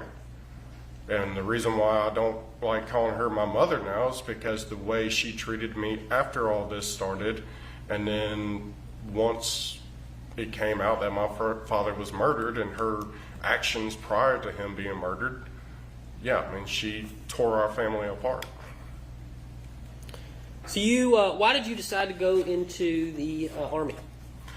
So once I noticed things were happening between her and Ted, and that was going on, my father actually told me, you might want to pursue another job, because I was in sales. I sold cars. The recession was coming on, the housing market crashing. He also did bankruptcy as well too. So he kind of said, hey, you might want to find a different job because things are about to get bad. So I knew I've always wanted to serve. I've always been an outdoors guy. I don't obsess over sports like my brother does. I'm more hunting and fishing and going out, being in the woods and everything like that. So I decided that I wanted to go and join the Army and just kind of restart my life over, get away from That's the trauma. word. Restart. That's the word I think you've used previously. Yeah, just, I knew going into the Army, I'll be able to, get away from the situation that was starting to brew up. What was that? That Melody was having an affair with Ted Wiley. What does that have to do with your situation starting to brew up? In your life, what does that have to do with your life? I didn't want to see the drama and turmoil going on between my parents and this, and, I had my grandmother So in the hospital. you're telling this jury that you joined the Army because you believed your mother was maybe starting to have an affair with Ted Wiley, and so you're going to join the Army, and it's not because you're bouncing from job to job to job in the mid-2000s and you don't have your own home. It's not, that wouldn't be why you joined the Army? There's a lot of different factors of the reason why I joined the Army. I mean, the stuff going on between, in my parents' relationship, and then also my dad telling me about, the economy going, and I started to see it. I wasn't selling as many cars and stuff like that, and, I just wanted to, it was my way of kind of going into how someone would go to college. They're getting away from the family and also I chose, the Army path. So you were born in 1983. Yes, sir. And then you joined in 2008, so that would have made you about 25? I was about 24 around then. So a when little I started. older than the average person coming into the Army at that point. Yeah, I mean, when I actually went through basic training, there was actually several people who were older than me, and some the same age, but yes, majority of them were, 19, 20 years old, fresh out of high school. And where did you said yesterday where you did your basic. I didn't write that down. Down at Fort Benning in Columbus, Georgia. And what was your report day on that? My report? Your first day of report. The date. I don't remember the exact date. I remember my dad dropping me off at the recruiting office, and the recruiters took me by the car and took me down to MEPS down in Atlanta. I don't really remember the exact date. And you testified yesterday that you actually remembered your mother crying when you were leaving. That was when they dropped me off at the airport when I was flying back to El Paso to deploy to Iraq within 24 to 48 hours. And that was in 2009, correct? Yes. Right. And your tour in Iraq, do you remember when that started? It was in April of 2009. Mm-hmm. How long were you on tour over there? It was right, we didn't hit a full exact 12 months, but it was like 10 and a half months or so. Because I came back, I believe it was in May of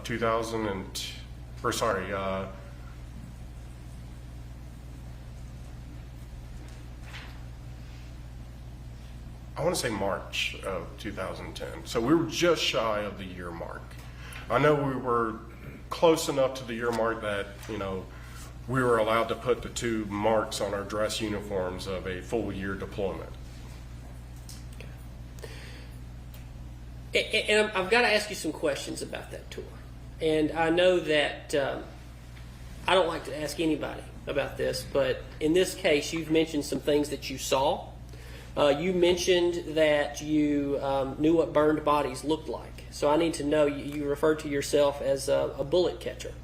So I need to know kind of some idea for this jury what you experienced in Iraq. So on that deployment, I was part of a specialized group. It's called PSD, Personnel Security Detachment. And we escorted high-ranking officers, any celebrities who came out on the USO tour, because the base I was at, we had a building, the ziggurat is from the Bible, home of Abraham. So anybody who came out to entertain us and all, they wanted to go out and see it, so we would provide security for them. But majority of the time, we were going out and providing security for high-ranking officers, meeting with local leaders in Iraq, and escorting officers from base to base, make sure they were okay. We also escorted EOD and the bomb sniffing dogs, and we did a lot of security for different stuff. We even did prisoner transport. We would go and pick up prisoners off Chinook helicopters and transport them to the jails that we had. And we just did a wide variety of security, and we also did patrols too as well. So it would have been during the patrols that you saw the burned bodies? Yeah, it's a third world country. I've always said to the people here who complain about this country, it's like, go to those countries. It makes you sick on the stuff you see. But yeah, man, I've seen bodies. I witnessed a dump truck flip over and crush a vehicle with 5 people in it and pancaked it. Did it flip over because of an IED? No, it flipped over because we were on a mission. We were transporting some top secret information, and a vehicle came up from behind. So the gunner on the last vehicle, he always pulled the 6 o'clock type, position. He got, whatever was coming up behind. So there was a car coming up. He flagged them to stop or whatever. Well, they got over onto the other side of the road, and so be it. A dump truck was coming up, and they both turned the same direction. The dump truck flipped over and landed right on top of the vehicle, and there was about 4 or 5 occupants in that vehicle, and it pancaked the vehicle. And it happened literally right in front of my truck. I had to slam on the brakes, and it was inches between the front of my truck and the dump truck that flipped over. That's how close it came from us wrecking. And of course, I had to pull around to pull security, and my PC, the guy who sits next to me, he goes, "Do you see anybody alive in there?" And I looked down, and it was a gruesome scene. And I was like, I highly doubt anybody's alive in that. So, we saw stuff like that. I mean, you see burning vehicles with people inside them. I mean, my platoon got blown up by IED one night. We've been rocketed, mortars coming in. I experienced a lot. Did you ever have to move any of those bodies? No. And in this action, did you have to take any kind of tactical training out in the field, or any tactical movements out in the field, and wherein you actually killed somebody in Iraq? I can't confirm, that I had somebody in my sights and I saw them go down, but there was some. It's hard to describe. Talk to people who've never been in that situation. So I could say one thing, but y'all could think something different. You're not there. It's not what's on the movies. It's completely different.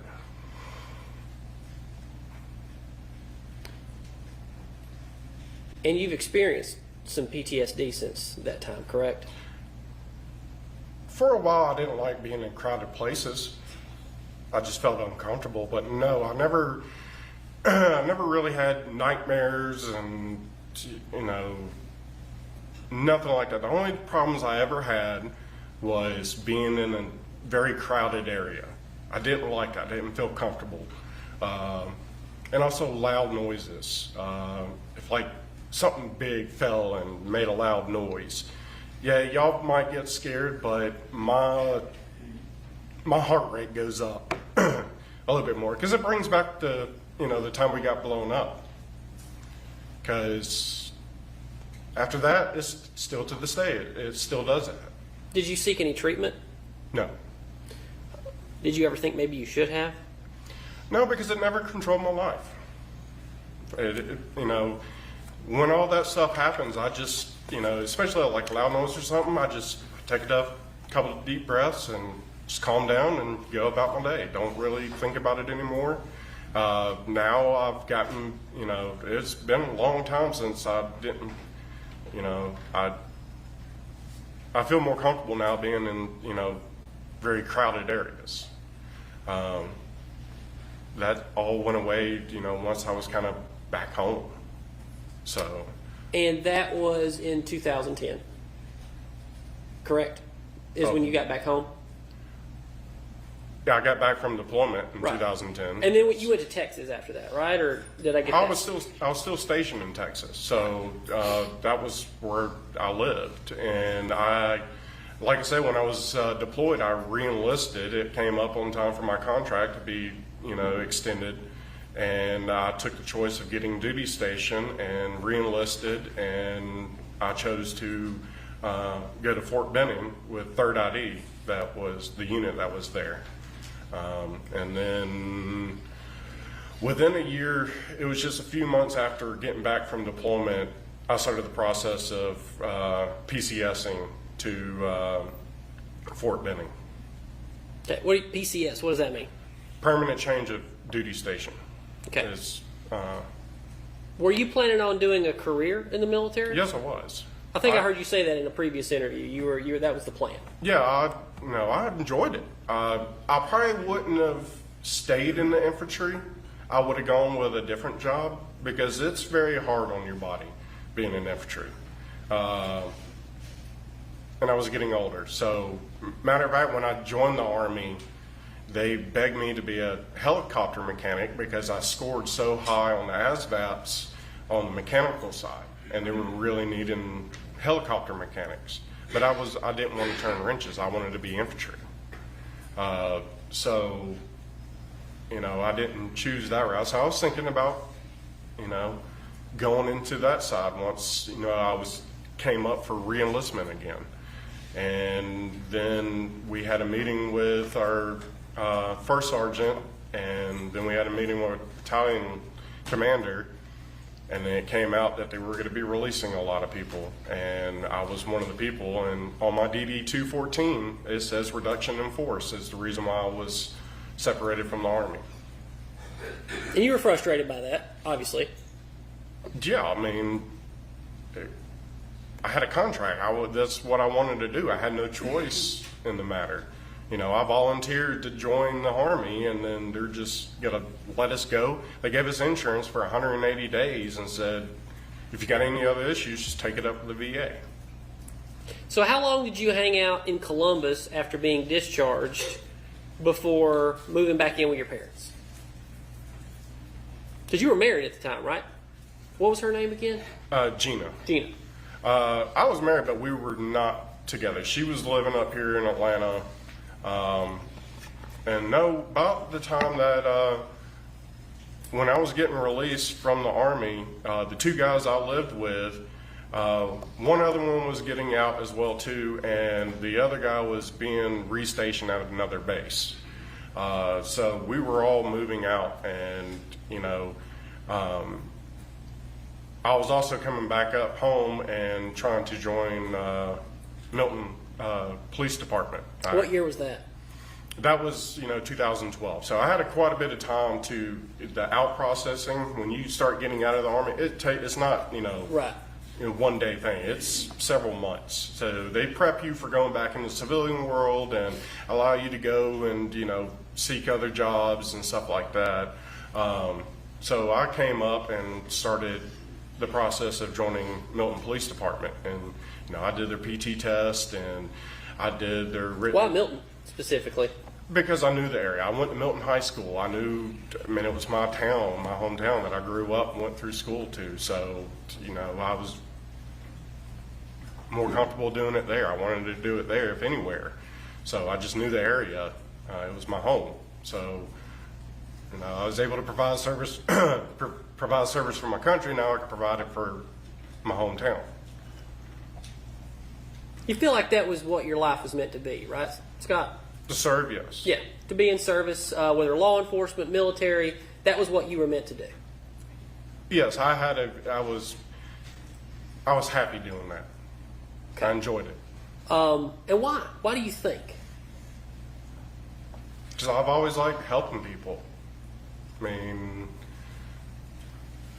Look at it. When you're working on a car, you're helping somebody out. You're helping them fix their vehicle. They don't know. Well, that's service. But that's a different type of service. But yeah, it's kind of the same thing. I just, like being there for people and help out and, do what I can. I enjoyed it. Do you think that also you enjoyed people coming to you for help too? Yeah. So- I have to do as much as I can. If somebody came up to me, if I'm able to do it, I'm going to help them out. You go to law enforcement for help, right? Yeah. That's what. Okay. And did you apply anywhere else? No, because I started there, and once I got through the one-on-one interviews, So I first did the PT test, then I did the written exam, and once How'd you do on that? well, I passed because they said if you didn't pass, you wouldn't be called in for the one-on-one interview. So obviously I passed. I got called in.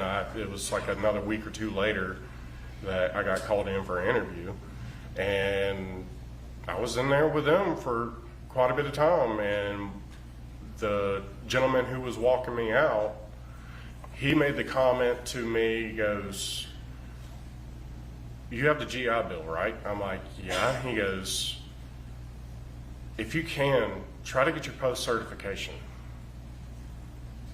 I was like, "Okay." And So would that mean that the GI Bill would have even paid for your post certification? he said that to me. I didn't know if it Go would down to or not. Jipstick, which back then was down near Macon. I don't know where it would have been at. Okay. So, Forsyth? No, they didn't tell you that? no, sir. Okay. Go ahead. Just keep telling me about that. So, he made that comment, and then it was a couple days later, I got a letter. And it pretty much said, thank you for your time and all, but it was along the lines as we don't have the funding to be able to send somebody to the academy. We're more looking for somebody who's already post-certified. But in the future, reach back out and apply again. So that's what I got. And then I started looking at, I went around to Roswell and stuff. I asked police officers there. I was, kind of seeing if it was the same thing. And everywhere I went, they were like, yeah, they're not hiring rookies. They're wanting already people who've already been police officers. And this was, towards the end of the recession. Now, a lot of counties had money and, our economy was not the greatest. Kind of almost what we're in now.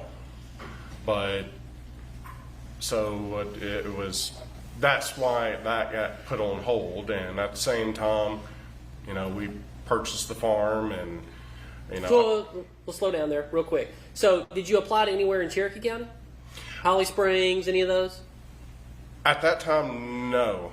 So, once we were at the farm and, it was getting to where, things were getting better. I started seeing a lot of commercials about counties hiring and everything like that. I started researching into Cherokee County. Okay. And, I was about to put my application in and start the process over again of doing that. And all this started.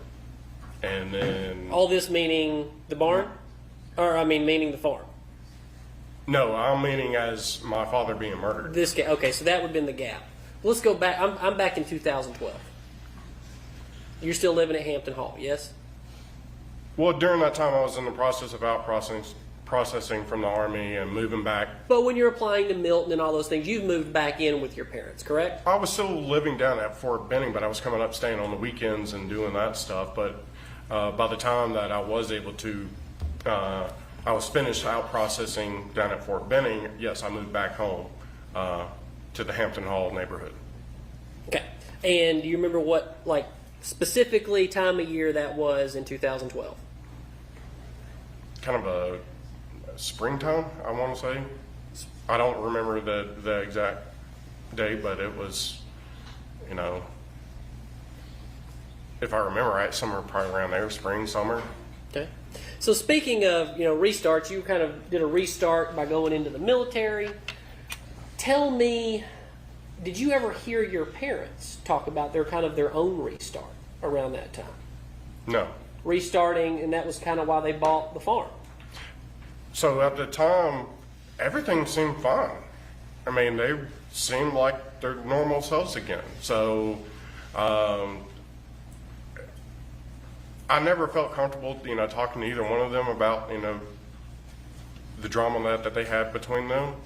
But to me, it seemed like everything was back to normal, a happy life. And, they talked about putting the house up for sale and buying the property.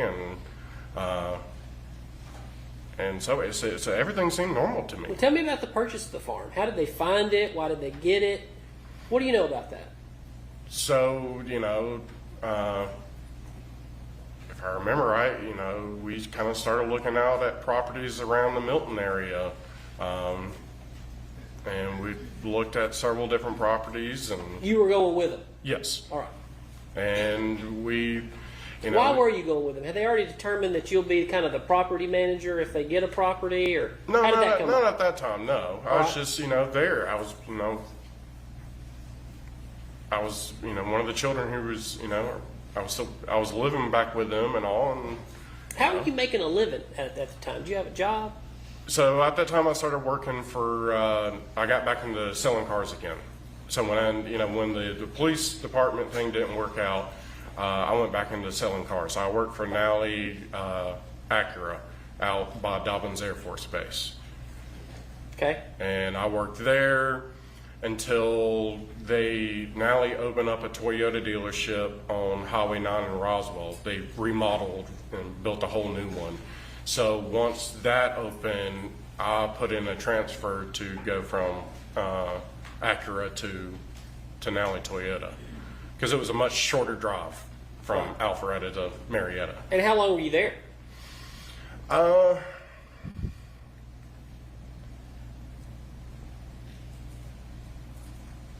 It seemed like over a year. So, and my dad they came in and bought the Toyota Sequoia from me. So I was there for a little while. About when did you start running the farm? So I left Toyota, and then I started working at the warehouse. Was working there. That was when they decided to sell the house and buy the farm. So I was, you know, working there and in the process of help moving and everything there. So, and then I lost my job probably You lost your job in 13? around there, yeah. Right around middle of 13? We were already on the farm. Okay. It already became winter because the snow apocalypse happened. Okay. So maybe even into 14? Yes. Yeah, so I do definitely know I was still working for the company when that snowstorm came in and it got so many people stranded on the highways and everything. Because I actually had to help Melody get home from that. Okay. And so that would have been sometime in 14, and then you lost your job. What happened there?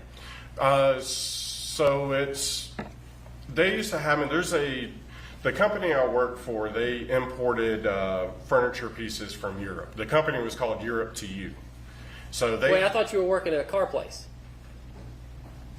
No, I left Toyota and started working at the. I missed that. All right. Yeah. Another job at this point. Yes. Okay. So I was working at the warehouse, doing that. So, but there's a building down in downtown Atlanta. It's the marketplace or something. It's where, everybody goes and sells to different companies and all. So everybody has their own studios set up and stuff. Well, they asked me to go, they sent me down there a lot to pick up furniture and stuff like that. And they asked me to go down there, and they told me what, needed to be getting. My manager told me, and I told him, I was like, I need some help because I know that piece I can't pick up by myself. He told me, okay, take such and, I don't remember the guy's name, take him with you. So we go down there. Well, a couple days later, I come into work, and the owners were like, we told you to go down there by yourself. I was like, I never got told to go by myself. I was told to ask, and then I asked, the manager if I'm able to take somebody because there was some furniture I couldn't get by myself. And they're like, well, we didn't authorize that. I was like, well, he did. So, they've already pretty much made up their mind they were going to let me go. And I think it's, And it's what you were just doing right there. And I'm sorry, I even got lost a little bit. You were explaining why you got terminated, correct? yes. That's what that was. Yeah, that's the reason why I lost my job there. Okay. But you were terminated, and that was your explanation of why. Yeah, that's the That's reason your why. opinion. That was the reason why they told me that I was being let go, is because I wasn't authorized to take that employee with me to help out move the furniture. Right.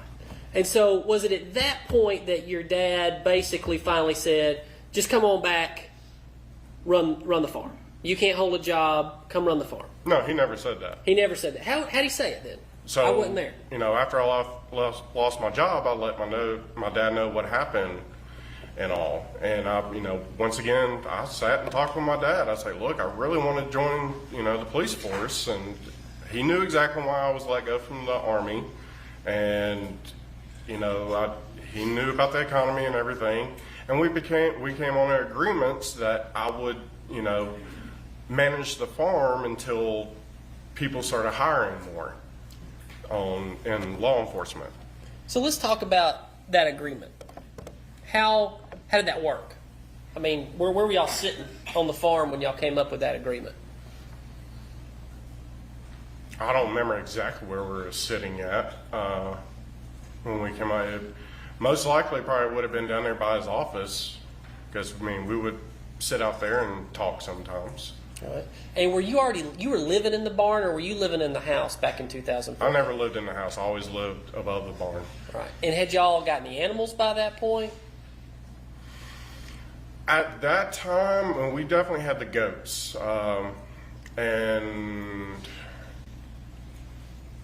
we started adding on more to the farm. You know, we got our first horse, and then we got. Was that your idea? Where did these ideas come from? How did we create this farm? Because you guys lived, you know, y'all lived in Birmingham for years and years, and you said it was kind of a smaller house, similar to the size that you live in now. Then you moved to Atlanta or Alpharetta, and then all of a sudden it's this huge house, biggest house you'd ever imagine. Obviously, until you get to the house at Purcell Lane. But how did this come to pass? How did you guys decide to become farmers? I didn't really get a good answer for that yesterday. I mean, my dad wanted something else that he could do more projects on. He ran out of projects at the old house. That's kind of why he wanted it more. I mean, I assume, if I remember right, it was they wanted something different. They wanted something bigger. He deserved it. I mean, he worked his tail off, and he could afford it. And you know, he grew up with his, you know, grandparents and everybody having cattle. And I mean, I remember going to my great grandparents, Mama Parsons, and they had cows and chickens and all that. So, you know, he wasn't opposed to it. Nobody was opposed to it. Well, nobody was opposed to it, but who really wanted to do it? That's where I'm trying to get you guys to explain that to the jury. My dad wanted property, and I would say, you know, Melody and we all like having the animals. My dad didn't really care. He didn't care about the animals. He didn't care about, you know, really having all the horses and everything like that. So it was you and your mother that loved the animals. That was primarily the two people in this family that wanted that, and you know, my brother's kids, they were excited about the horses, and no, everybody enjoyed the animals. But the primary care of the animals was you and your mom. The primary care was me. Okay, so it was you. You were the primary care. So how much would you say your mother cared for the animals and the property? I mean, like I said, she would do a little bit. But no, not on a regular, every single day basis. She would get out and feed and it was clean stalls and stuff like that. It was me who did all that. All right. So where did your paychecks go? Where did you get? I never got paychecks. I never, you know, like I said earlier, you know, my dad gave me a credit card, and he's giving me a debit card, and you know, that's what it. There was no agreement on, you know, oh, you're going to get such and such. So you didn't have a set amount of money that you could live off of? No, because he knew that I wasn't, you know, I wouldn't go out and try to buy a car or anything, stuff like that. You know, everything that I got was either for the farm or anything, but, you know, I could go out and have lunch, or I could go out, you know, and go play golf with my buddies and, you know, do stuff like that. But, you know, I never really went on vacations anywhere. I didn't do any of that. And, you know. Like Chris? Yeah, I mean, for the longest time, I went without ever seeing a beach. I mean, it was, you know, the last time I saw a beach, we went on a beach trip right after I got back from deployment. I was in the process of changing from Fort Bliss to Fort Benning, and we all took a beach trip down the Gulf Shores. And that's the last time, even to this day, that you've seen the beach? No, I've seen the beach since then. Okay. Back during these years. Yes. So you would, on a day-to-day basis, if you needed money, you would have to get the credit card from your dad, correct?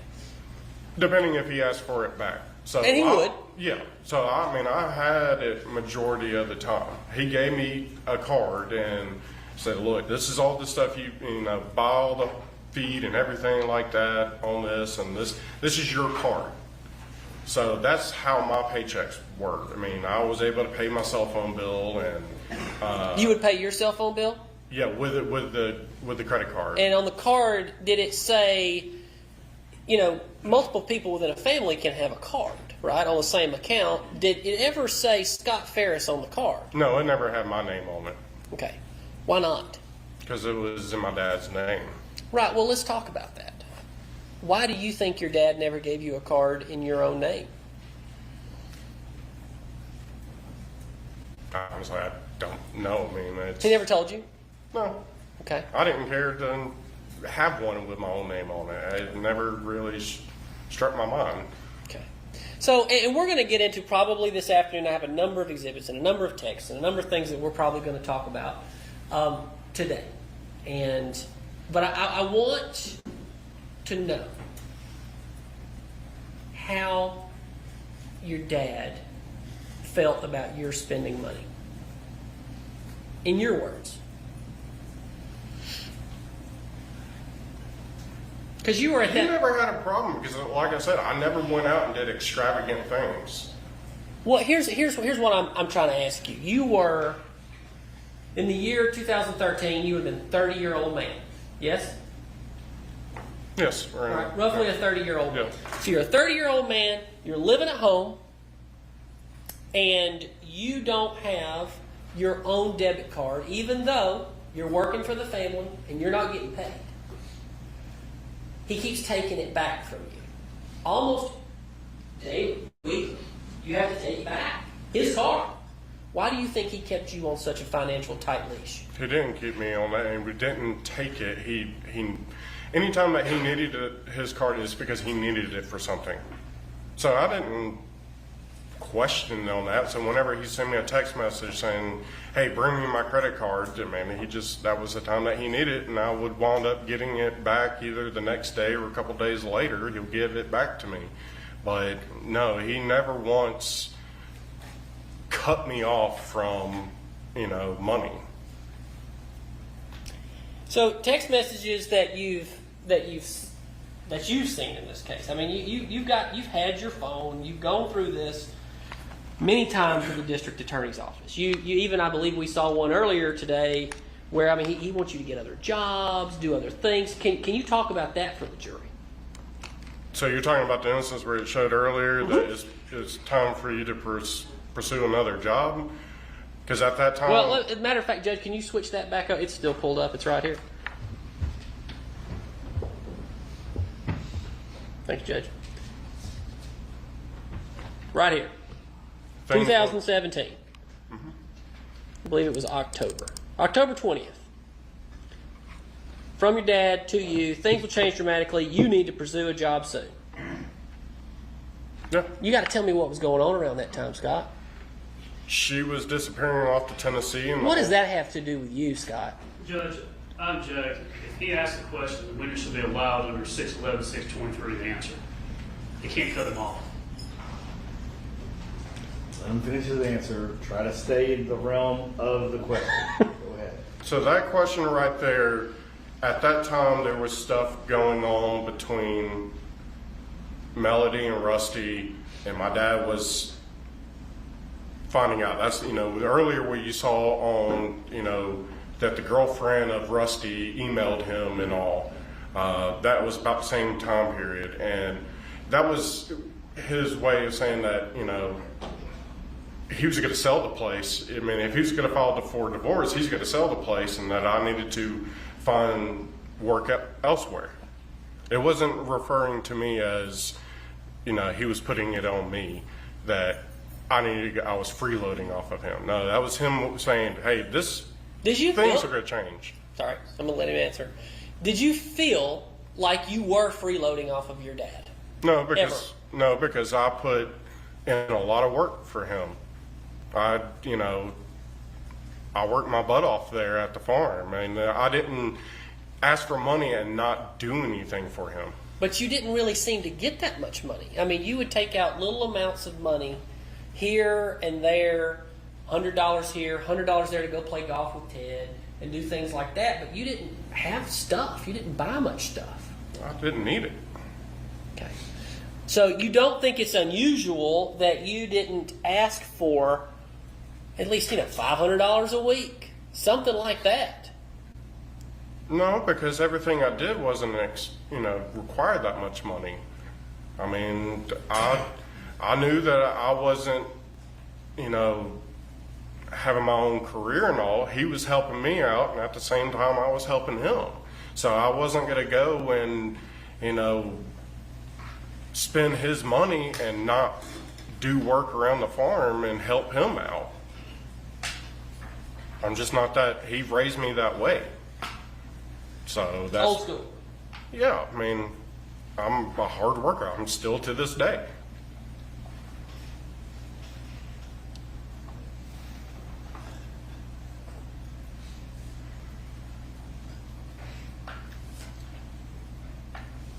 All right.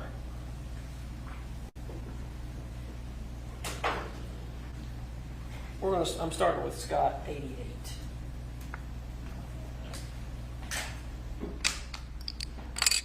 So I'm going to show you some text messages. If we can switch back, Judge.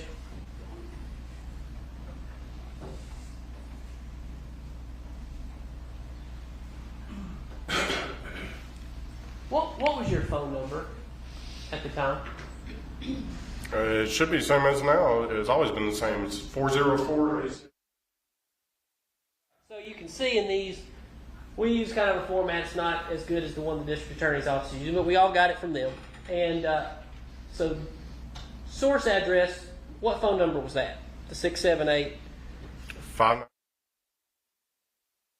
Cell phone. That was your dad's cell phone. All right. So I've got a text message here that looks like it was on 2018 6/29.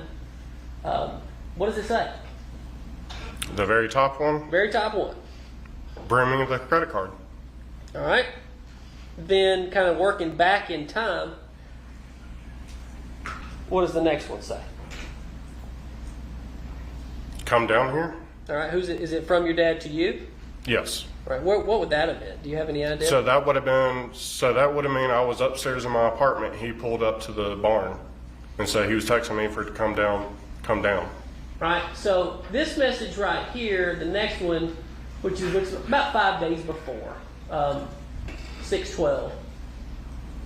The 9032. That's your dad, and that's to you. And what does it say? The credit card better be in my wallet before I leave tomorrow. Right. Then, I think earlier that day, what does the next message say? Bring me the credit card now. All right. And then what does the next one say? I grabbed the credit card because I needed to get Luke and Leroy flea stuff from the vet today. All right. So that would have meant this is earlier, this is about a week before, I guess. 6/7, it looks like it says, of 2018. But you had to tell him what you would spend money on, yes? Yeah, I mean, in that instance, I told him why I was grabbing the credit card to go buy flea stuff for him. I always let my dad know what I was spending his money on. Right, and it was in his wallet. That was where the credit card went. Depending on the time, yeah. Right, if so- I didn't have it, he had it, and it would have been in his wallet. Right, so what I'm saying is if this is your dad's wallet, wherever it was in the house, which you seem to act like you knew where it was. It was always in one of two places, is what you would say, right? In the car or on the dresser? No, I never said it was in the car. I never once found my dad's, I never had to go get my dad's wallet out of his car. It was always on the dresser in the master bedroom. It would never be downstairs with him? I mean, it could have been at one, if he was down in the office working, Right. I mean, yeah, it'll be in his pocket, if he had it. But if it was not on his person, 99% of the time it was laying on the dresser in the master bedroom. So if this is the wallet, this is the credit card, you literally would have, for every single purchase, you would go to your dad, get it out of his wallet, take it, use it, and then he would almost always be texting you asking for it back. No, that's not what happened. Well, why do these text messages read that way, Scott? Because you're not showing the other ones that came along with them. Like what? I mean, I mean, we're gonna put all this in evidence for the jury to see. We're just picking out him asking you for that credit card over and over and over. yeah, like I said, if I had it and he needed it for something, he would text me bring me the credit card. And, we were just exchanging it back and forth.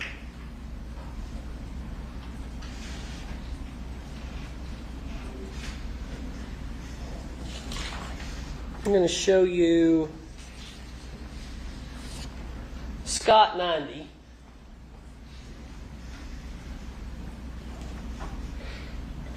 Read this message that's on the top of the screen. Oh, sorry. Can you see it now? You tell me when. I don't know if it keeps getting fuzzy whenever it moves. So, okay. She went to Alabama, put money in the account so I could get stuff to make dinner. What do you want for dinner? All right, and you and your dad, that would be the vast majority of the conversations that I've seen that you and your dad would have is you would talk about dinner and that credit card. Wouldn't you agree with that? Y'all didn't talk about the Crimson Tide, which obviously you like the Tide. No, we always talk about football in person. In person? Yeah. But in text, this is your conversations. Dinner, credit card. Yeah, we were short and sweet. I mean, that's how we would communicate a lot of times. Send a text to each other. All right, so the next message going down sometime around in May of 2018. I think this one, you're 2667 to your dad. Read it to me. Put more money in the account so I could go get something to fix dinner. Any recommendations on what you want? So explain to me. So you got to help me understand how this account is working. You keep asking to put money in the account. Was there a separate account that you would use essentially for the barn and for yourself from your dad's other primary account? So my dad, once things started getting really bad things started occurring a lot more, Melody disappearing to Tennessee, she was spending a lot of money and all. So my dad set it up. I really don't know if he opened a different account or what he did, but he gave me a card and he's like, look, this is to, account. I'm only going to put so much money into it. And if you need more, just let me know and I'll put more money. Because there was a time, you haven't shown the text message, that he was asking me, I do remember that, I had to explain that she kept taking the credit card from me and going buying stuff. So he didn't want her spending the money like she was. So he kind of managed to, get that other account. He gave me the card. And so if I need to go get fertilizer or anything like that, or get stuff to make dinner, I just send them a text, say, hey, put money in the account and I'll go do this. And you're not showing the other text messages that went along with it. Like the last one, it would have said hamburgers or something like that. And everybody knows I'm pretty slow, but if we sat here and went through every text message between you and your dad for 5 or 6 years, we'd be here for a really long time. So we're trying to move this along as quickly as we can, but I'm going to give the jury every bit of those text messages. Here's what I need to know right now. He says to you in this text message, again, bring me my credit card now. Is that what it says? Yeah, it says bring down my card now. All right, but that's a very affirmative, firm statement now. It's not, please, could you bring me my credit card? When you get a chance, could you bring me the credit card? I know you're busy, son. It doesn't say that. It says, bring me my credit card now. Every one of these are now, or put it back in my wallet. I haven't heard the word please. Did your dad use the word please a lot with you? In person, yeah, but not in text message. But not in text message. Yeah. So again, this is just your word with no proof of that. But when we actually look at the way that he would communicate with you about the money, it clearly shows that he's telling you what to do and when to do it. Yes? No, I know exactly when we would send a text like that. He'd be pulling up, he had to get to work. So he's like, I need it now, I gotta go. That's your explanation? That text message like that, that's what comes to my memory of, when he would send a text like that. He'll be in his Mercedes down below the barn. I'll be upstairs and he'd say, bring me my credit card now. And so I would, leave my apartment, walk down and hand him the credit card. Well, I'm going to come down here. It's still in what looks like May of 2018. This is your dad to you, and I guess it's right around Mother's Day of 2018. Can you read that to me, please? Since you have my credit card again, you need to order some flowers for me. Mama's birthday is today. Okay. So that was for his mother? Yes. Okay. But since you have my credit card again, you wouldn't tell him sometimes you'd go get it? No, he knew when I would get it. Okay. But sometimes he wouldn't, right? No, I always pretty much, he knew when he would have it. He would have it or I would get it. Right. He knew that when you would have it because he controls when you would have it, yes? He didn't control it. It was communication. He knew what I let him know, hey, I'm going to be grabbing a credit card, and, that's just him way of saying, since I had it, Maybe order some flowers. Sorry, finish. You got anything else on that? No, it's just saying. All right. May the 8th, could you read that text message from your dad to you? Sorry, the top one, bring me the credit card. Bring me the credit card. Next one down, 428. What's that one about? Where's the truck? And that's your dad to you. Yeah. Right. All right. So these text messages, again, everybody's relationship with their parents is always very different, but y'all seems to be very businesslike and cold. Wouldn't you agree? Cold? No, I At wouldn't least say in cold. messages. No. You disagree with that? Yeah, I mean, we were always short on text messages. I mean, I still catch crap about, from friends of my fiance. They ask me a question and I'll be like, okay. But okay. you don't remember the way that you would communicate with your mother back during this time? I mean, yeah, I remember. Well, tell me about it. What do you remember? I mean, there's a lot of different stuff that they're communicating on. You have to be more specific on, what you're kind of referring to. Okay, I will. These are just messages for you. Okay. Are you tendering all? I'm tendering Scott's 81, 82, 83, 84, 85, and so far also 91, Scott 91, Scott 90, Scott 88. No objection. All right, wait a minute. Did you get that far from? I think I did. All right. So you would talk a lot more to your mother. So it actually you don't really talk to your dad much on these cell phones. I got to zoom this one in. This was supposed to have been Adrian's job, but I've taken it.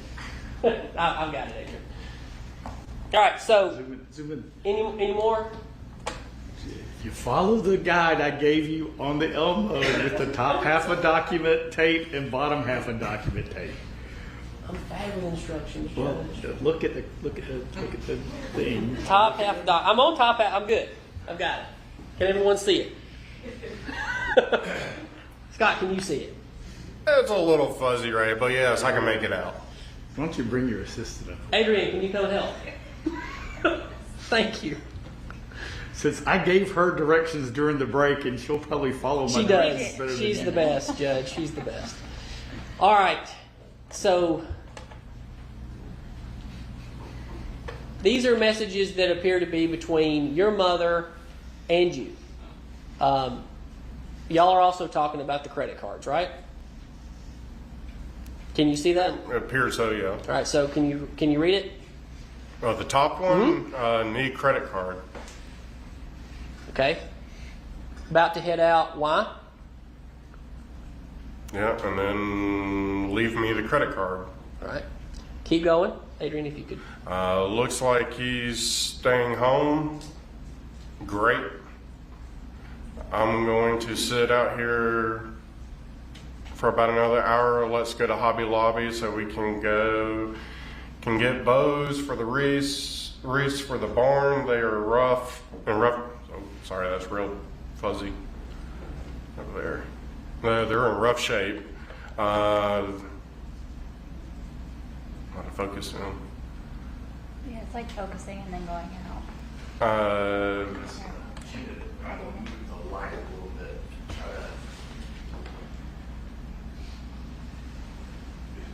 How about now? Okay, they didn't have any the other day. May have gotten more. He went to work. This is in 2017, around November 2017. Yes? Yes, the dates on them, yes. Okay. This is between you and your mom. Yeah. And keep reading, please. And say who it's from. So just like Scott Farris. I mean,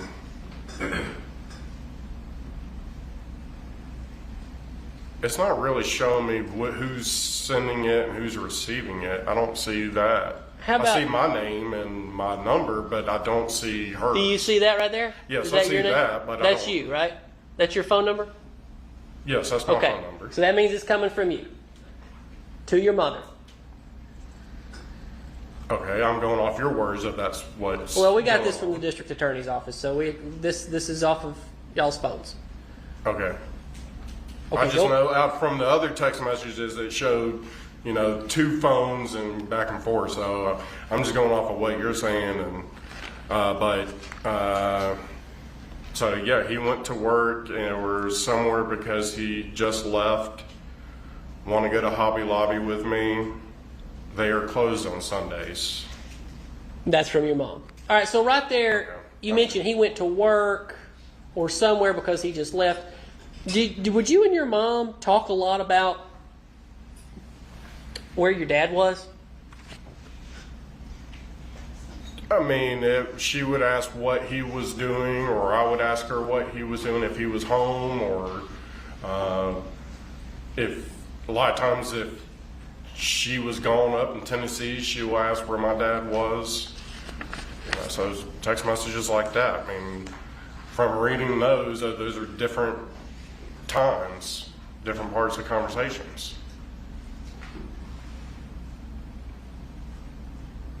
Okay, so moving forward to December of 2017. That might help a little bit. Okay, can you see that, Scott? Yes, I can make it All right, out. so that'd be, it looks like December 28th, 2017. Could you read it? Did you feed him? Because I haven't heard from him. Melody says nope. Then you ask, Is he home? and she says, Just came in. all right. Back around Christmas. Go ahead, read it. Did he go up there? She says no idea. Then I believe other text message from one. Actually, that was January 25th. I can see it a little better over here in 2018. January 28th. did he ever come home? That's you, Scott. Melody says yes.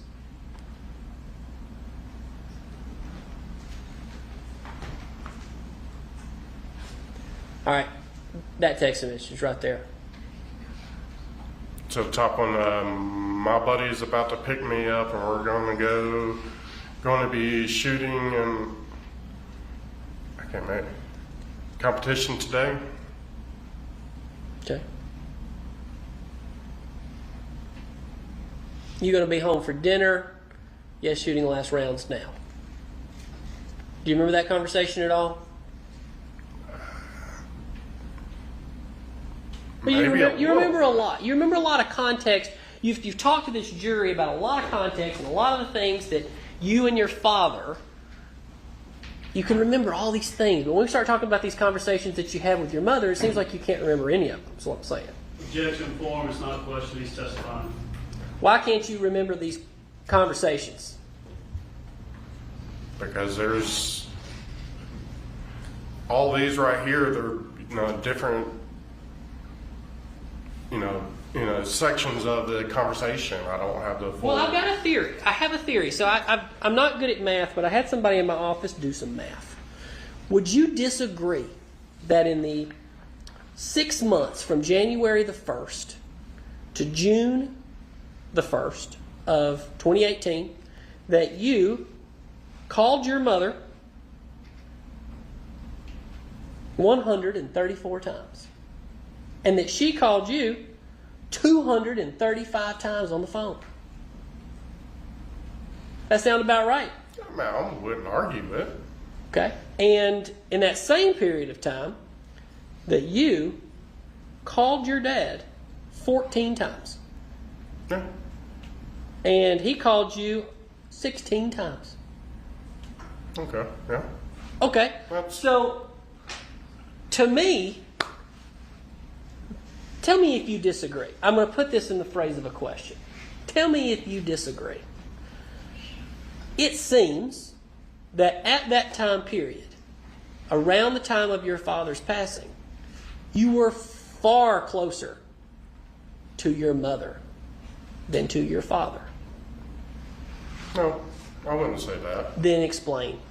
I mean, you're asking why there was more communication between her and I because my dad was at work. I didn't call my dad up all day long every day and disturb him at work. It was, she was there at the farm too, and we were the ones. My dad did projects on the weekend, but we were the ones doing stuff around the farm, throughout the week. So yeah, there was a lot more communication between her and I, and versus my dad and I. He was a busy man. He's a lawyer just like you, and he's got to work. Now it sounds like he was a much better lawyer than me, but I want to keep going on these conversations with your mother.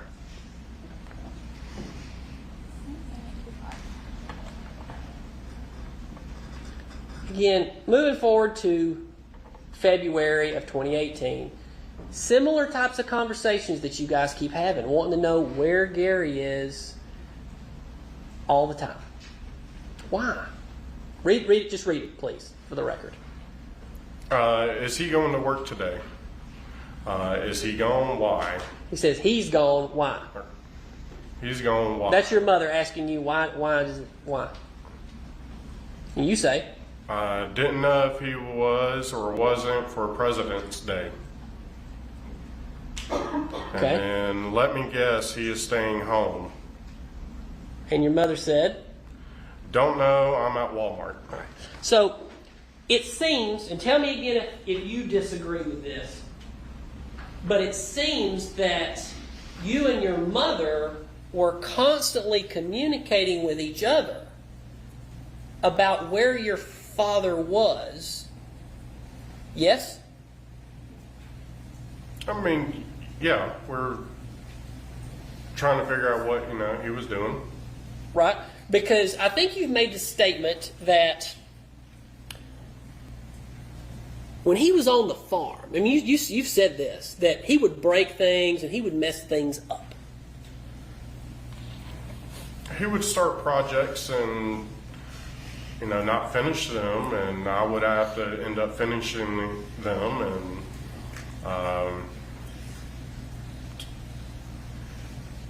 I mean, like I've always said about my dad, he was incredibly book smart, but he didn't have as much common sense. He didn't have as good common sense as you and Melody.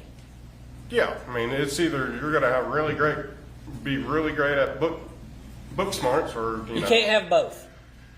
You can have both, but in my dad's case, I don't even know if he knew how to turn on the dishwasher. I mean, but he can give you every history of World War II. Okay. It's just that type of person. But it appears from the messages and from the finances about he controlled his pocketbook with you. And you said what you've said about your mother, but he also controlled it with you with an iron fist. No, he didn't. You just you'll never agree. Despite the words on the page, his control, you had no free association, no free power over your own money.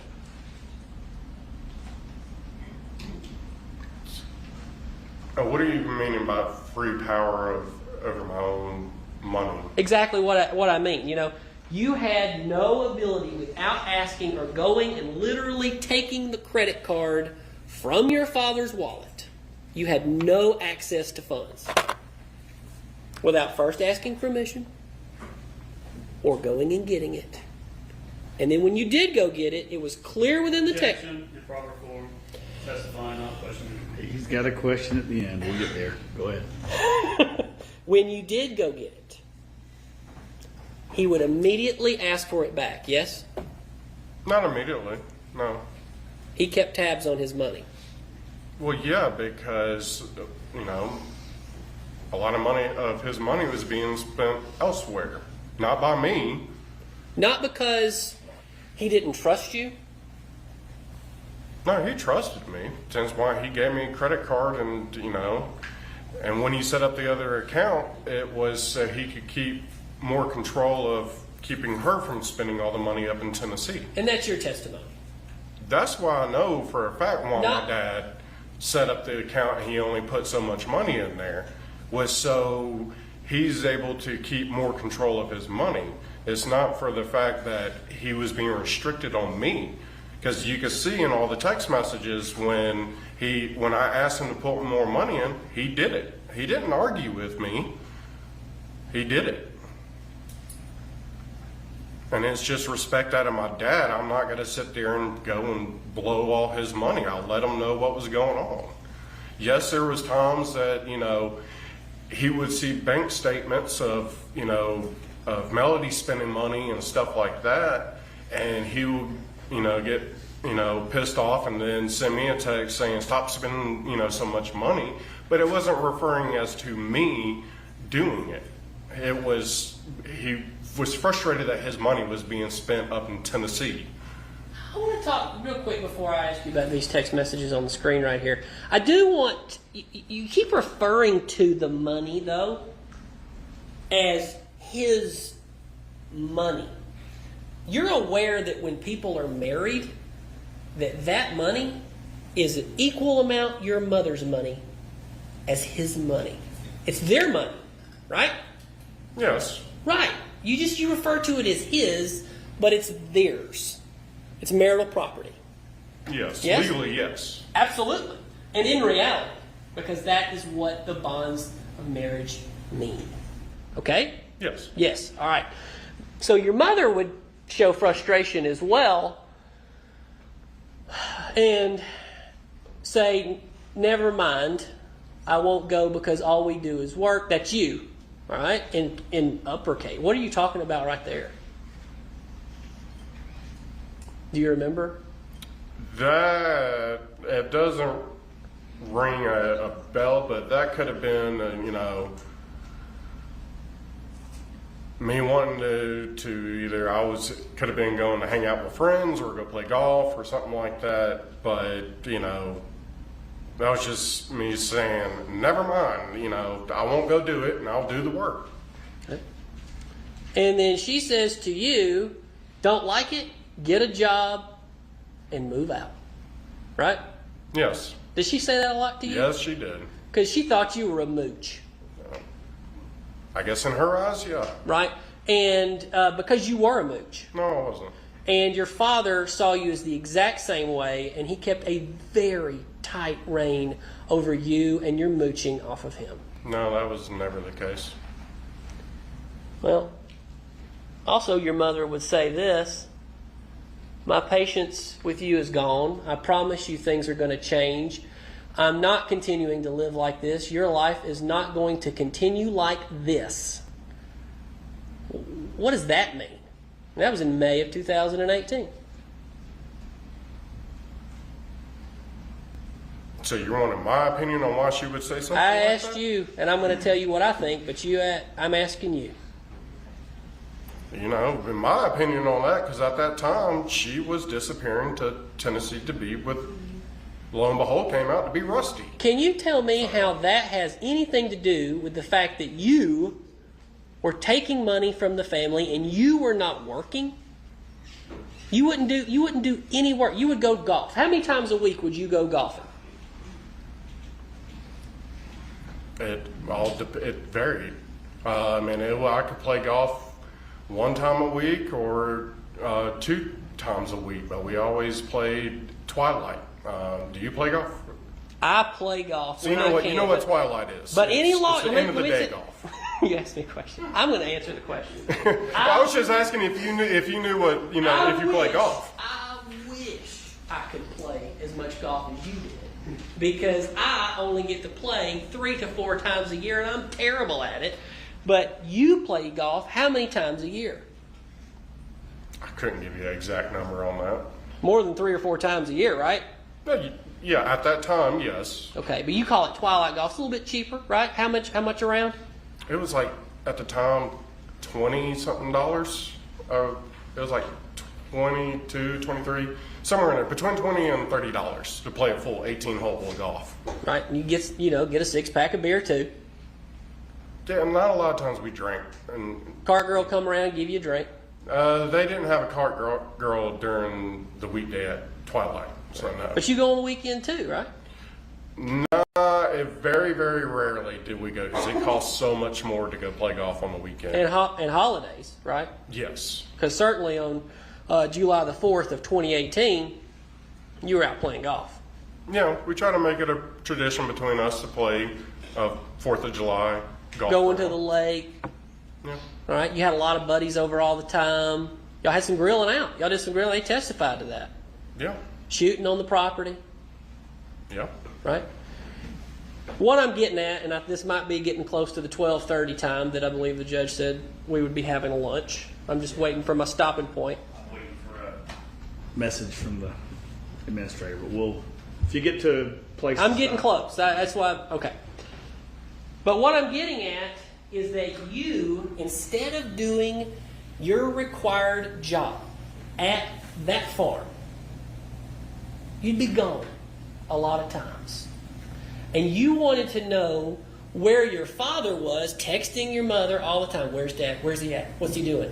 So that you could sneak I'm up. going to object to the form. He's testifying. He's not asking a question. It's not a compound question. It's pure up, and Mr. Weaver likes to do it. He's testifying. Try to rephrase, Mr. Weaver. I'll try to rephrase. You wanted to know where your daddy was so that you could go play golf and just not do what he wanted you to do. Yes? No. You felt essentially, and you were treated essentially by your father, you were a 35-year-old man in 2018. But you were treated like a teenager. Yes? No. Why not? He didn't treat me like a teenager. He treated me like an adult, but, I work for him. I work there to maintain it. Pull up all the other text messages about us talking about projects and measuring out stuff, and him asking my opinion on on stuff that needed to be done around the farm and equipment being bought and stuff like that. Those text messages are in there too. I mean, no, I honestly do not feel like he treated me like a teenager. No. You would agree with me that this lifestyle that you were leading in 2018 wasn't going to be feasible for much longer. Yes? You would agree with that? What do you mean by feasible? This way of getting money from your father and living on the farm without having an actual job off of the farm, that wasn't going to be feasible for much longer, was it? No, eventually at the point I was going to get to where I was going to go and pursue a job in law enforcement, and they would have to take care of the property themselves. Right, because you told Melody, your mother, on the 5th, I believe, or the 4th. I think you said it was on the 4th. If this conversation happened, that you said, I'm going to be getting a job soon, and y'all are going to have to figure out how to run this place. That's what you said. You said it to the jury yesterday. Yeah, I said it to her. She was laying in bed with the dogs. I definitely 100% remembered that conversation. So in your own words, you would agree with me that your lifestyle was coming to an end at that barn, yes?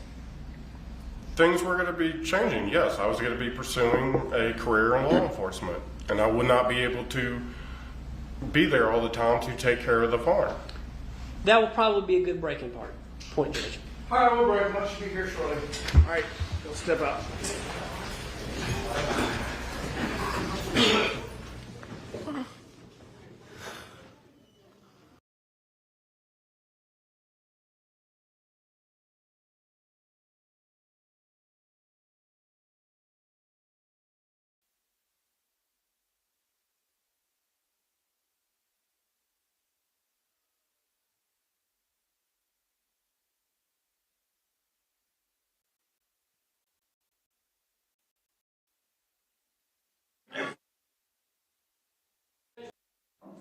Obviously, we've had an issue in the past, and the court has said to withhold on bringing up the failed polygraph test by Scott.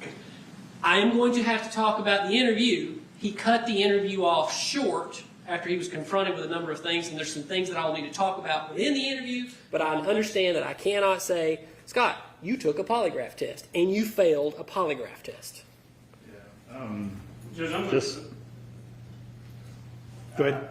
my objection is, we all know that polygraphs are non-admissible in evidence unless they stipulate to it. So he can't, and even the probative value is substantially outweighed by prejudicial effect. If it even cracks the window that he is taking a polygraph, they're going to want to know what the results were, what was going on. He can say, you were interviewed and you told so-and-so such and such at your interview.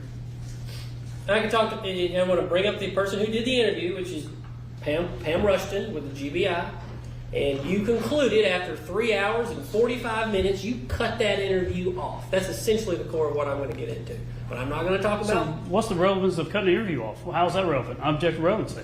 And then I'm going to talk about also some of the things in the interview as well. But what's the relevance of him entering the interview? He can do that.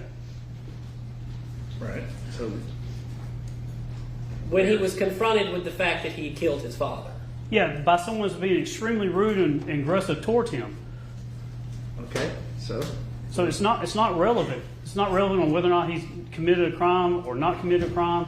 He is just trying to get into, backdoor this polygraph testimony. And there's a reason why the courts say that scientifically it's not trustable. I'm not going to talk about the results of the polygraph. I'm not going to say the word polygraph. And how is he going to answer about what was going on? Because his answer is going to be the way she was treating me and how she was doing that was why I ended it and what was in that context. And that's the prejudicial effect, because there's really no way to unring that bell. It's not relevant because it's not stipulated to.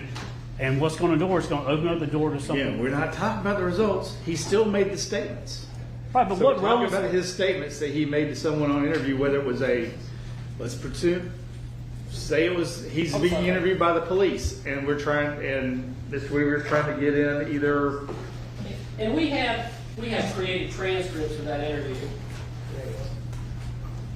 Again, it has to be probative under 401 and 402. It is not probative to whether or not he decides to voluntarily go and do an interview and voluntarily end an interview. It's not relevant. They are just trying to get into something to say, to lead to that polygraph. He's hoping, and we're going to have to go take a break, go meet with Scott and say, if you get asked this question, you cannot talk about these things. And if he does, it's just like if a defendant takes a stand or says something and slips into something about his character. They all know everybody was interviewed by the police and the sheriff's office and everybody. Everybody was interviewed multiple times, so that's not an issue. No, but the issue is he's walking up, and Mr. Weaver is a very good attorney. He's walking up to that polygraph. That's what he's trying to do. He's not going to say the word polygraph. Well, then why is he asking if he just ended an interview that's not coming in? It's not relevant. Well, The court previously told us to talk about this before I get into it in court. what questions do you want to inquire about? What do you want to ask him? I'm going to ask, there are a number of questions that Pamela Rushton asked him regarding questions he did or did not ask his mother in the year following the alleged murder by Melody. Are you trying to contradict something else that he has testified to? But I might have to, is what I'm saying, No, Judge. what would be the point of the testimony? What are you trying to elicit? I'm trying to elicit. I'm going to ask these questions, even though Pamela Rushton asked these questions. But he was interviewed, and he was a suspect. The district attorney's office had made him a suspect as of 2019. Well, you can ask him. Did you do X? Did you do Y? Did you do Z? Did you tell Pamela Rushton that Yes. you did X? Did you do that? You did Y? That you did Z? And we've got a transcript of that. Okay. So And the problem is trying to come back and answer that and say why he stopped the interview. He stopped the interview because of the way he was being treated. Well, that's the GBI's job. the GBI's technique, and that's every other cop's technique in every other case I've ever heard here. So what's the issue with that? The issue is, Judge, that's not in the context of a polygraph. That's the issue. We're not going to use the word polygraph, period. Well, then I would ask that we know the exact question he's going to ask, and we have to instruct our witness not to go down that. And it's not going to be a situation where it's like with a character. We are going to say he was being interviewed by Miss Whatever at the GBI, period. Judge, That's all. That's the only reference to it we're going to make. I know, and trials are not that simple, Your Honor, where they come out and Mr. Weaver's going to walk that up. And if we can't tell our witness, I'm going to tell the witness that he's not to mention it. I'm going to tell the witness exactly what I just said we're going to talk about, and that he was interviewed by Miss Rushton at the GBI. And if he needs time to talk and prepare his witness, absolutely, I need time. I can't just come in here and start doing it like this. We told him not to mention it, and now we're completely changing it. No. What we said from the beginning, and what I said from the beginning when we talked about it, was we would not refer to it being a polygraph. If the interview, if the same questions, if you want to ask the same questions that he was asked by the person who conducted the interview, you can ask those questions. And if those responses are different, and there's a reason to get the interview statements in, you can ask them, didn't you tell Miss So-and-so at the GBI when you were interviewed this X, Y, or Z? So again, I'm not sure what the issue is. So, Judge, Frank has made a really good point. The defense counsel is trying to say that he was a suspect by the district attorney's office, not in the sense of he's a suspect as in the one that committed murder or something along those lines. So I don't think it's proper for the defense just to get up and say, you're a suspect, and just leave it hanging at that. I don't think he can go into the district attorney's office did this or district attorney's office did that. First of all, that prosecutor's not prosecuting this case. And second of all, that's not a situation where he can just say, you're a suspect, because that polygraph dealt with very specific questions. Not only questions about, did you kill your father, or what do you know about it? And so the answers, and we know what those answers are to that, and it's not just as simple as say, you're a suspect, or you're a suspect or the one that did the murder. And I don't believe that's the position of the DA's office at the time, that he was the one that committed the murder. And so if Mr. Weaver's presenting to the court, proffering to the court that our position was that he was the murderer. I do not believe that's ever been the position of the DA's office, not the position of these prosecutors. I don't know. Y'all Just- going way far off of. That's not what I'm getting into. At the end of the day, the jury does get to see the fact that he was under investigation. He was interviewed several times. They can glean from that as they wish. I will not be talking about a polygraph test. The court simply asked at previous hearings that I bring up before I get into it the issue. And I brought it up. And that's all I'm doing, Judge. And I would ask the court to have defense counsel proffer what his exact questions on. Clearly, he's got a Mr. topic. Focus, I Judge, don't know I'd the like next to be able question. to. Yes, sir. If I can do, thank you, Mr. Weaver. I would like the court to have the defense proffer the exact questions because he is tendentious in what he's doing right at the moment. He knows that he is trying to get to a certain spot with Scott Farris on these questions. I think it's only fair for the court to, under 104, to make him actually give a proffer what his questions can be. Because we can't, under 103, he can't even put prejudicial information to the jury in the form of a question. And Mr. Weaver is very good at his job, and he likes to load it up on the questioning and then do it. Y'all have let the witnesses wander all over the place and talk about all kinds of things that I don't think are relevant to the case so far. So that's a whole, the fact that your witness is going to wander is because that's where what you've trained them to do. Not specifically by conduct, but by action. Not by telling them what to do on the front end, but by not controlling them at all while y'all been asking them questions. And no one objecting to anything, which is fine. If y'all want it to go and get out, I don't care. But Judge, I think the remedy is that the court tells the witness not to talk about the polygraph, and I'm not going to talk about the polygraph. And that's all. And we need time to go tell our witness what he can and can't say. I will tell him here, what areas are you wanting to go into with him about that we need to talk about the interview at all? That he was interviewed for over 4 hours, and in that interview, there were multiple times when he didn't ask questions of his mother. He was questioned upon him as to why he did not ask his mother, why wouldn't you look, instead of walking into a house, Scott Farris is the first person to say, where is a gun? No proof that any shooting had occurred was anywhere in the world, but why did he not ask, well, there's a fire, where are the accelerants? Well, my father is dead, are there any missing knives? He didn't ask his mother anything about what happened in over a year. And the questioning around that from Pamela Rushton is relevant to this case. That has nothing to do with the polygraph. That was after the polygraph results. The failed results were revealed to him. Well, you can ask him you can ask him those questions directly, and only if he says something different would it be. Right. Pam Rushton doesn't have. I'm sorry, I apologize. Sorry. And that's correct, Judge. I may not even say the word Pam Rushton, but if he contradicts anything he said in that interview, I should have the ability to go into that interview. You can. That's all I'm saying. Yes. Yeah, Judge, I agree that topic and those issues, you didn't ask these questions, you didn't do this, you didn't say this, you didn't inquire into this. He can ask all those questions. He doesn't have to then bootstrap it to a polygraph and talk about failed. He did pass on lots of those questions too, and he doesn't want that in. Because he opens the door with that, there is an answer that he does not want in this trial of the polygraph. Well, again, so you can ask all those questions, and only if he answers something different would the interview be relevant to those questions. If you want to ask him, was he interviewed for 4.5 hours by the GBI? I think that's fair. If you want to say, and didn't you abruptly end the interview?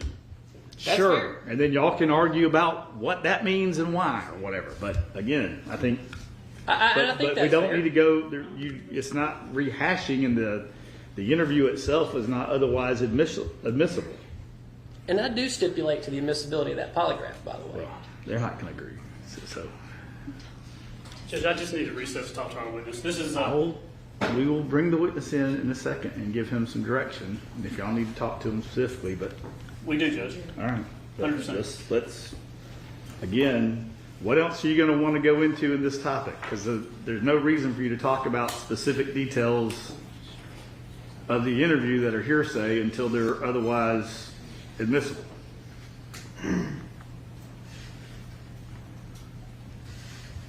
So what else about the interview are you going to want to ask them? That's essentially it. Okay, well then, all right. And Judge, there may be a point. If we have to object and take it up, I get it. I know, and then if he opens the door to the other answers that we want in, then we're going to have to take this up again outside President's jury. Because there are answers we'd like in too. We'll stipulate to the admissibility of the polygraph right now. That's not how it works. We didn't stipulate to it. I know, but I will. Judge, I understand my instructions. All right. Just need a recess. Okay, so I'll talk to your witness, and then I'll give him some direction when he comes in.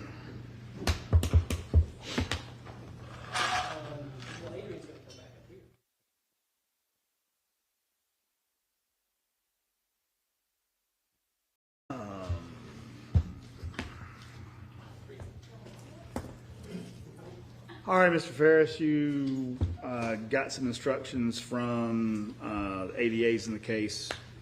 Judge, Shane's not here. Okay, we probably ought to wait on him. We must have passed each other as I was stepping out.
Various agencies, but characterize that it's just going to be called as a interview, and that it was conducted by Agent.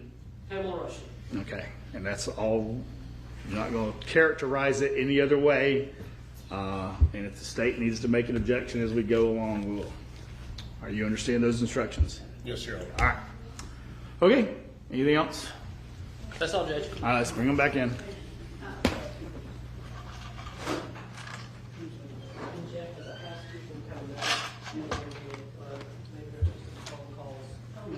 No, I'm just going to admit that when we get back. And what we'll do is at the end of my case, our case in chief and your case in chief, we'll just random it. Oh, absolutely. Yes.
All right, before we get started, we've been going since I told y'all to report back. So we've been in here for the last 30 minutes doing stuff.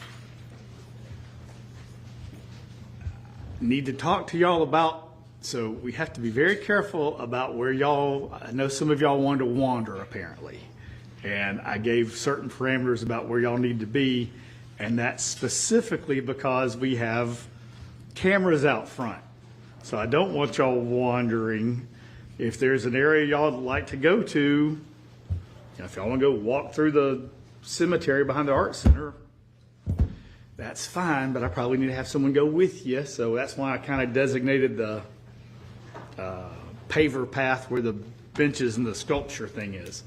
So anyway, if y'all have other suggestions, write them out for me and I'll talk to y'all about that after talking with security about it. But there's a camera crew out front, so I don't want y'all to really get too close to that because then they'll say, oh, there's a large group of people being escorted by a deputy. I wonder who they are. Okay? All right, go ahead. I remind you, you are still under oath. Yes, sir. One follow-up on the issue of the debit card. I'm showing you a message between your mother and your father, and it says, who has the debit card? Correct? Yes. Right. And is that from your dad to your mom?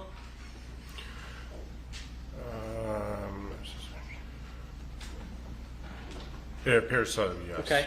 And then your mom responds back, Scott Y. Correct? Yes. Right. And then your dad says, and this is on 5/22/2018, because he's spending a lot. And then your mother asks on, and then 2 fuel charges of $50 each plus other things. Do you remember that at all? No, I don't remember it because it wasn't on my phone. Okay. Did your dad, did he ever confront you verbally about that? No, I do not ever remember a conversation of that. All right.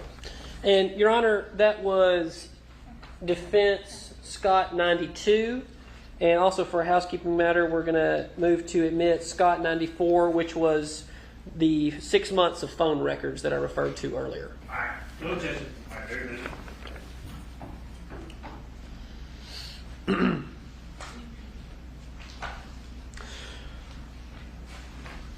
I want to turn now, and Judge, would you mind switching back over to the computer? Thank you. I do mind. I wish I had a way for you to do it down there. And every time you ask me to, I make prefer to that, and then maybe someone will watch TV and fix.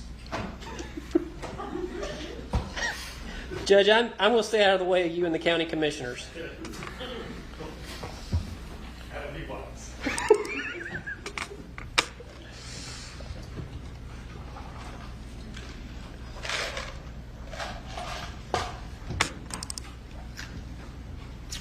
So, I'm showing you what has been previously marked as Thrasher 229. And do you remember this picture, this location? Yes, sir. I do. All right. Tell me about this location.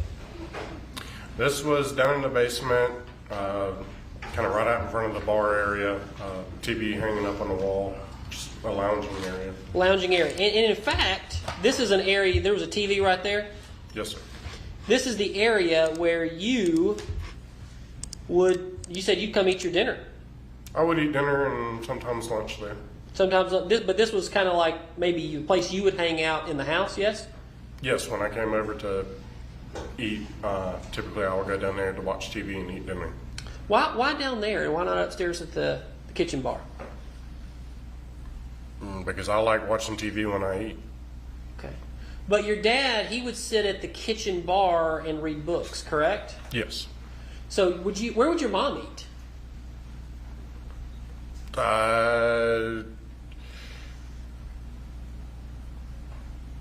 I really Don't know, probably in her bedroom, because a lot of times she wasn't there to eat. If any time I was over there to eat, it was me who fixed dinner for my dad or get us food, and he would eat at the bar and read his book, and I'd go downstairs and eat and watch TV. But speaking of eating, you guys, y'all go to Cherokee Ranch a lot. Yes, sir. And that's not there anymore, right? No, it's not. I remember it was up on 20, right? As you're Yes. heading out towards Cumming? Yes. Okay. And it was there for many years. It was a buffet style Cafeteria style, yes. cafeteria. Once upon a time, they had some pretty good crab legs there. Do you ever remember that? Don't ever remember crab legs. Might have been before you moved to Cherokee. But anyway, y'all, how often would you and your mother go to Cherokee Ranch? Quite often. A lot. Best guess, times a week. Minimum 3-4 times a week. Sometimes more. Yeah. And your dad, but he would go separately? On the weekends, we would go and eat lunch there. When he was home, or if he stayed home from the office, we would go there. Almost every Friday night, my dad and I would go there and have catfish. Catfish on Friday nights. Yes, That was sir. you and Dad. Yes. But otherwise, the majority, you would go with your mother about 3 times a week. Yes, for lunchtime, yes. Lunch, not dinner? No. Right. Just always, just kind of regimented, you're going to lunch. Yeah, because it was so close, and it was always a different menu every day.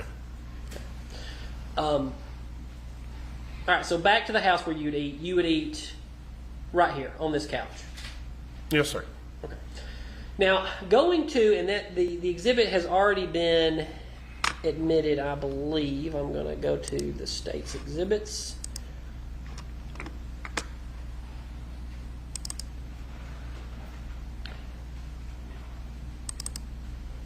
This is a conversation with you and your father about the DirecTV guy coming, and that was in early June of 2018, yes?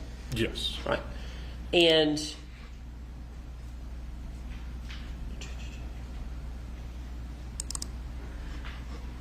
the appointment appeared to be scheduled, and I believe it was the 12th of June? I believe it was. It was I think the I saw 6th. It early was the 6th. It was the 6th. So you say you were there, and that is when, going back to the Thrasher photo, you say you saw a firearm in this drawer right here. Yes, sir. Where the marker is? Yes, sir. The That top drawer. drawer of that piece of furniture. And the gun you saw was a, let me see if I'm, you tell me. Say it, tell me one more time. What kind of gun was it? It appeared to me to be a 38 snub nose. It was Okay. in a leather holster. So snub nose means It short. wasn't a long barrel. Wasn't a long barrel. And it was in a what kind of holster? A leather holster. An old looking leather holster. All right. And what did the handle of the gun look like? That I do not remember.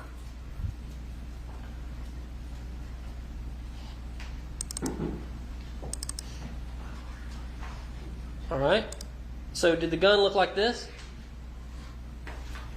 No, not like that. It was similar of the actual material of the gun, the nickel looking chrome, but it wasn't rusted like that is. Okay. So it was a newer looking gun. Yes.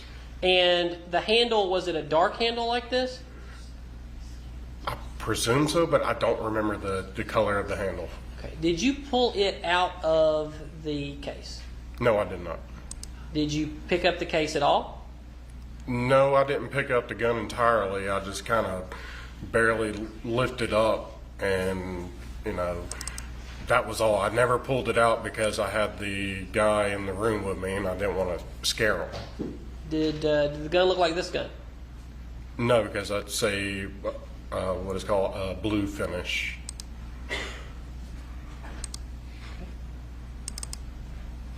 How about this gun?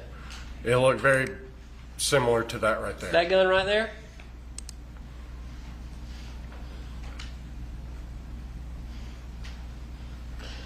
Are you aware that your brother's ex-wife saw a gun in the basement, allegedly, as well, roughly around that time?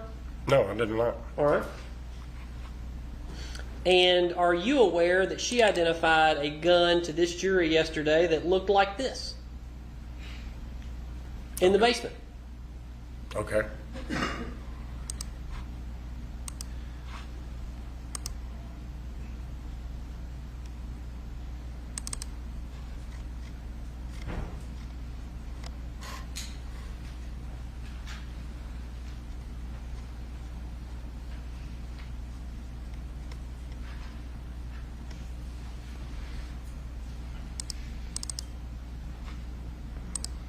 But not in the drawer where you said, in this drawer.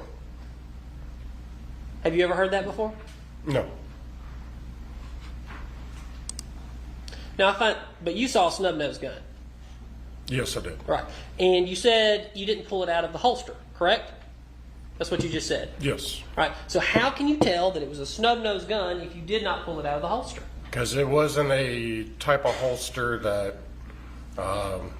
covered up the barrel tip, and you could see it was wrapped around the gun, but the bottom section of the gun you could see just a little bit. So it was a clear indication it wasn't a long barreled gun like the other picture you showed me. It would, to my knowledge, it was definitely a snub nose type looking one. And you never pulled it out, which, I mean, you're trained with guns, obviously, from being in the military. So you know that you have to act like every firearm is loaded.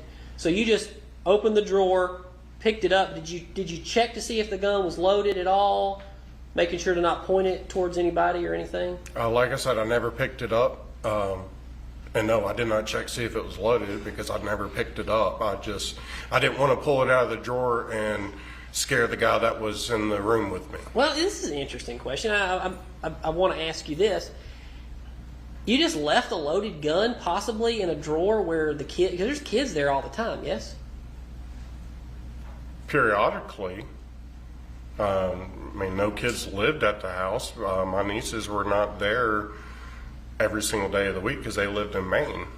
Okay. What about any of the other kids, Cameron or anybody?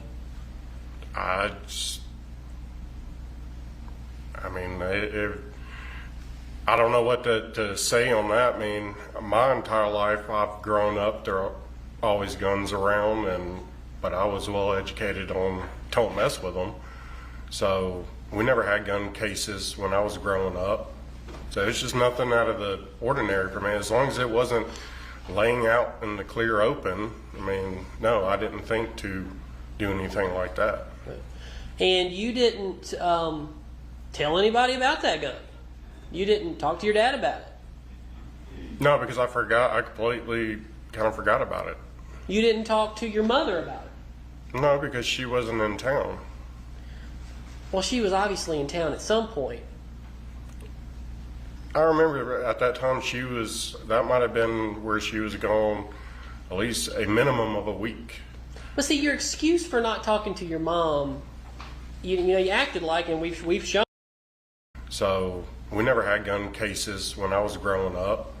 So it's just nothing out of the ordinary for me. As long as it wasn't laying out in the clear open, I mean, no, I didn't think to do anything like that. And you didn't tell anybody about that gun? You didn't talk to your dad about it? No, because I forgot. I completely kind of forgot about it. You didn't talk to your mother about it? No, because she wasn't in town. Well, she was obviously in town at some point. I remember at that time that might have been where she was gone at least a minimum of a week. But see, your excuse for not talking to your mom, you acted like, and we've shown it, you call her, you texted her all the time, you went to lunch with her 3 times a week. So you act like you didn't talk to her, but the reality of the situation is you did. So you could have immediately picked up the phone, and maybe at some point after the Hobby Lobby message, like, hey, you want to go to Hobby Lobby? Why is there a gun in the basement? Why didn't you do that? I mean, I only saw the gun. I mean, I saw the gun and didn't mess with it, so it was just brief.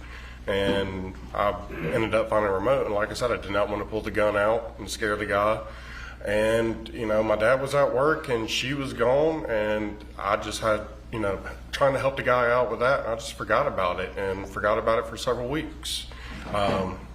It's not, I mean, it's always just been a kind of common for our household to always have firearms in it. It didn't trigger me to be freaking out and asking a whole bunch of questions to everybody. I mean, we had several guns in the household.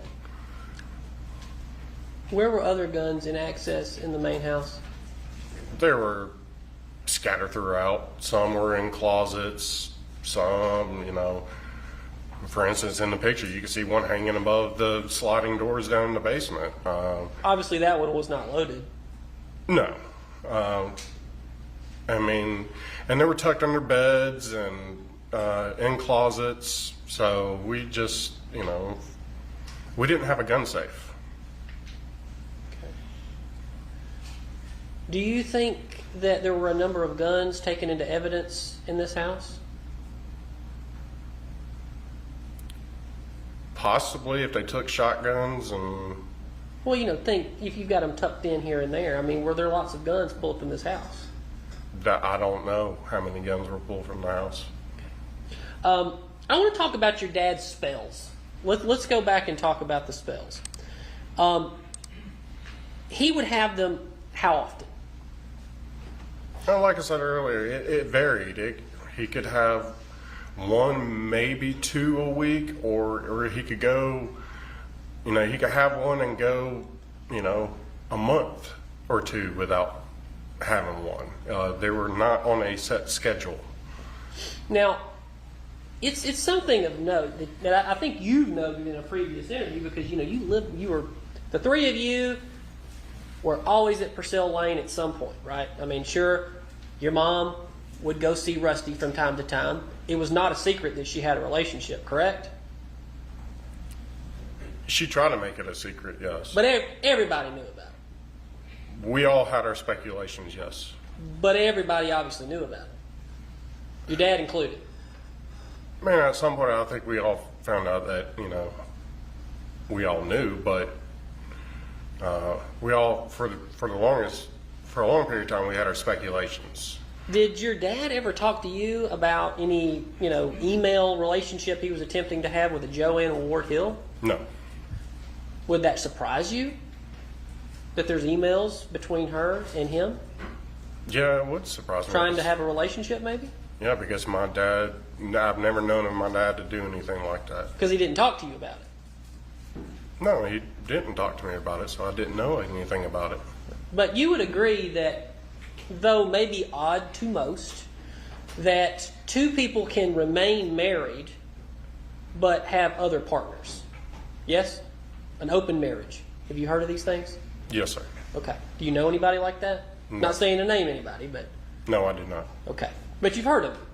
Yes, I've heard of it. And your mother and your father essentially lived that way, correct? They had different lives. Not in that way, no. Different parts of the house. They slept in different bedrooms because of his sleep habits, but and that was for the longest portion of my life. But they still used the same bathroom, and their closets were, you know, right next to each other. So they just, you know, slept in different beds because of his sleep habits. You've been married before, and I believe you said you had a fiance, so you're about to be married again. Yes, sir. You would agree that marriage can be complex, very complicated. Yes, sir. Right? So, though you might not agree with the way that your parents lived, you could agree with me that two people could live that way and coexist and be perfectly fine. Yes, but that was not how they were. So back to the spells. He would have them. And there was some time around April that he went into the hospital. You remember that? April 2018. Yeah, when we took him to the emergency room? Yes. Yes. And now I want to say this: he would have spells, obviously, when your mother was out of town. Yes, he would. Okay, so how could your mother have been poisoning him with some form of poison if she was out of town and he was having these spells? I've never accused her of her trying to poison him. Well, My I'm dad- not saying. So that I don't,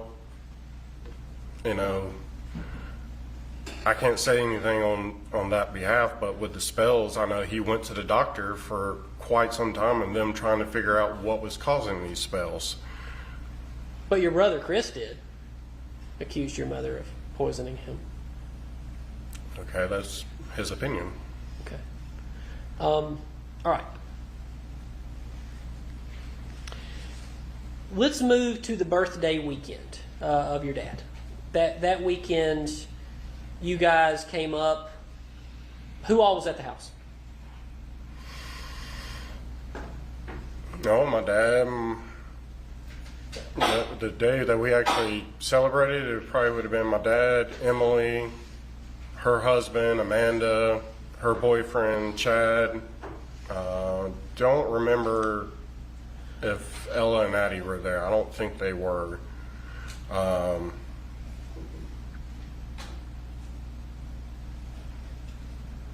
Off the top of my head, that's all I really mean. It was always us who did something like that for my dad's birthday. So, And you grilled out? yes, I Smoke. smoked chicken for that. All right, so tell me about you. How much did you smoke? Like what? Like you smoked chicken. There's a lot of parts of a chicken one could smoke. I believe we bought a couple whole chickens, and I, cut them in half and arranged them in the smoker that way. Okay. The reason I asked that, I smoke wings a lot, so that's why I was asking. You just did the whole chicken, cut it in half. Yeah, cut it in half, cut it in sections, and Do you have like an egg, or what kind of smoker were you using? I just got a one of those electric smokers, like the big upright box. And you just open the little drawer at the bottom, put wood chips in. So one of the high smokers. Yes. Okay. So you did that, and your mom, she cooked the sides. I believe so, yes. And what about the cake? I honestly don't remember if there's cake or not, but she might have baked one or went and bought one if there was cake. I don't remember a cake. All right. That weekend, was it a good weekend? Oh, yeah, man. Nobody got into any arguments? Not that I remember. Everything was normal. Yeah. Okay. Good family weekend. Yeah. Because y'all had a lot of good times up there. I mean, you've said a lot of things about your mother, and you call her Melody now, but she is your mom. But y'all had a lot of great Christmases up there too, didn't you? Oh, yes, man. Tell me about the Christmas spread that would go on. Spread as in like in food? Food and decorations and just the general scene, because from what I've heard, it was amazing. Like I said, every Christmas was great. When we, even at the old house in Hampton Hall, she always did the interior decorations. She, without a doubt, does an amazing job at, decorating Christmas trees and everything like that. I was the one who did the outside of the house, put lights on the bushes and, the wreaths on the windows and stuff like that. And then when we moved to the farm, she decorated inside of the house. We didn't decorate the outside of the house, but I decorated the horse barn. Decorated the what now? The barn. Okay, what'd you do for that? Put lights on the bushes, put icicle lights along the roof line, hang the wreaths. It was actually very pretty. All the neighbors loved it. Would like neighbors come drive through? I mean, I know it was your driveway, but did you let them drive through and look at it? Well, they were able to see it from the road. From the road? Yeah, so. Out on Purcell. Not all the way up on Birmingham, certainly, but just down No, on Purcell? just on Purcell. Okay. Sounds great. Sounds amazing. And your mother had like trees all over the house, from what I heard. Is that true? Yeah, we had more than one tree. Okay. So what I'm getting at, and the jury has seen countless pictures of this house, and it is ornately decorated, and it is beautiful. And that wouldn't make any sense. See, you've made it out that your dad was this. It appears he was certainly controlling your money and your spending, but your mother has furnished this house with the most beautiful things, and you are aware that she had access to the bank account at any time she wanted with $11,000 in it on 7/3. Did you have that kind of bank access? If the card I had was that bank account, yes, I guess I would. But once again, I don't know how many bank accounts my dad had. But because you weren't married, obviously they're a married couple, so she had financial access to the marital assets. When you would take out money, you didn't have the ability to say, I have an available balance of $11,046.85. That didn't just come out when you did that. You didn't see how much they had in the bank. No, I mean, anytime that I, went to the ATM to get cash, whatever he put into that bank account that I had the card access to, and I saw the total amount, I saw it, and it fluctuated. It was different limits and all. But he had specifically set aside an account for you, or do you even know? All I know is at one point he handed me a debit card and said, here, just use this card, and if I need to put more money into the account, I will do so. And that was everything that was told to me about that. Okay. So,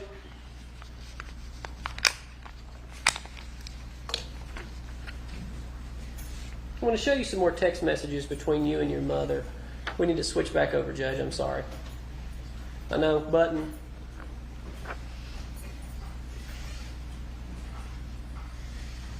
A text message between you and your mother on 7/2/2018. So I believe that would have been, and if I could, is the calendar still up there? It is. It's fine. You mind if I move your push pins? Never, sir. Don't want it to fall out. Okay. So, and there's a calendar right here if you need to see it. On Monday, this text is from Monday of that week, the 2nd. Okay? Okay. All right.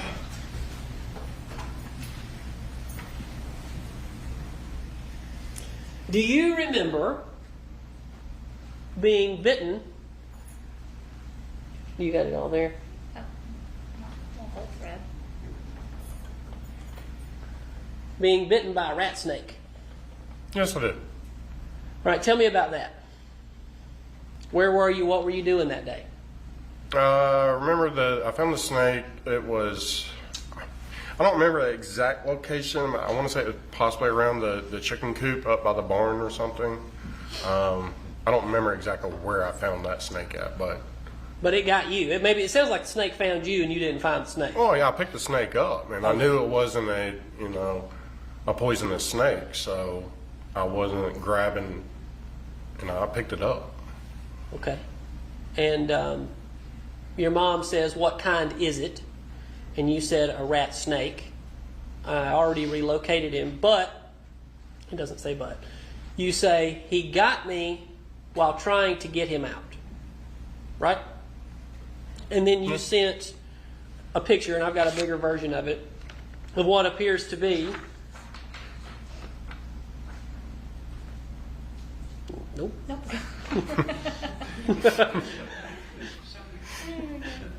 a transparency.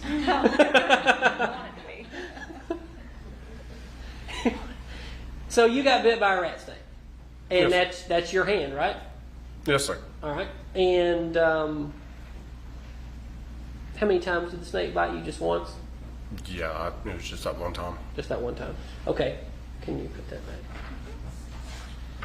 Your mother says, wash that good and come get iodine. Sound about right? Did you wash it good? I'm sure I did. You go get iodine? I don't remember going to get iodine. You just don't remember. I don't remember putting iodine on it, no, but I'm pretty sure I would have washed it. Okay. But you told your mother about it, Yes. and she said to go get iodine. Yes? Yes. And the iodine was in the house, yes? Believe so. I didn't have any, and I don't ever remember using any. Okay. It's been 6 years. Yes? Yes. And you haven't thought about being bitten by a rat snake in 6 years? No, I have not. But you had gotten iodine out of the house before when you were cut. I don't remember using iodine until the last time I had a serious cut, and that was a long time ago. Your Honor, at this time I would admit Scott 87 and Scott 86, which is the text message regarding the rat snake bite and the picture of the rat snake bite. All right, objection? All right, move. So what did you do the rest of the day on the 2nd? Did you play any golf that day? Monday. I might have. I don't really remember that day particularly, but there's possibly a good chance I played golf. I know I played golf prior to that weekend. That might have been the day I played at Manor Golf Course with my buddies. But I do know I played within a week period of time before that 4th of July weekend. Do you remember what your mom was doing that day? No, I do not. All right. Let's move on to the 3rd. You remember what you did all day of the 3rd, right? Yes, sir. What'd you do? Got up, took care of the animals, and planted the bushes that we just recently bought at Scottsdale Farms behind the back side of the house. It was like some holly bushes. And then once that was done, it was about lunchtime, and then... And that's you and your mom did that? Because y'all went to Scottsdale Farms, right? Yeah, I planted the stuff, and I remember her being on the tractor going around picking up branches and stuff like that, throwing them into the bucket. So yeah, we planted those, and then we decided to go up to Cherokee Ranch to get lunch before I left to go up to the lake house. What was your dad doing that morning? I don't remember exactly what he was doing that morning, but he was already at Cherokee Ranch when we got there. Okay. So he wasn't helping you guys move the, what kind of plant was it? It was like some holly bushes. Holly bushes? Yeah. Boxwoods or anything like that? I don't think, no, those weren't boxwoods or some hollies. Just hollies. Okay. Yeah. All right. So your dad was already up there. Was that the first time you saw him that day, according to your testimony?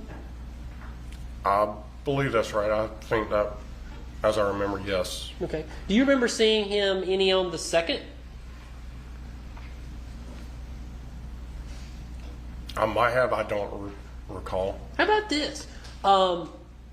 So, I mean, the last time you saw that you've alleged that you saw your dad alive was at Cherokee Ranch. Do you remember the last time you saw your dad before that?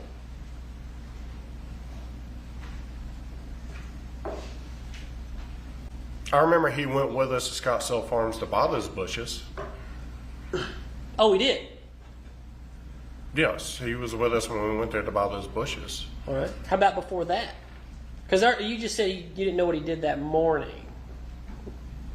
But y'all went the day before to Scottsdale Farms? I believe we did. I'm not 100% sure on which day, but I know he went with us to buy the bushes. Did you see him any before that? I'm sure I have. It was the weekend. Well, okay, that would have been his birthday. So you remember his birthday, maybe Scottsdale Farms, Cherokee Ranch. That was it. To my memory for right now, yes. So you left Cherokee Ranch. Where was your mother going that you knew of? I have no clue. Did you know anything about going to the dog groomers up in Ball Ground? Don't recall that. Don't recall. Did y'all talk at lunch where, everybody was going? I don't remember the conversations that we had at that lunch that day. So your dad was at lunch. Did he talk to you when he was leaving, or did he just get up and walk out? He was still there when I left. Okay. But did he talk to you? I remember saying, "Hey, I'm going I'm going up to the lake house. I'll see you later." That's what you said? I said to him. Okay. Did he say anything back to you? He would have said, "Okay." But you don't know. Did he say anything to the effect of, "Why are you going to the lake house? We're doing work at the farm today. Why aren't you doing your job?" No, he never made that comment to me.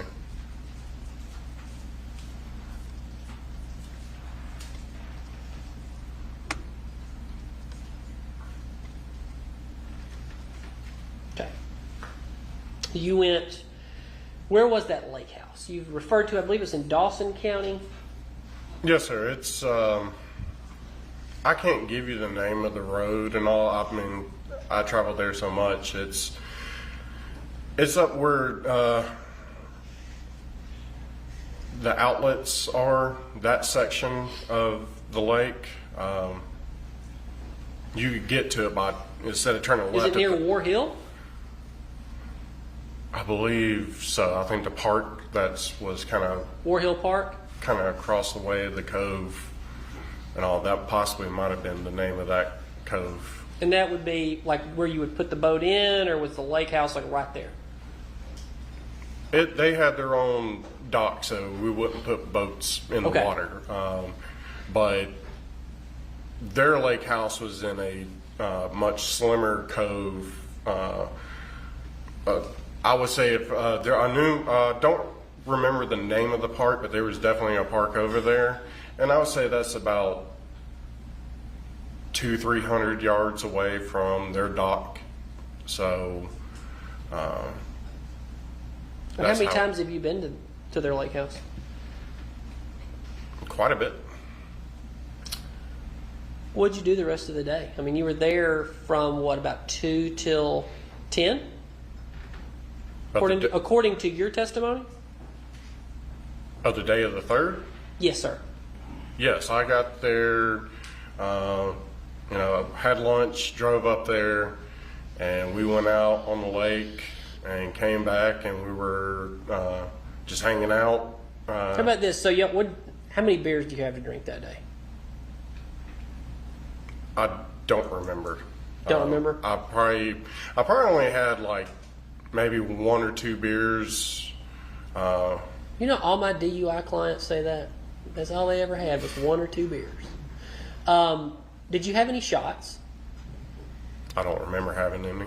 Okay. But you've had shots up there before, right? Oh, yeah. Fireball? Yeah, a couple times. Typically what y'all do? You have the shots of Fireball? Fireball, Jack Fire. I mean, it's just what we decided Crown to do. Maple? Any of that? I don't ever Crown. I know we done Crown Peach before and all, but Okay. But y'all would have shots. That wasn't unusual. yeah, Okay. So it could have happened that day, obviously. it could have, but Hey. I don't remember. Because it was July 3rd. We weren't really partying like we would On the 4th. on 4th. It was a warm-up party. Yeah, it was just all of us hanging out. Okay. So, what'd y'all eat? I honestly don't remember. Okay. I find this really interesting, Scott. I just want to note this. You remember, you spent all morning in very thorough detail remembering things about how you were terminated from this job, or all these very long ago events. You go into so much detail about all that, but when we're talking about the day that your father was murdered, you don't remember very much at all. Would you agree that that's odd? I'll put it in a question.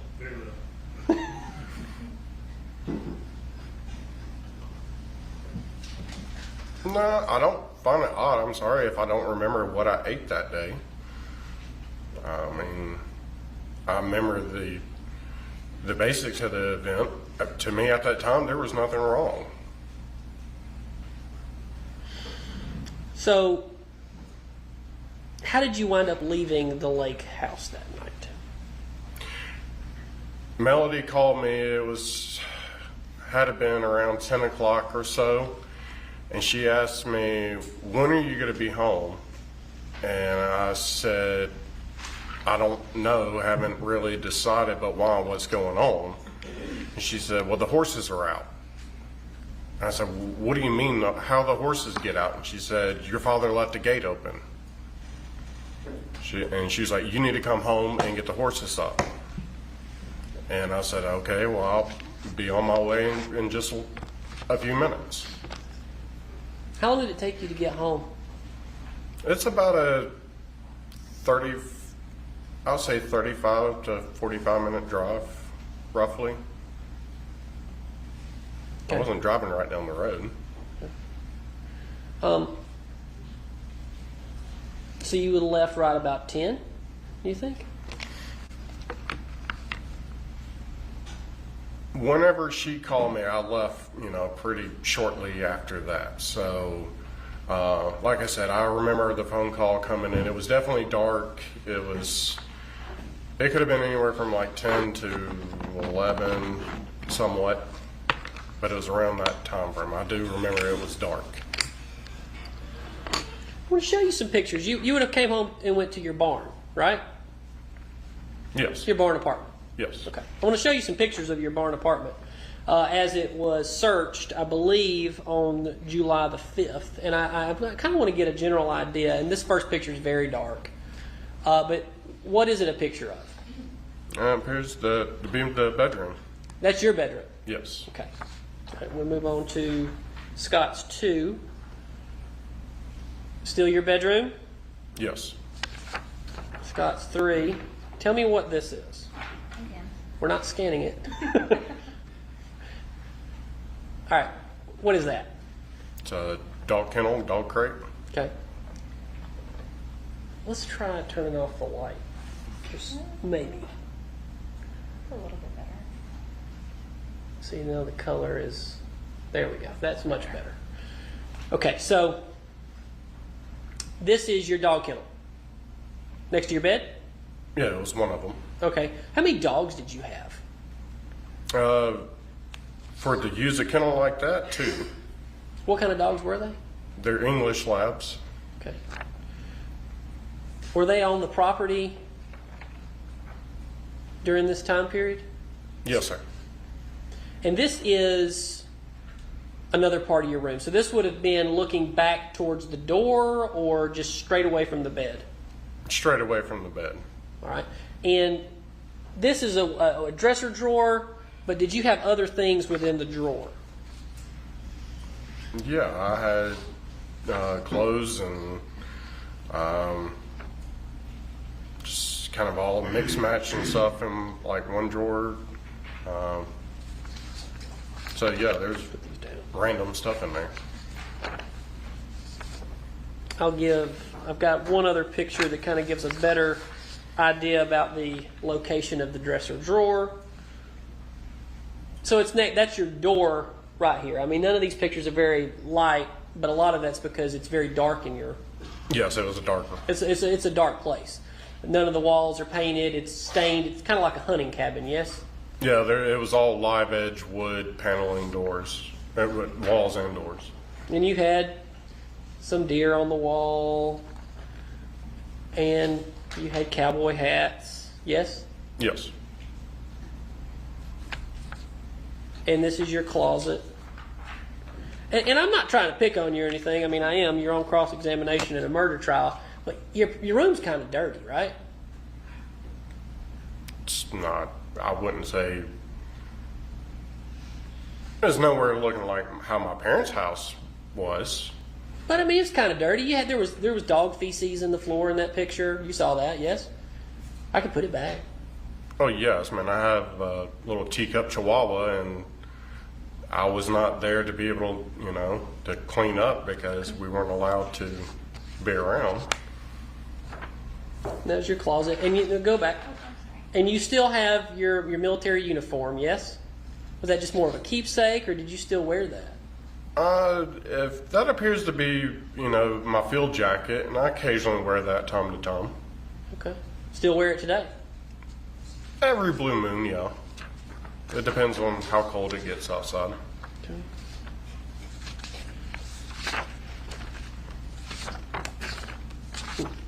Another picture of your closet.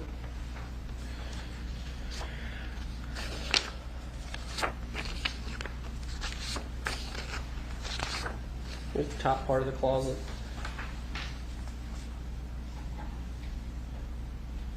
Just kind of packed. It's just not very clean in your room, is all I'm trying to get at. I'm not trying to pick on your overall cleanliness, but I am a little. And this is your nightstand, or what is that? Just a table? There's a table with some fabric draped over it. Just put these over there, please.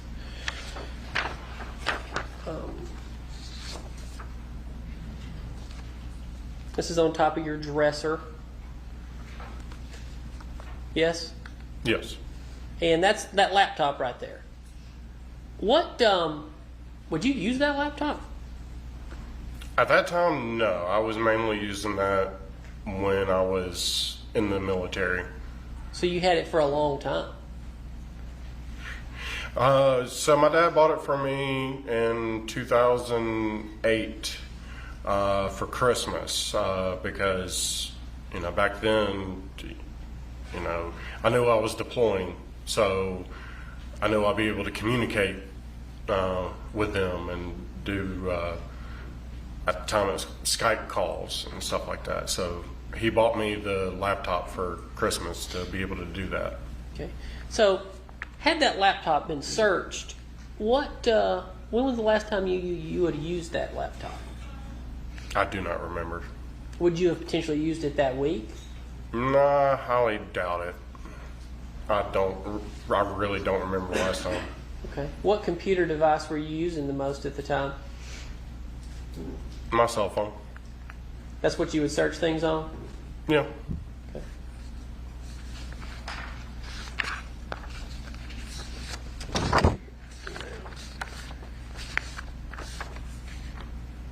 Now, you gave, is that the passwords for your laptop? Did you give that to the police?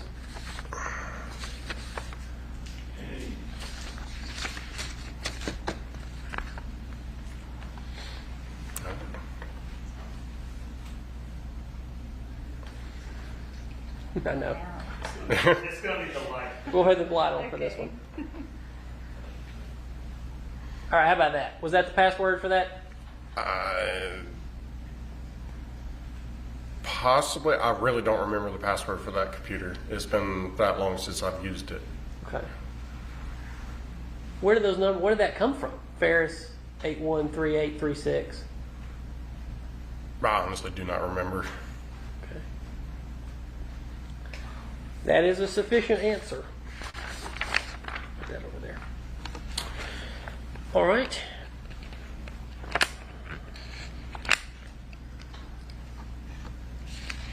This is your washroom, yes? Yeah, bathroom / laundry room. All right. So that's also in your bathroom. Yes. That's your bathroom sink, yes? Yes.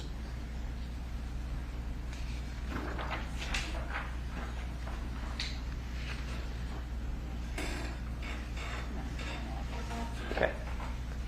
You're my expert on that. I'm going to have you do that. There we go. That works better. All right, that's your bathroom sink. Here's your shower. I'm going to try to move as quickly as I can. That's your shower, yes? Yes. And what is that?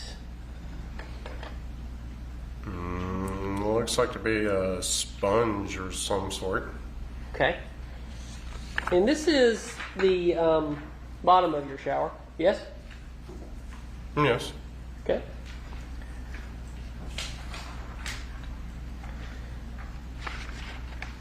And you know, the jury, everybody's sitting here wondering, and I've got all these pictures. But here's what I noticed, and I want you to tell me if I'm wrong. And I've got pictures, and we're going to just kind of quickly go through a few pictures of your kitchen and the general rest of your apartment. Please just put those over there. But your apartment's kind of a bachelor pad. It's kind of a mess. Yes? Man, it wasn't picture perfect, but yeah, I wasn't bringing, ladies up there, so I wasn't worried about having it spotless. But your shower was. Isn't that odd? No, I always clean my bathroom. But your shower was spotless. I mean, compared to you've got feces in the floor and other parts of the house, and you're just very disheveled. Well, But your bathroom is very clean. Why is that? Well, the dog droppings is because I wasn't able to go in and take care of my dog. So, yeah, she was up in the apartment locked up. So I wasn't able to clean up the dog stool. Is that the door to your, kind of from the outside porch into your apartment? Yes.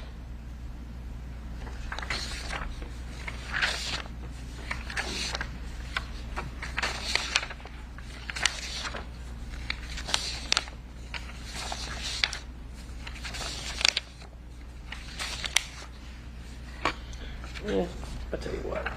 And here's just the last picture. Just here's the island. Is this the island in your kitchen? Yes, it was. Okay. So, not super clean, kind of just a general bachelor pad. Wouldn't you agree? Yeah. And so, just for the purposes of the record, all of these pictures for publishing to the jury, I think that gets us to Scott 66. So that would be, what was the first number there, Adrian, on the pictures? No? Picture was 3. Scott 3 through Scott 66. No, yeah.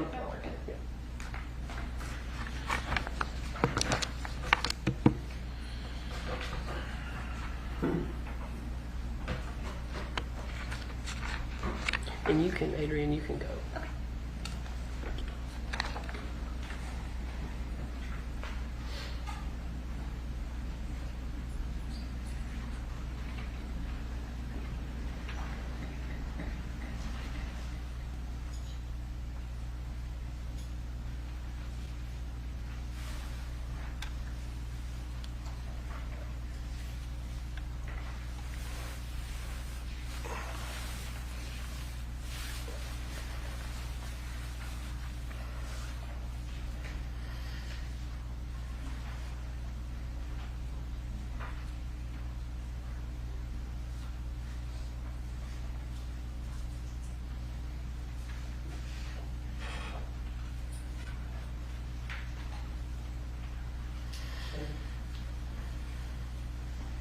I'll show you, Scott, some pictures that had been previously marked in this case.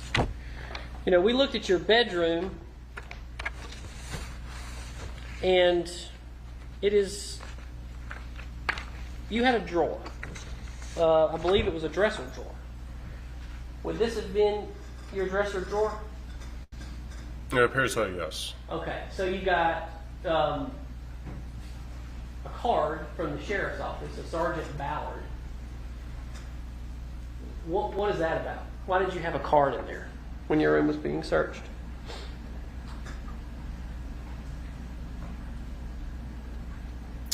I believe that might have been one of the times that like I said earlier, that I would talk to people in other counties and get an idea of, how stuff was going on about being hired on. So that might have been one of the somebody I ran into and talked to, and he gave me his card. So that's probably why I would have had it. And Scott, have you noticed here that you have some loose bullets? Yes. Right. What kind of bullets are those? Without looking at them, I really don't know the caliper.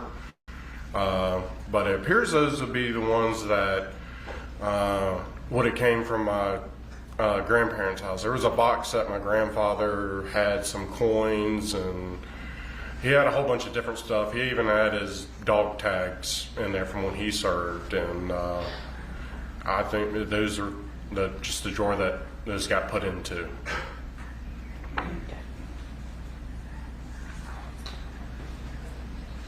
And just for a closer picture for identification purposes, can you, and I can zoom in, I believe, can you make out what it says on this bullet right there? Well, the one on the right I can make out, and it's a 38 special. Okay. So does that refresh your memory that those were 38 special bullets? If that's what it says on them, then yes. Right. And, in this case,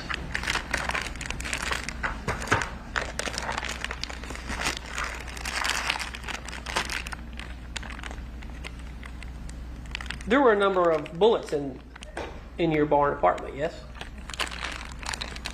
In the barn, yes? In the barn, yes. All right. I need a sticker.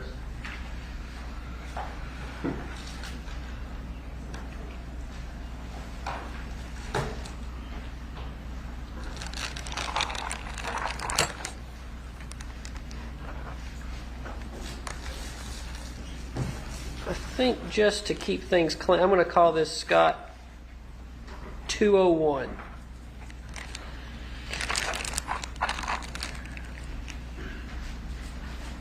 May I approach Judge?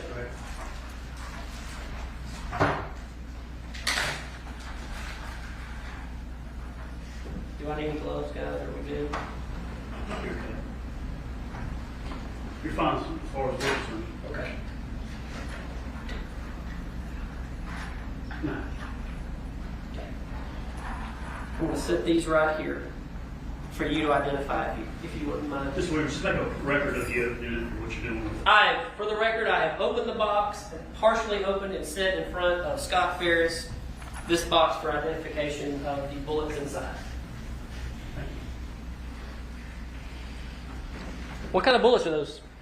It says on the caliper 38 special.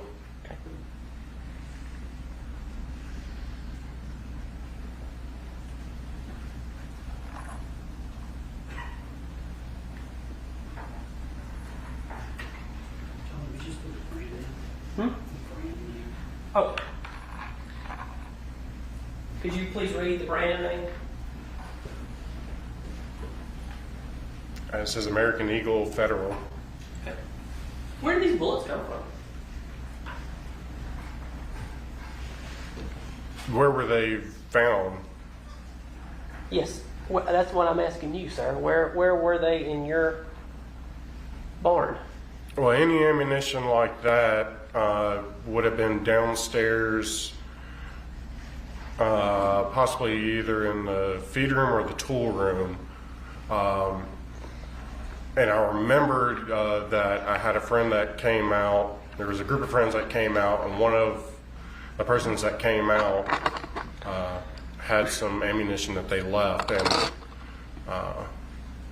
because I remember them, Detective Page asking me about that, and I gave the name of what we called him, his name and what number I had of him, but I haven't been in contact with that guy in a long time. Before you pull that out, let's do something with the other ones and put. Oh, them back no, in. absolutely. I was just moving things along while he was talking. Let's put the other back in the other box back in the bag before you open the other box and. Anyway, Got it. trying to. Okay, go ahead with what you were saying about the bullets. But yes, there was some ammunition that was left from somebody who came out and did some shooting, and I left them.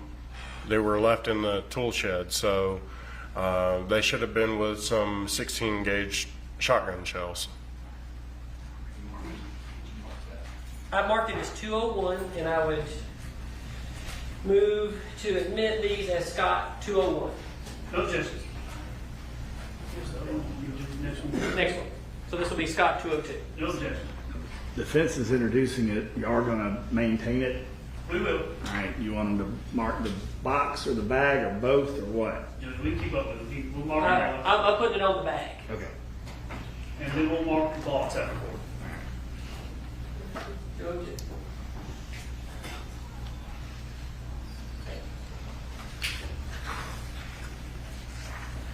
May I approach, Your Honor?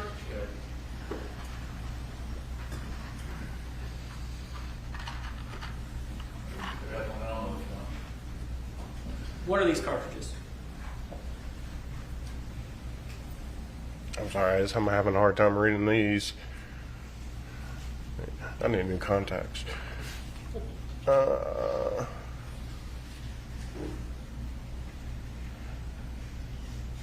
Looks like 280, but typically they say on the side of the box. Can you see anywhere on the side of the box? Am I able to pull one out to get a closer look? I'll zoom in. I'll zoom in for you. I don't care. Can you read it? Zoom in on that. I'll stipulate to wherever they say on the bullets up, just to find out. I believe it's a 380. Would that be a refresh your memory?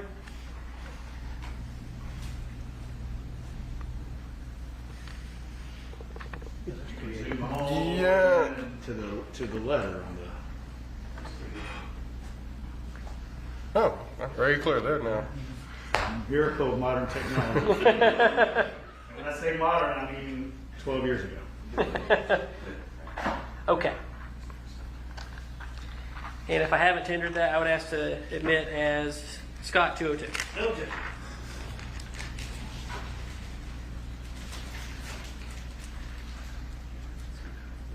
Sometimes trials are obviously slow and monotonous, but there's something that I do want to talk to you about, and it is previously. No, not yet.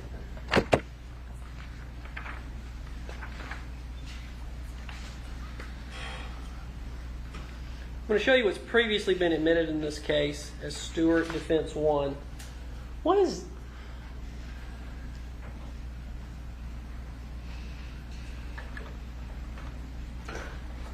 What is this room? That is the wash stall. That's where we give our horses baths, and we would also wash the dogs there too. Okay. Would you say that this is generally the area you were in charge of this area? Yes? Yeah, this is down in the barn where all the horse stalls are. Okay.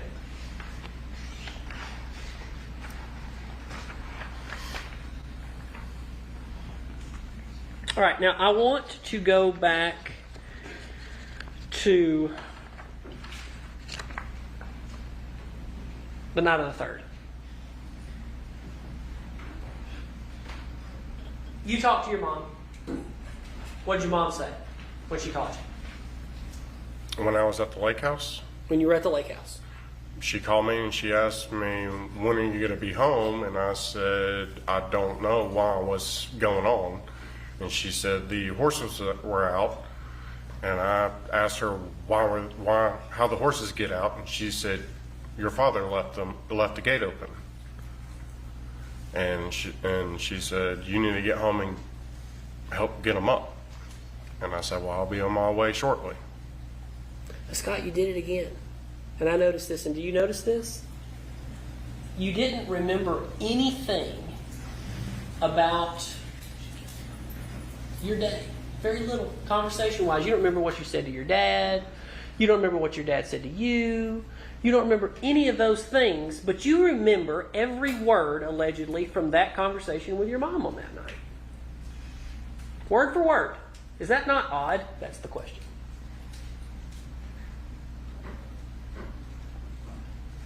To me, no.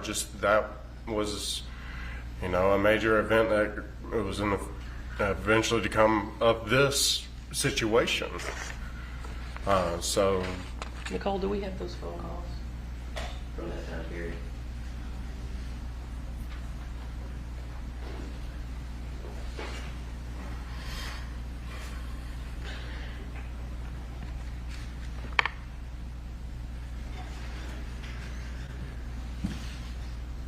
So you drove back and there was another phone call. Yes? Yes, when I got back to the property, once I made it up to the barn, I tried calling her. You tried calling her? Yes, and she did not answer. All right. Do you have the picture?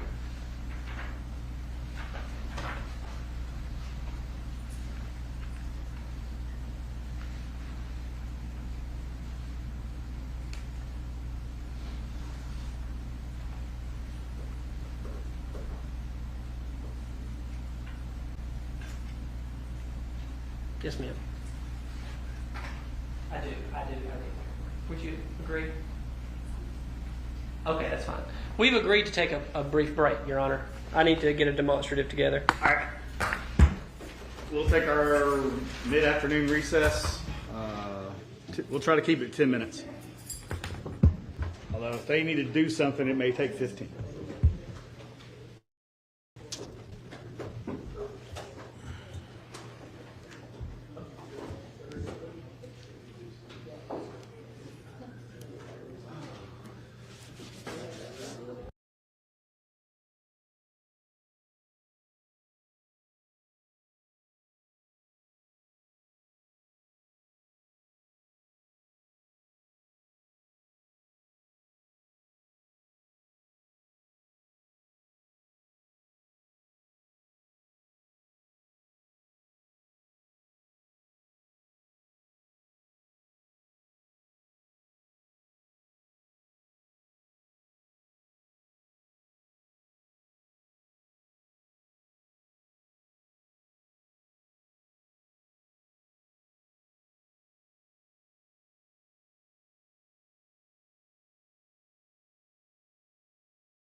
Yes, Judge.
That's what I'm trying to address before y'all confuse everybody.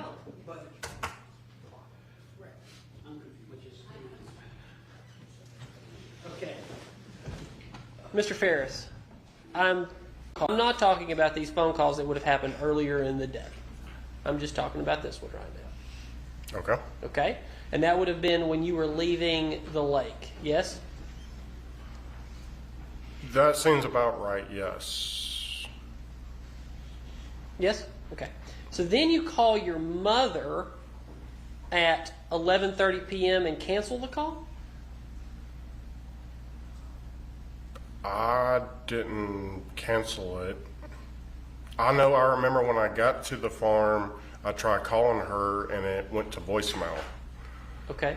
So, and then she called me back a short time afterwards. At 11:34 p.m. Yes.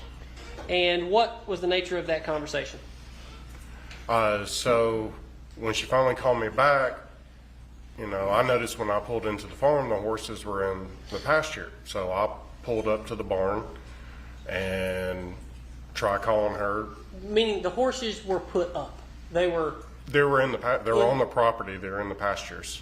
right. So, but everything you didn't have to go put the horses up. No, I did not have to go retrieve them. Like when she called me and said the horses were out, they were not in a pasture. They were either running around the property or they made it off the property. They could make it off the property? Yes, How they've would done they it do that? before. Go- They go up the driveway and Head out per cell? yes, Okay.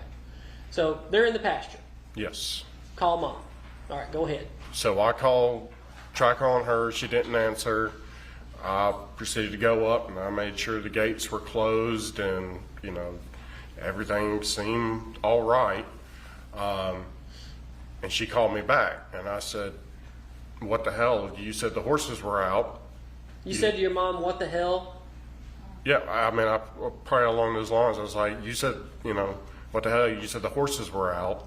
I might have not said a hell, but I made the reference and said, you called me and said the horses were out. And she said, well, I was able to get them back up. Okay. And I was like, okay. And I noticed the fire burning when I was pulling up to the barn at the burn pile. And I said, so I guess Daddy decided to burn that pile because he did talk about burning it prior to that day. And she said, yes, he did. I was like, okay, well, y'all need to keep an eye on it, make sure it doesn't spread.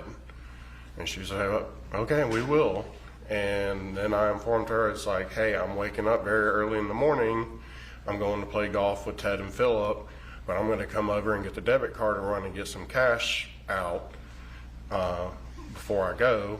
And she said, okay, just let me know when you're coming over to the house. And that was all that was said in that conversation. And then I just went into my apartment and eventually fell asleep.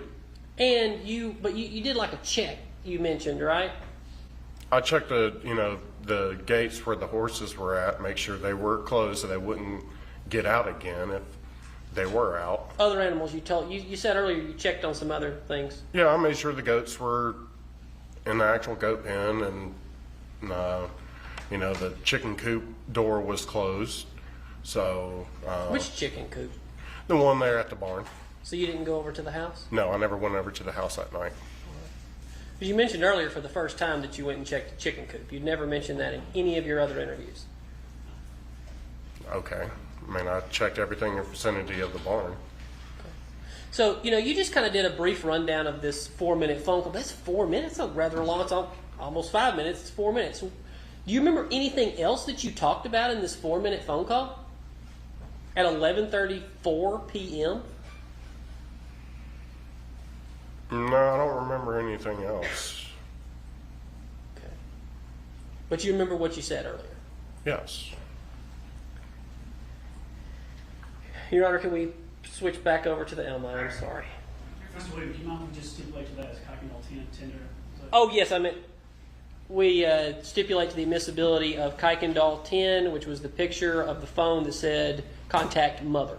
Judge, I'll print off a copy and we'll supplement the record with that. All right. All right, so that's actually the debit card you went to go get the next morning?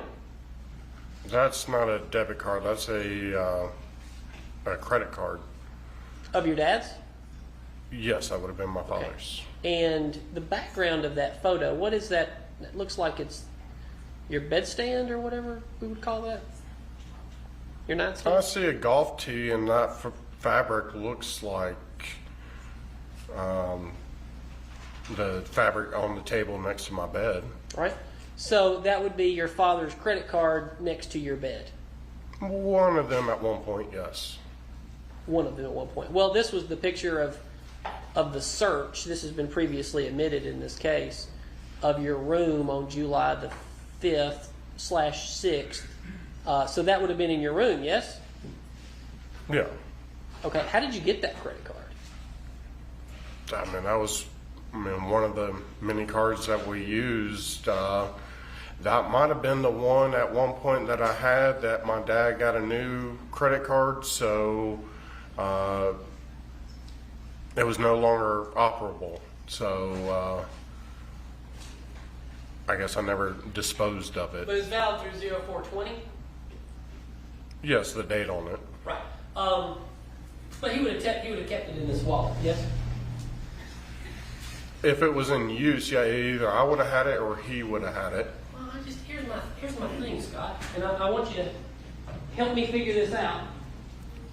You are the only individual who has placed wallets in hands of your mother, but you have a credit card of your dad's after his death, and we have seen all of these text messages that your dad always said, give it back.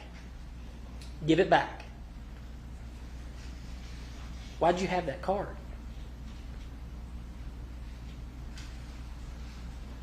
I mean, like I said, I don't remember when that card was used because, sometimes he would get new cards and, when you get a new card, they cancel out the other one or, but, with him asking for the card back, that's, I would have had it and he needed it back for something else. See, I think this is where you made a mistake, Scott. Don't you? No. See, the next morning you went to go get the card from your mother. Yes? I said I was going to come over and get a debit card. But you knew that you couldn't get the debit card, which you're not supposed to have this card. But you knew that you could not have gotten the credit card or the debit card from your dad because you knew your dad was dead at that point. No, I did not know my dad was dead at that point. But you got up that morning and you had to go keep your story together. And you went and played golf. And you went and played with who? Ted and Philip. And y'all went over to what golf course? Hampton Golf Course up on 400. And you played till about 11:30. Yeah, right around there. Would it, now your friend, he came to testify yesterday.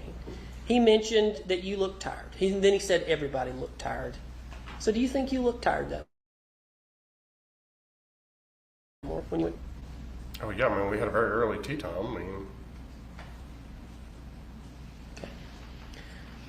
So then how did you get over to the lake? I drove the truck from the golf course up to the lake house.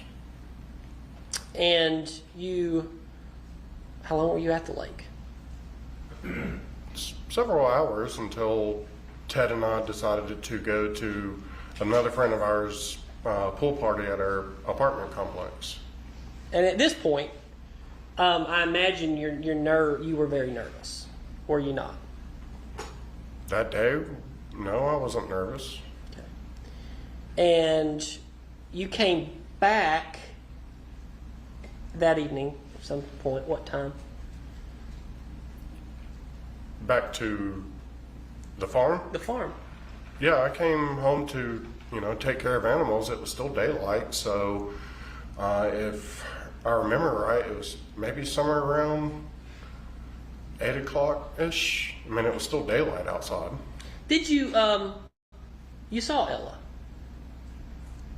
I mean Addison, I'm sorry. You saw Addison and Cameron, yes? Not on the day Of the 4th? No, I did not. Because they were there by that time. I never saw them. They'd been on the property. You knew that. And you knew they'd been outside.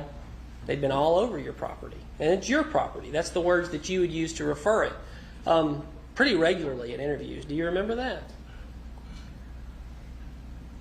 No, I don't. Okay. I mean, I might have said, sometimes when I talk to people, I say, my farm, my family farm. But, no, I never once said, yeah, this is my farm I bought. And so you saw Addison and Cameron, and you began to panic a bit, did you not? No, because I never saw them. All right.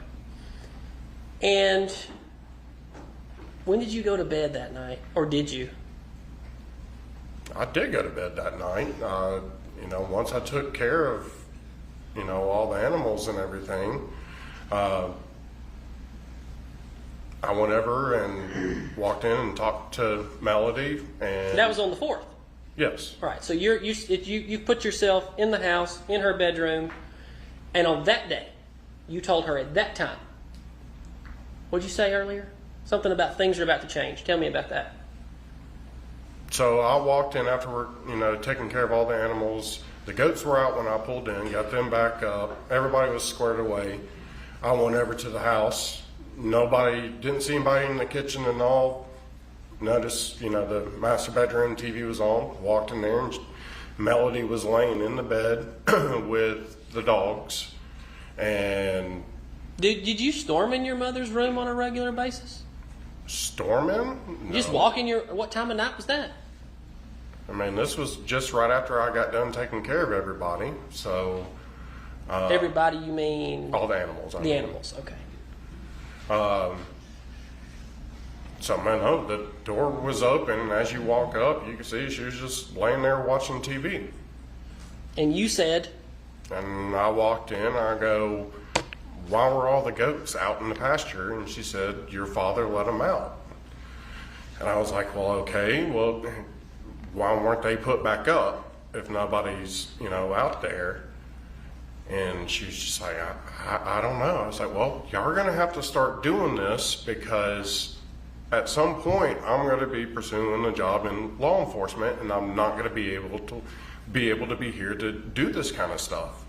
So y'all got to start taking some responsibility of the animals. And she was like, okay. Did anybody else ever hear this conversation besides you and your mother, allegedly? No, because she was the only one in the room. Right. So you told law enforcement this conversation? Yes, because that was the conversation that happened. You've told the jury this conversation? Yes, because that was the conversation that was had. But that's the time you told. That's the time you decided to tell your mother that I'm pursuing law enforcement and I'm getting out of here, guys. No, they knew that prior to it. I've always, said it. I've always made comments here every once in a while that y'all got to learn how to take care of these animals. And I think that's another mistake you made. I'm going to object. He can't make comments under I'll rephrase. 103C. He's got to quit making statements in his questions. It's improper. Do you think that was a mistake? Do you think that was a mistake you made? No. Okay. And then you went back to your apartment. That's your Yes. testimony that evening. Yes. What did you do over at your apartment? Laid on my couch and watched some TV and kind of relaxed and then went to bed. Do you remember what time? No, I did not.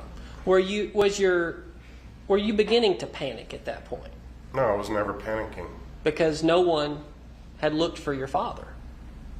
At that time, I was unaware that anything happened to my father. There was no reason to panic for anything. And the next morning, you woke up and what did you do? So the next morning, woke up, had my morning coffee, took care of the animals. I was planning on going to get my hair cut and was going to meet Ted at the... Get some golf clubs made.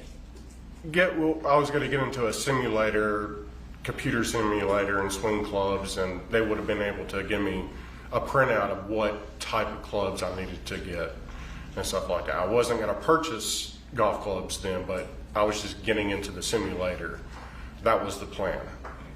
But when I was leaving out to go do that, I saw Amanda's vehicle up at the house, so I decided to go say hey to her really quick. And she was there to get Cameron, I believe so. Chad's daughter. Yes. And you'd met Cameron before, yes? Yes. Okay. And that's when you walked up. I mean, surely, were you not terrified that no one had realized yet that your father was missing? And once again, I had no clue anything happened to my father. Right. That was not part of your plan, correct? I never had a plan. You walked over and saw them sitting there talking. And what did you say? I walked up and immediately I was asked if I knew where my father was. Okay. And what did you say? I said, no, I haven't seen him. What do you mean? They're like, well, we can't find him. And then there's the window into the garage. I was like, well, there's his Mercedes, the RTV sitting right there. He's got to be here. Right.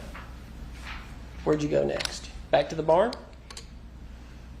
No, not at that moment. Eventually, I had to go back up there to try to start searching for him. But we tried to figure out where he could have possibly gone.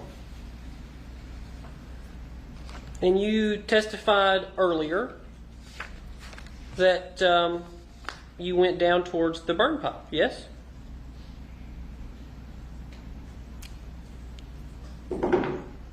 At one point, I went to go check the trail camera after she asked me to go check it. You already know where I'm going with this. Is that a picture of you going towards the trail camera? That would have been, yes. All right.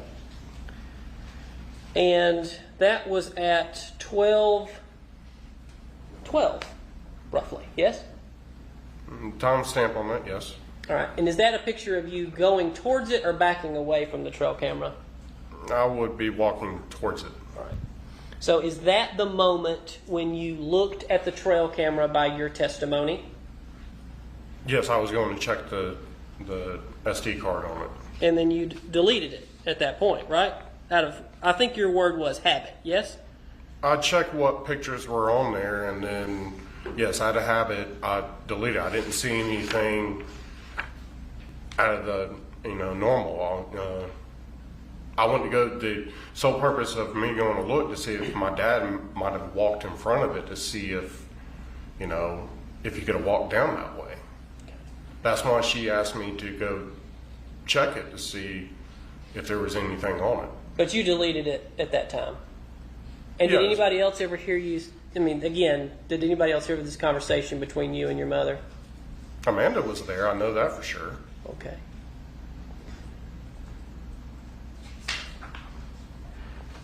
And at this time, Your Honor, I would ask to admit Scott 73. No objection. It's made. And, this was a picture taken right around that time by the trail camera. Who's that? That would be Amanda. All right. And what does she appear to be doing? Walking. All right. And then this would be a picture of who? That'd be Melody. All right. And can you see the time on that? Yes. All right. So that's 12:06, and she appears to be doing what? Walking. What's up next to her head? A phone. All right, so that's at 12:06.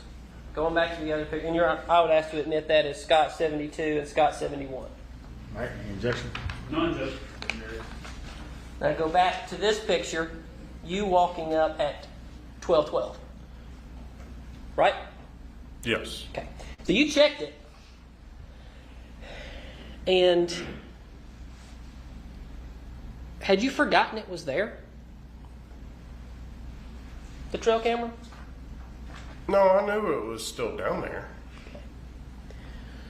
But you would have, that was another mistake you made that day. Wouldn't you agree? What mistake? That you deleted the trail camera. I mean,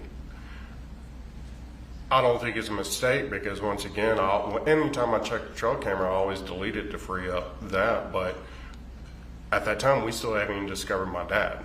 So I checked it because to see if maybe my dad walked by to see if he could have been walking down the property edge because we were trying to figure out where he could have been. At this point, had you told anybody about the missing gun? No, I have not brought that up. Okay. You bring that up for the first time after your father is found? Yes, I brought it up to the detectives. And so how long after that picture would you say you found your father? It wouldn't have been much longer because I think the 911 call was, 12:30, somewhere before 1 o'clock, I know. So, we were still in the process of trying to locate him. And I'm going to play you what has been previously been marked as 911. And this is your 911 call. Have you ever heard it? Have I ever heard it? Is it up, Judge?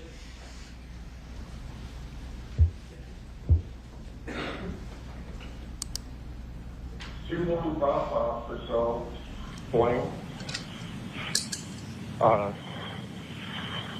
My father has come up missing, and we just searched the property. It's a small farm, and I just found something near the fire that doesn't. He was burning brush, and now there's stuff in the fire that it could be him. I don't know. Okay. All right, sir. What's Purcell Lane run off of? It's right off of Birmingham Road. You said 2155 Purcell Lane, that's correct? Yes, sir. Okay, what is your name? Scott Farris, Farris. What's a good callback number for you, Scott? 404-861-2667. How old is you said your father?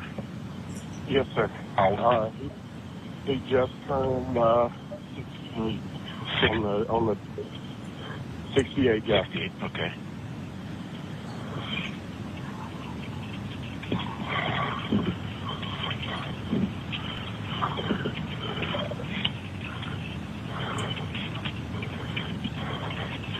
Now I'm calling you to say that we've been walking around looking for him, and I went where the fire's still smoldering, and I'm ex-military. I was deployed to Iraq. I've seen what burned up bodies look like, and this looks like a body.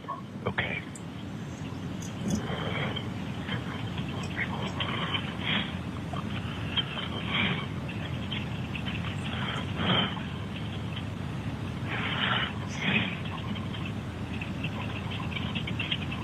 All right, sir. I've got him on the way out there for you. I'm going to send the police and the fire department out there.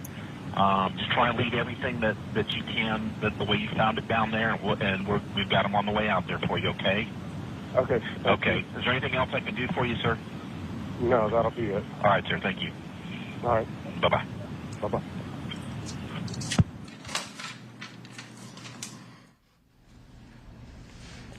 A member of the fire department, EMT, testified that she was the first on the scene and that you met her at the end of the driveway. Do you remember that? Yes, that's correct. Okay. And you, after you did that, you looked up at Chris and you told him to get those kids the F out of here. I believe that's what he testified to. You just said, get those kids the F out of here. Right? Yes, along those lines. I told him to get those girls away from there. And you testified earlier that when you were there, everybody was there, but your mother was right here above you. As y'all were looking. She was literally right next to me. Yeah, well, I believe you said right here above your shoulder, somewhere in there. I don't recall. She was next to you, okay? All right. She said she was right next to you. What was she doing when you reached down and grabbed your dad's skull? She was looking at the same thing I was looking at. You testified to something earlier that caught me off guard. You said you saw blood vessels. Do you remember that? Yeah, when I vividly remember seeing it, and I mean, what appeared to be like little lines I don't know if they're blood vessels or what, but it didn't look like a rock to me. So it made me, I grabbed a very small corner of it and turned it over and saw the teeth and eye sockets and immediately put it back to confirm. And you went and met the EMT, and you told the EMT over and over again that you knew what burned bodies looked like because you'd been in Iraq. Just what you said on the 911 call. Yes. Okay. And did you pass Amanda on the way? From after I called 911 and started heading up to go meet them, yes, Amanda was standing in the driveway. Okay. And is that when you told them about the missing revolver in the basement? I never told them. You never told them about the missing revolver in the basement? Amanda, no. You told Chad, didn't you? No, I never told Chad. Okay.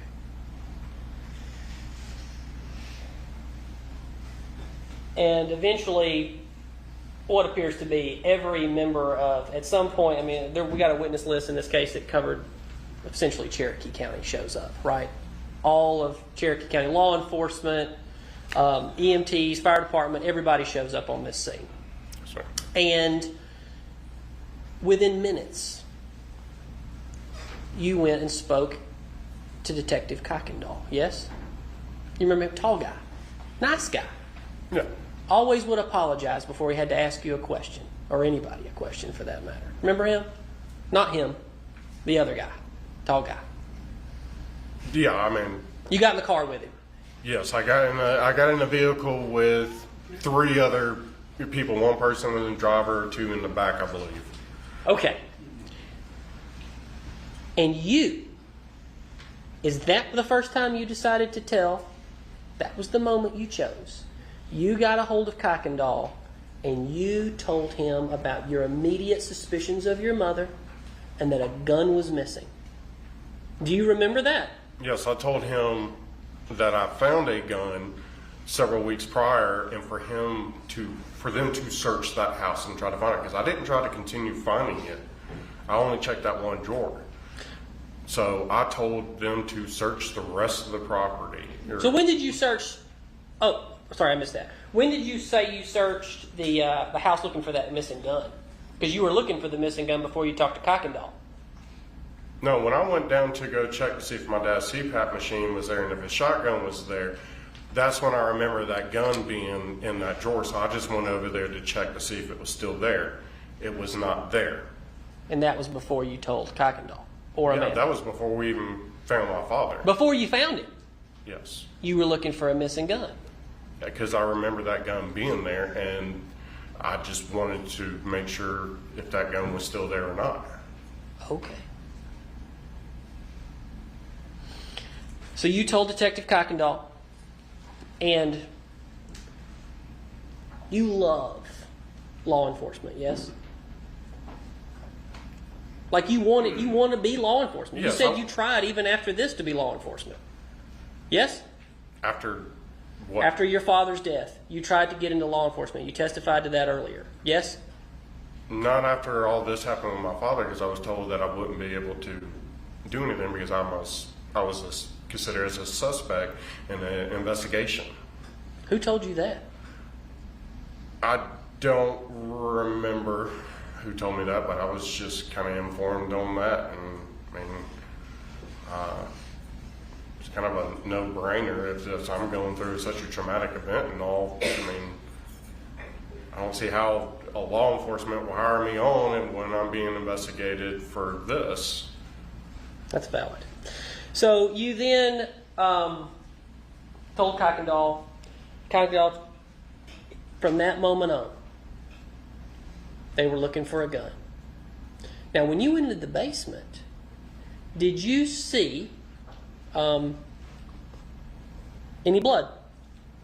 Yes, I noticed 1 drop of blood. Where was that drop of blood? It was heading towards the stairway, kind of the small narrow point between a wall and the bar.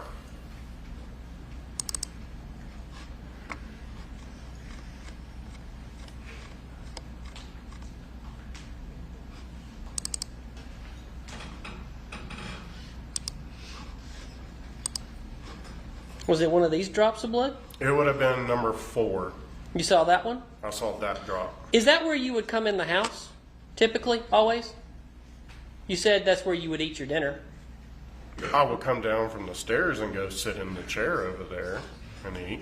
The chair with the ottoman? Yes.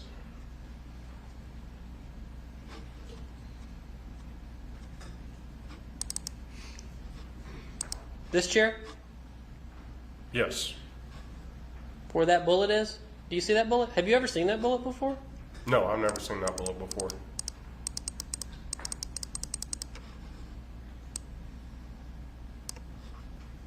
That's a bullet. And you've never seen that in the basement? No.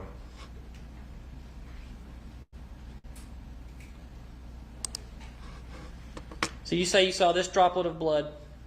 Now I do want to go back and note, you, days before, you were bit by a snake. And it sounds that you enter and exit through the basement door, or the American doors, as Mr. Fogus puts it. Would it not have made sense that you entered through the basement and gone up the stairs to get the iodine there? I never would have entered through the basement. If I ever came over to the house, I came in through the garage or the front door.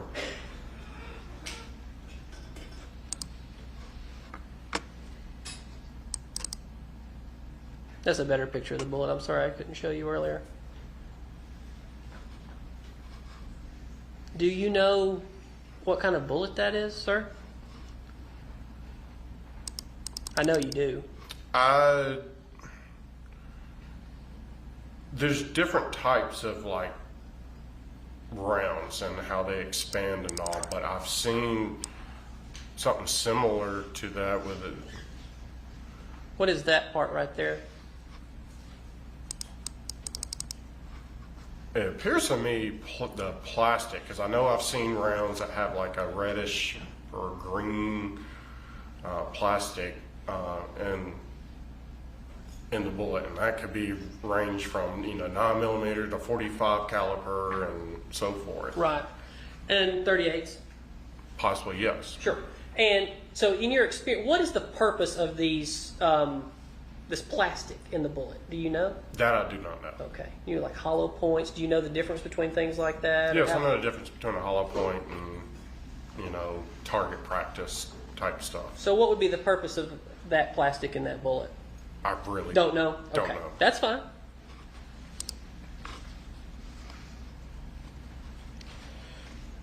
But as you walked up the stairs, you saw no other blood, yes? No, I saw no other blood. So, and at the top of the stairs, you saw no blood in the dining room. I'm trying to find the picture of the dining room. Here we go.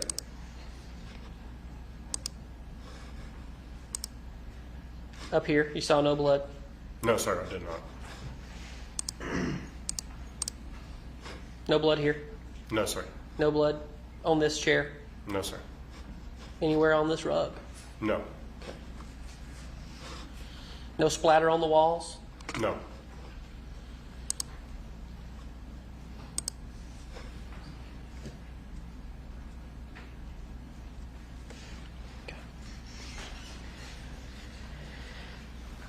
And you then continued to tell the story of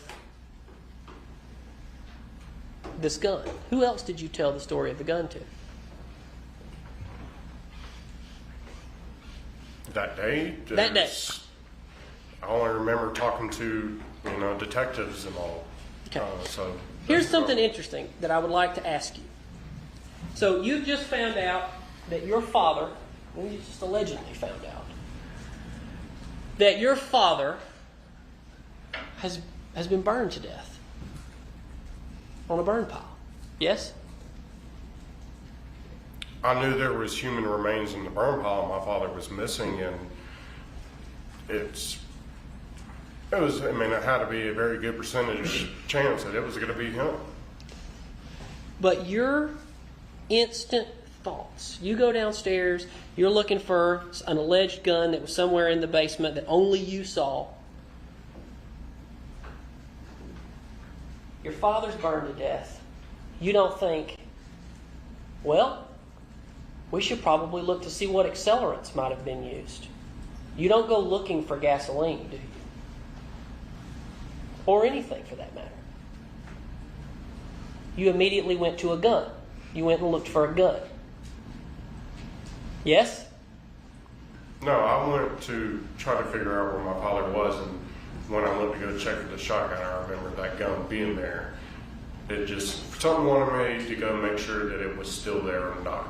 I didn't know if it was anywhere else in the house. Where I last saw it, that's where I went to go check because of her behavior and everything. It was very fishy about the whole situation. Right, and that is what you've told everyone for 6 years. But you didn't go look for a missing knife. Yes or no? No, I didn't. You didn't. You have a property that is a farm property. And on that farm property, I imagine there's some kind of poisons. Yes? Sure, there's some kind of chemical that if somebody drank it, it will cause harm. Okay. But in all of this, and you've testified that you had no idea that there was a bullet in your father until about midnight. And I mean, we've had previous witnesses come into this case and say when they found the bullet in your father's rib. But 10 hours, 12 hours before this bullet is found, you have set them off looking for things. You have been controlling where they go and what they do. Have you not? No, not controlling. I just asked them to search the house to see if they could find that gun because I knew something bad had happened. That's right, you did. And I know you knew that. But wouldn't it make more sense? And I think that's where you made a mistake again. Wouldn't you agree? Objective, argumentative. Sustained.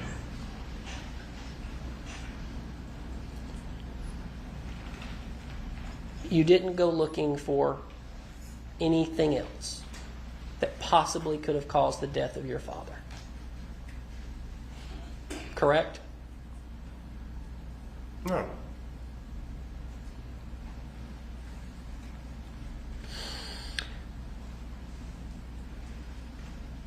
You were interviewed many times in this case. Yes? Oh, yes. How many times do you remember? I've lost count. Over couple years, there was multiple times. And you would agree some of them were very lengthy interviews, yes? Oh, yes. You would agree that Detective Hayes and Detective Kuykendall believed you. Wouldn't you agree with that? That they liked you. You liked them and they liked you. I mean, no, they were doing their job and I was trying to help them out on information. And whatever questions they asked me, I gave, my answers to and all. I mean, I was trying to help find out what happened to my father. Earlier you stated that your mother, in the year following this, she was trying to constantly make things up about you. Have you arrested or something to that effect? But isn't it true that you called 911 multiple times on your mother that year? You remember that? I have the recordings if you'd like to listen to them. I do not remember calling 911 on her. I know there's a couple times I've had to call 911. When one, the trailer came up missing, and two, when Chad started harassing me that day at the driveway. Do you remember calling 911 saying that your mother had gone through your apartment. So on my apartment, when I called 911 for that, she actually called me and told me that my apartment was ransacked. Someone broke into my apartment. So I was working for my friend Justin at the nursery at that time. So I ran up to him and was like, dude, I gotta go. Somebody broke into my house. So I went home and my apartment was ransacked. So I called 911. And there was accusations at one point that you threatened your mother over that year. Do you remember that? 2019. After we've moved on from the 5th. Do you remember that?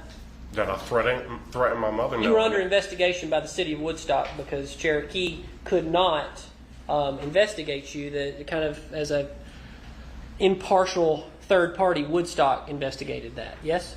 Do you remember that? Yes, I remember having to go out to Woodstock Police Department and talk with them. They said I threatened her, but that never happened. Okay.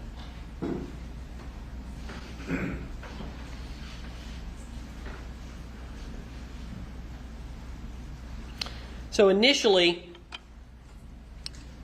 you were not. Michael, can we get it so that I can play the video? The Facebook video. Plug it in right here. These are the Facebook videos, Jeff. What did you give us? That we gave you, yes. No worries. Do you have any objection? None.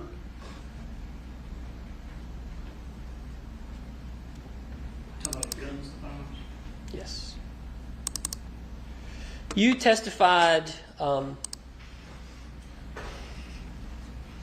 and have made multiple statements that you did not have handguns. Yes? On the property? I told what handguns were, and you've shown a picture of the one I knew of. Okay. I'm going to show you some Facebook videos. And Judge, we will have to mark these, I think, later following this as far as Scott exhibit. But I'm I'll just... stipulate whatever number they are. Okay. Jeff, and AR-15, here's some tactical shit.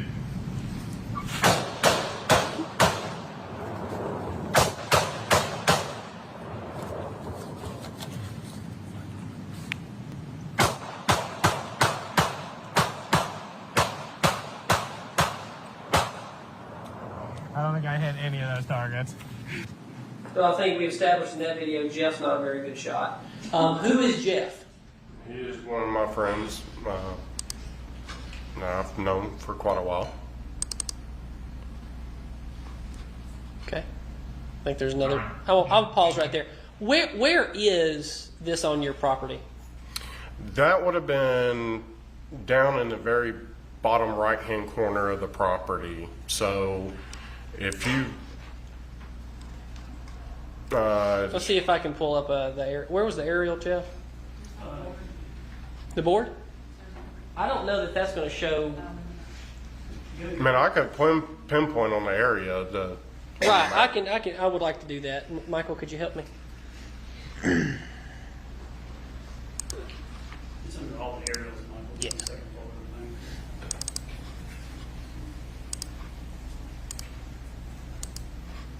How about this? So where... Okay, move the mouse, go to the dam on the pond. Okay.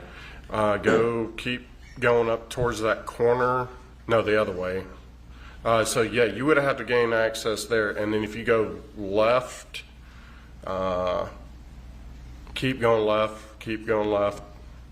Along this fence line? Yes, sir. That's the edge of the property. So eventually right. But doesn't it turn and come back up this way? Yeah, so down right in there is where the two property lines meet. So up in this corner somewhere? Yeah, so it's going downhill into a creek, and then it starts going back uphill. So you have trees and everything, no houses back there.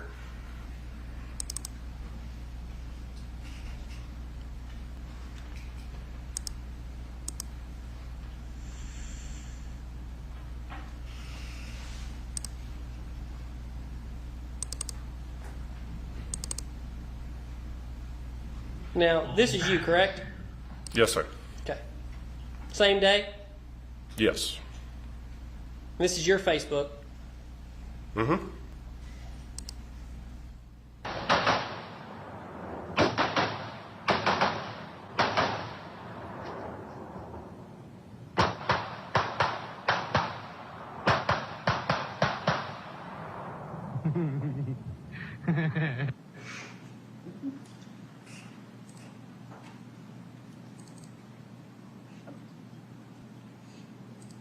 No showing you another video.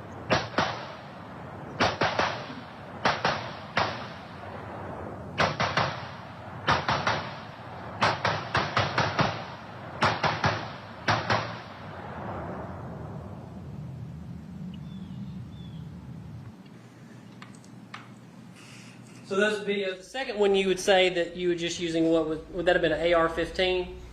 Yes. And the first video you had an AR-15 and what appeared to be a handgun. What type of gun was that? That was Jeff's gun. I really want to say that was a 9mm. I'm not 100% certain on what caliber it was, but both those guns were his. And those would be, that would be a form of shooting, tactical shooting. Yeah, I mean, the way I was doing it, yeah, that had a lot of, my training on how I would shoot. Just the terrain that we had and what I was wearing, I wouldn't call it very tactical, but yes.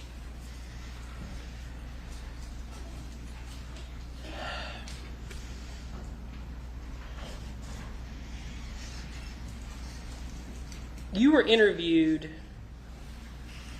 with Scott in one interview, or with Chris. I'm sorry, Scott. It's been a long day, as you know. You were interviewed with Chris together. Do you remember that at one point? There was a couple times, yes. Y'all were interviewed at the same time, and y'all were interviewed apart. You remember that? Yes. Right. And you were interviewed one time, much later, by the GBI. Do you remember that? At the district attorney's office in 2019? I believe so. There was a lot of interviews, so. And do you remember in that interview that after about 3.5 hours, you concluded, stopped the interview? You brought it to an end. You said you weren't taking this anymore. Do you remember that? I don't remember saying those exact words and all, but. That was the general idea? Yeah, I remember one day I was there all day long and I had nothing to eat and I was exhausted and, I mean, I said everything that I could think of. I mean. Did you consider yourself a suspect at that point? If I consider myself? Did you consider yourself a suspect at that point?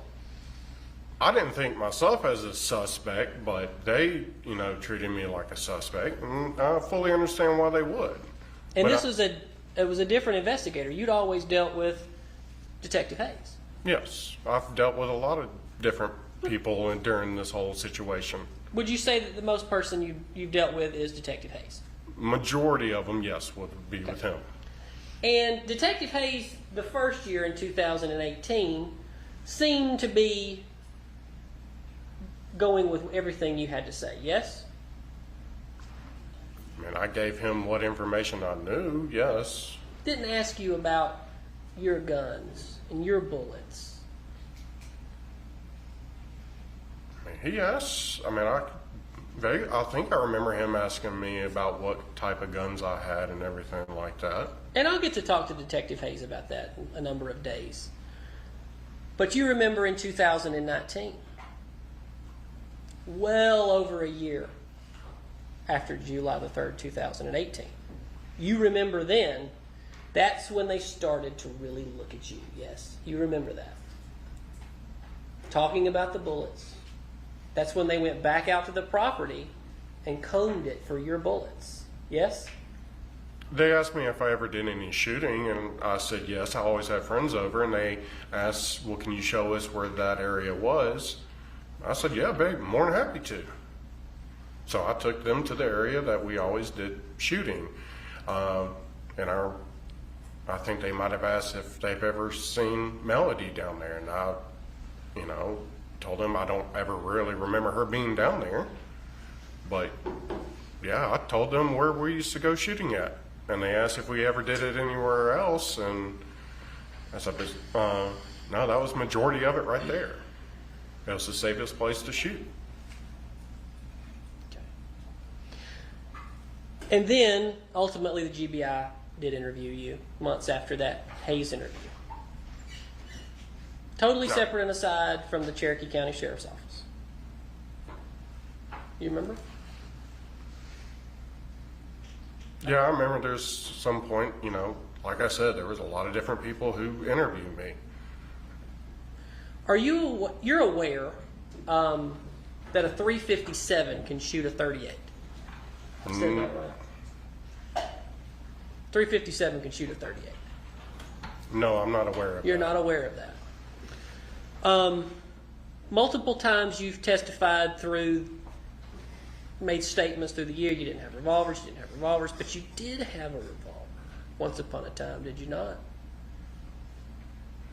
I had my grandfather's revolver at one point. It was a 357 revolver. Right. Long barrel, Yes, I took it with me down to Fort Benning because I did deer hunting and hog hunting down there, and I wanted to use it to hunt hogs with.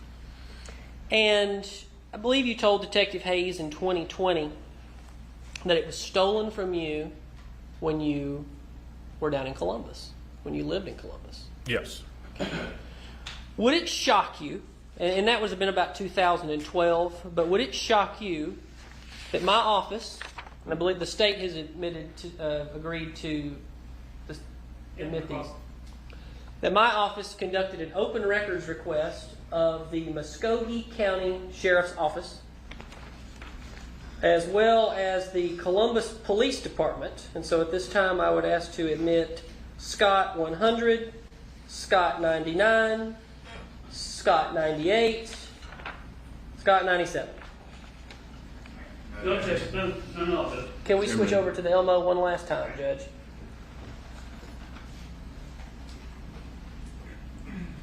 So you told Detective Hayes that you had a 357 stolen, and he was asking you all this information, and I don't believe it was followed up on, but I did it. And here's what I found. After we requested from both law enforcement institutions down there, Columbus Police, from a date range of 2008 to 2015, specifically we are looking into an incident where a 357 Magnum or other firearms belonging to Scott Walker Farris were reported stolen. We are requesting copies of any incident reports, 911 recordings, transcripts, CAD reports, any and all records is what we asked for. I signed it at some point, but we sent it off back in September, and we received an email within days that there are no records in our system for Scott Walker Farris. Gave him your date of birth at all. So we doubled up and we looked with Muskogee County. And would you believe they found no records either? And they told us to contact the Columbus Police Department. So I'm going to ask you this right now, Scott Farris. That gun was never stolen, was it? Yes, You it made was. no report, did you? No, I called so we came back from the field. I lived with two other guys. We came back from the field and our house was ransacked, and we called 911. And at the time he said, have you noticed anything missing? I was like, I don't know. We have to go through the house. And once I was able to, put my house back together, he gave us his number and all, and he said, if you find anything missing, let me know. And so I called him and told him that I had a 9mm and that 357. I don't have any VINs on them or anything, but I can't find them now. And then my roommates told them about some of their stuff that was taken as well too. So you say all that happened. But there's obviously no record of it. And you know a 357 can shoot a 38 special. And that gun was not stolen, was it, Scott? I do not know that a 357 could shoot a 38. I don't see how that's even possible. And I did file a report. I called the police when our house was ransacked, and they came out and, did their part. I have people who witnessed that were a part of it. And Scott, you know that there was no gun in that basement in your mom's house that she would ever allow to be around those children. You know that. Yes? I saw a gun down there. But in fact, you did still have a 357. Yes? That gun that was clearly not stolen, there's no record of that. You lied to Detective Hayes. You're lying now to that jury. Objection, Your Honor. This is purely argumentative. This is improper, counsel. I withdraw it. No, Judge, I object. It's purely improper. I was going to let him answer it. Well, then I'll answer the question. And what was the question again? How about I do this? You used that 357 to shoot your father, did you not? No, because I never shot my father. And that 357, I don't know where it is, but you went to Lake Lanier the day after you shot your father, did you not? You went to the lake, yes? Yes, we went to the lake after playing golf. Did you throw that 357 into Lake Lanier after you shot your father? No, because I have not seen that 357 since 2012, I think it was, when my house was broken into. And did your father, in fact, confront you that evening about being out again? Because through the text messages, we clearly have seen that you're constantly hiding from your father to go play golf, to go hang with your friends and not do your job. And he was always controlling your money, yes? No, he wasn't controlling my money. Did you shoot him at the barn, Scott? I never shot my father. Did you take that bullet and put that bullet in the floor in your mother's house? I never knew of that bullet.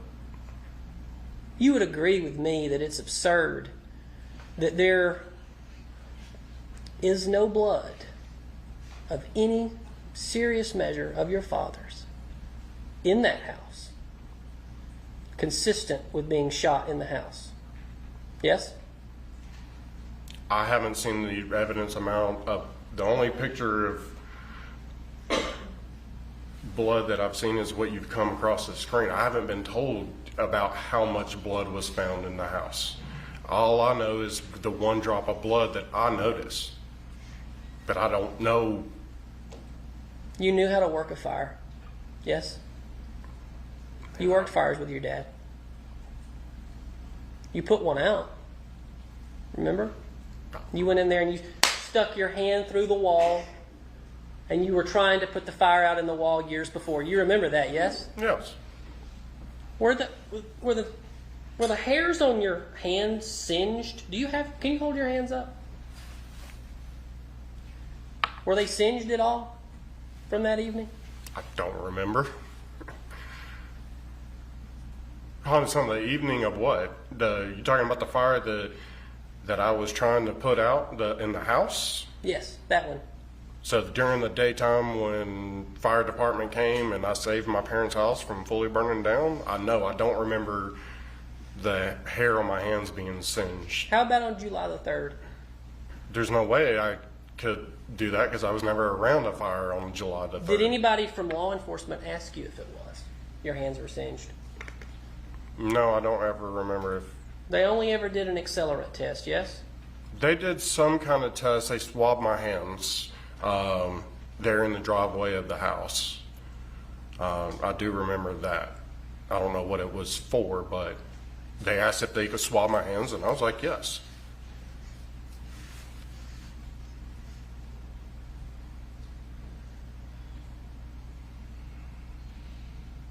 You are how tall? 6'6", I know. Could you stand for the jury, please? Sure. And how much do you weigh?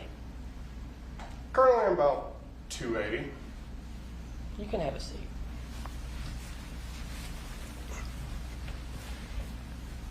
You understand that you are the only person on the property who could have physically pulled off what the district attorney's office and the state has alleged that your mother did. You're aware you're the only person. You even said so in your own interviews that she would have had to have had help. Didn't you say that? There's a possibility, a chance of that, you know, she could have needed help, but, you know, yes, it has came across me many a times because of my size and the size of my father. Yes, I was going to be looked at like that, but I had nothing to do with it.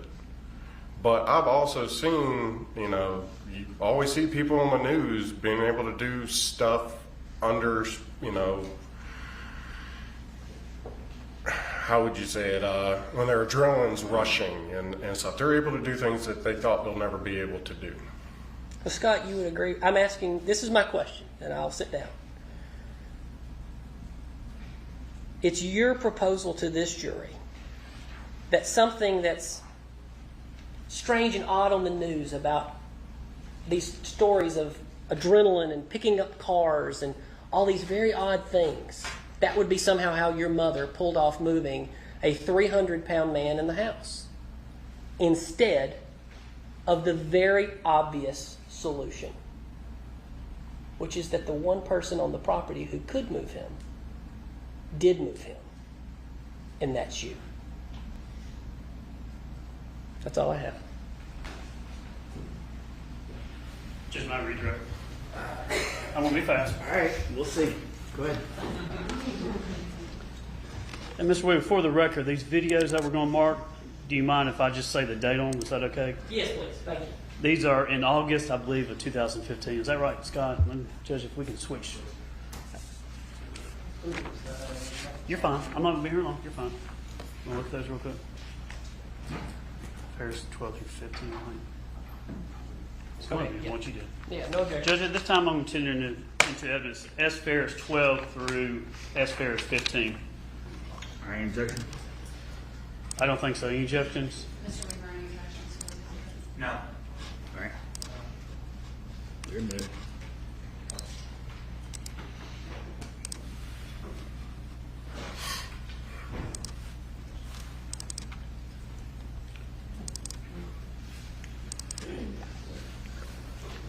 Scott, this is S. Ferris 12.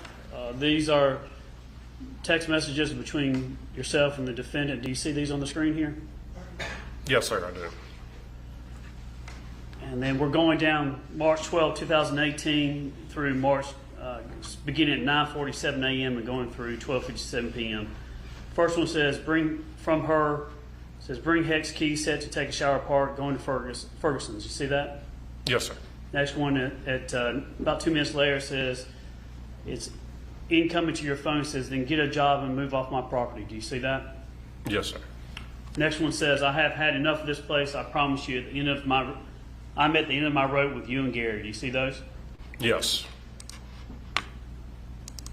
S. Ferris 13, this is between yourself and your mother on your phone, and May 13, 2018, and looks like it's incoming from your mother and says Gary ? You see that? Yes. And then on down it says hello. Then the next one says, I don't know where he is. Have not seen him all day. You see that one? Yes, sir. And then you have incoming. You might make sure he's alive. You see that one? Yes, sir. Then at the bottom on May 13, 2018, 5:49. Outgoing, it looks like you sent one. He is back and he is in his office. Is that right? Yes, sir.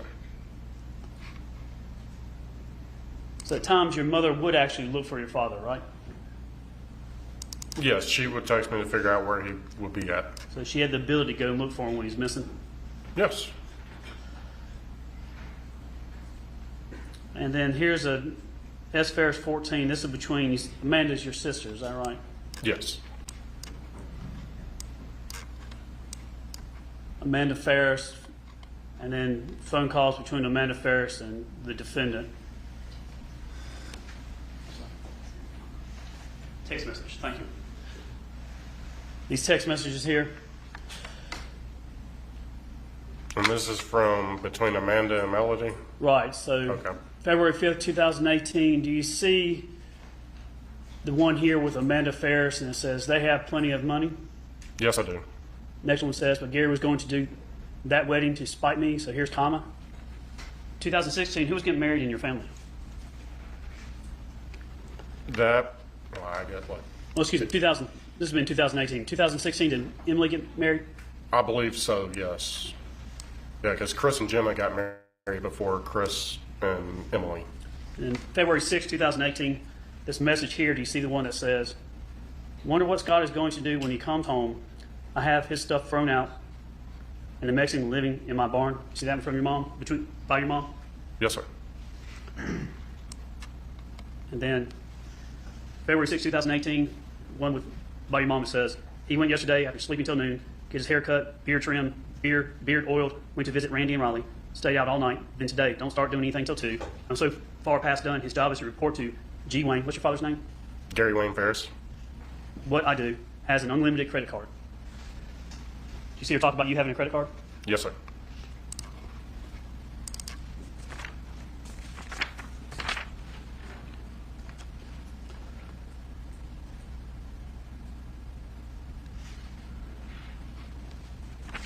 And I think the defense had this one here about my patience with you is gone. I promise you things are going to change here. I'm not continuing to live like this. Your life is not going to continue like this. You see that one? Yes, sir.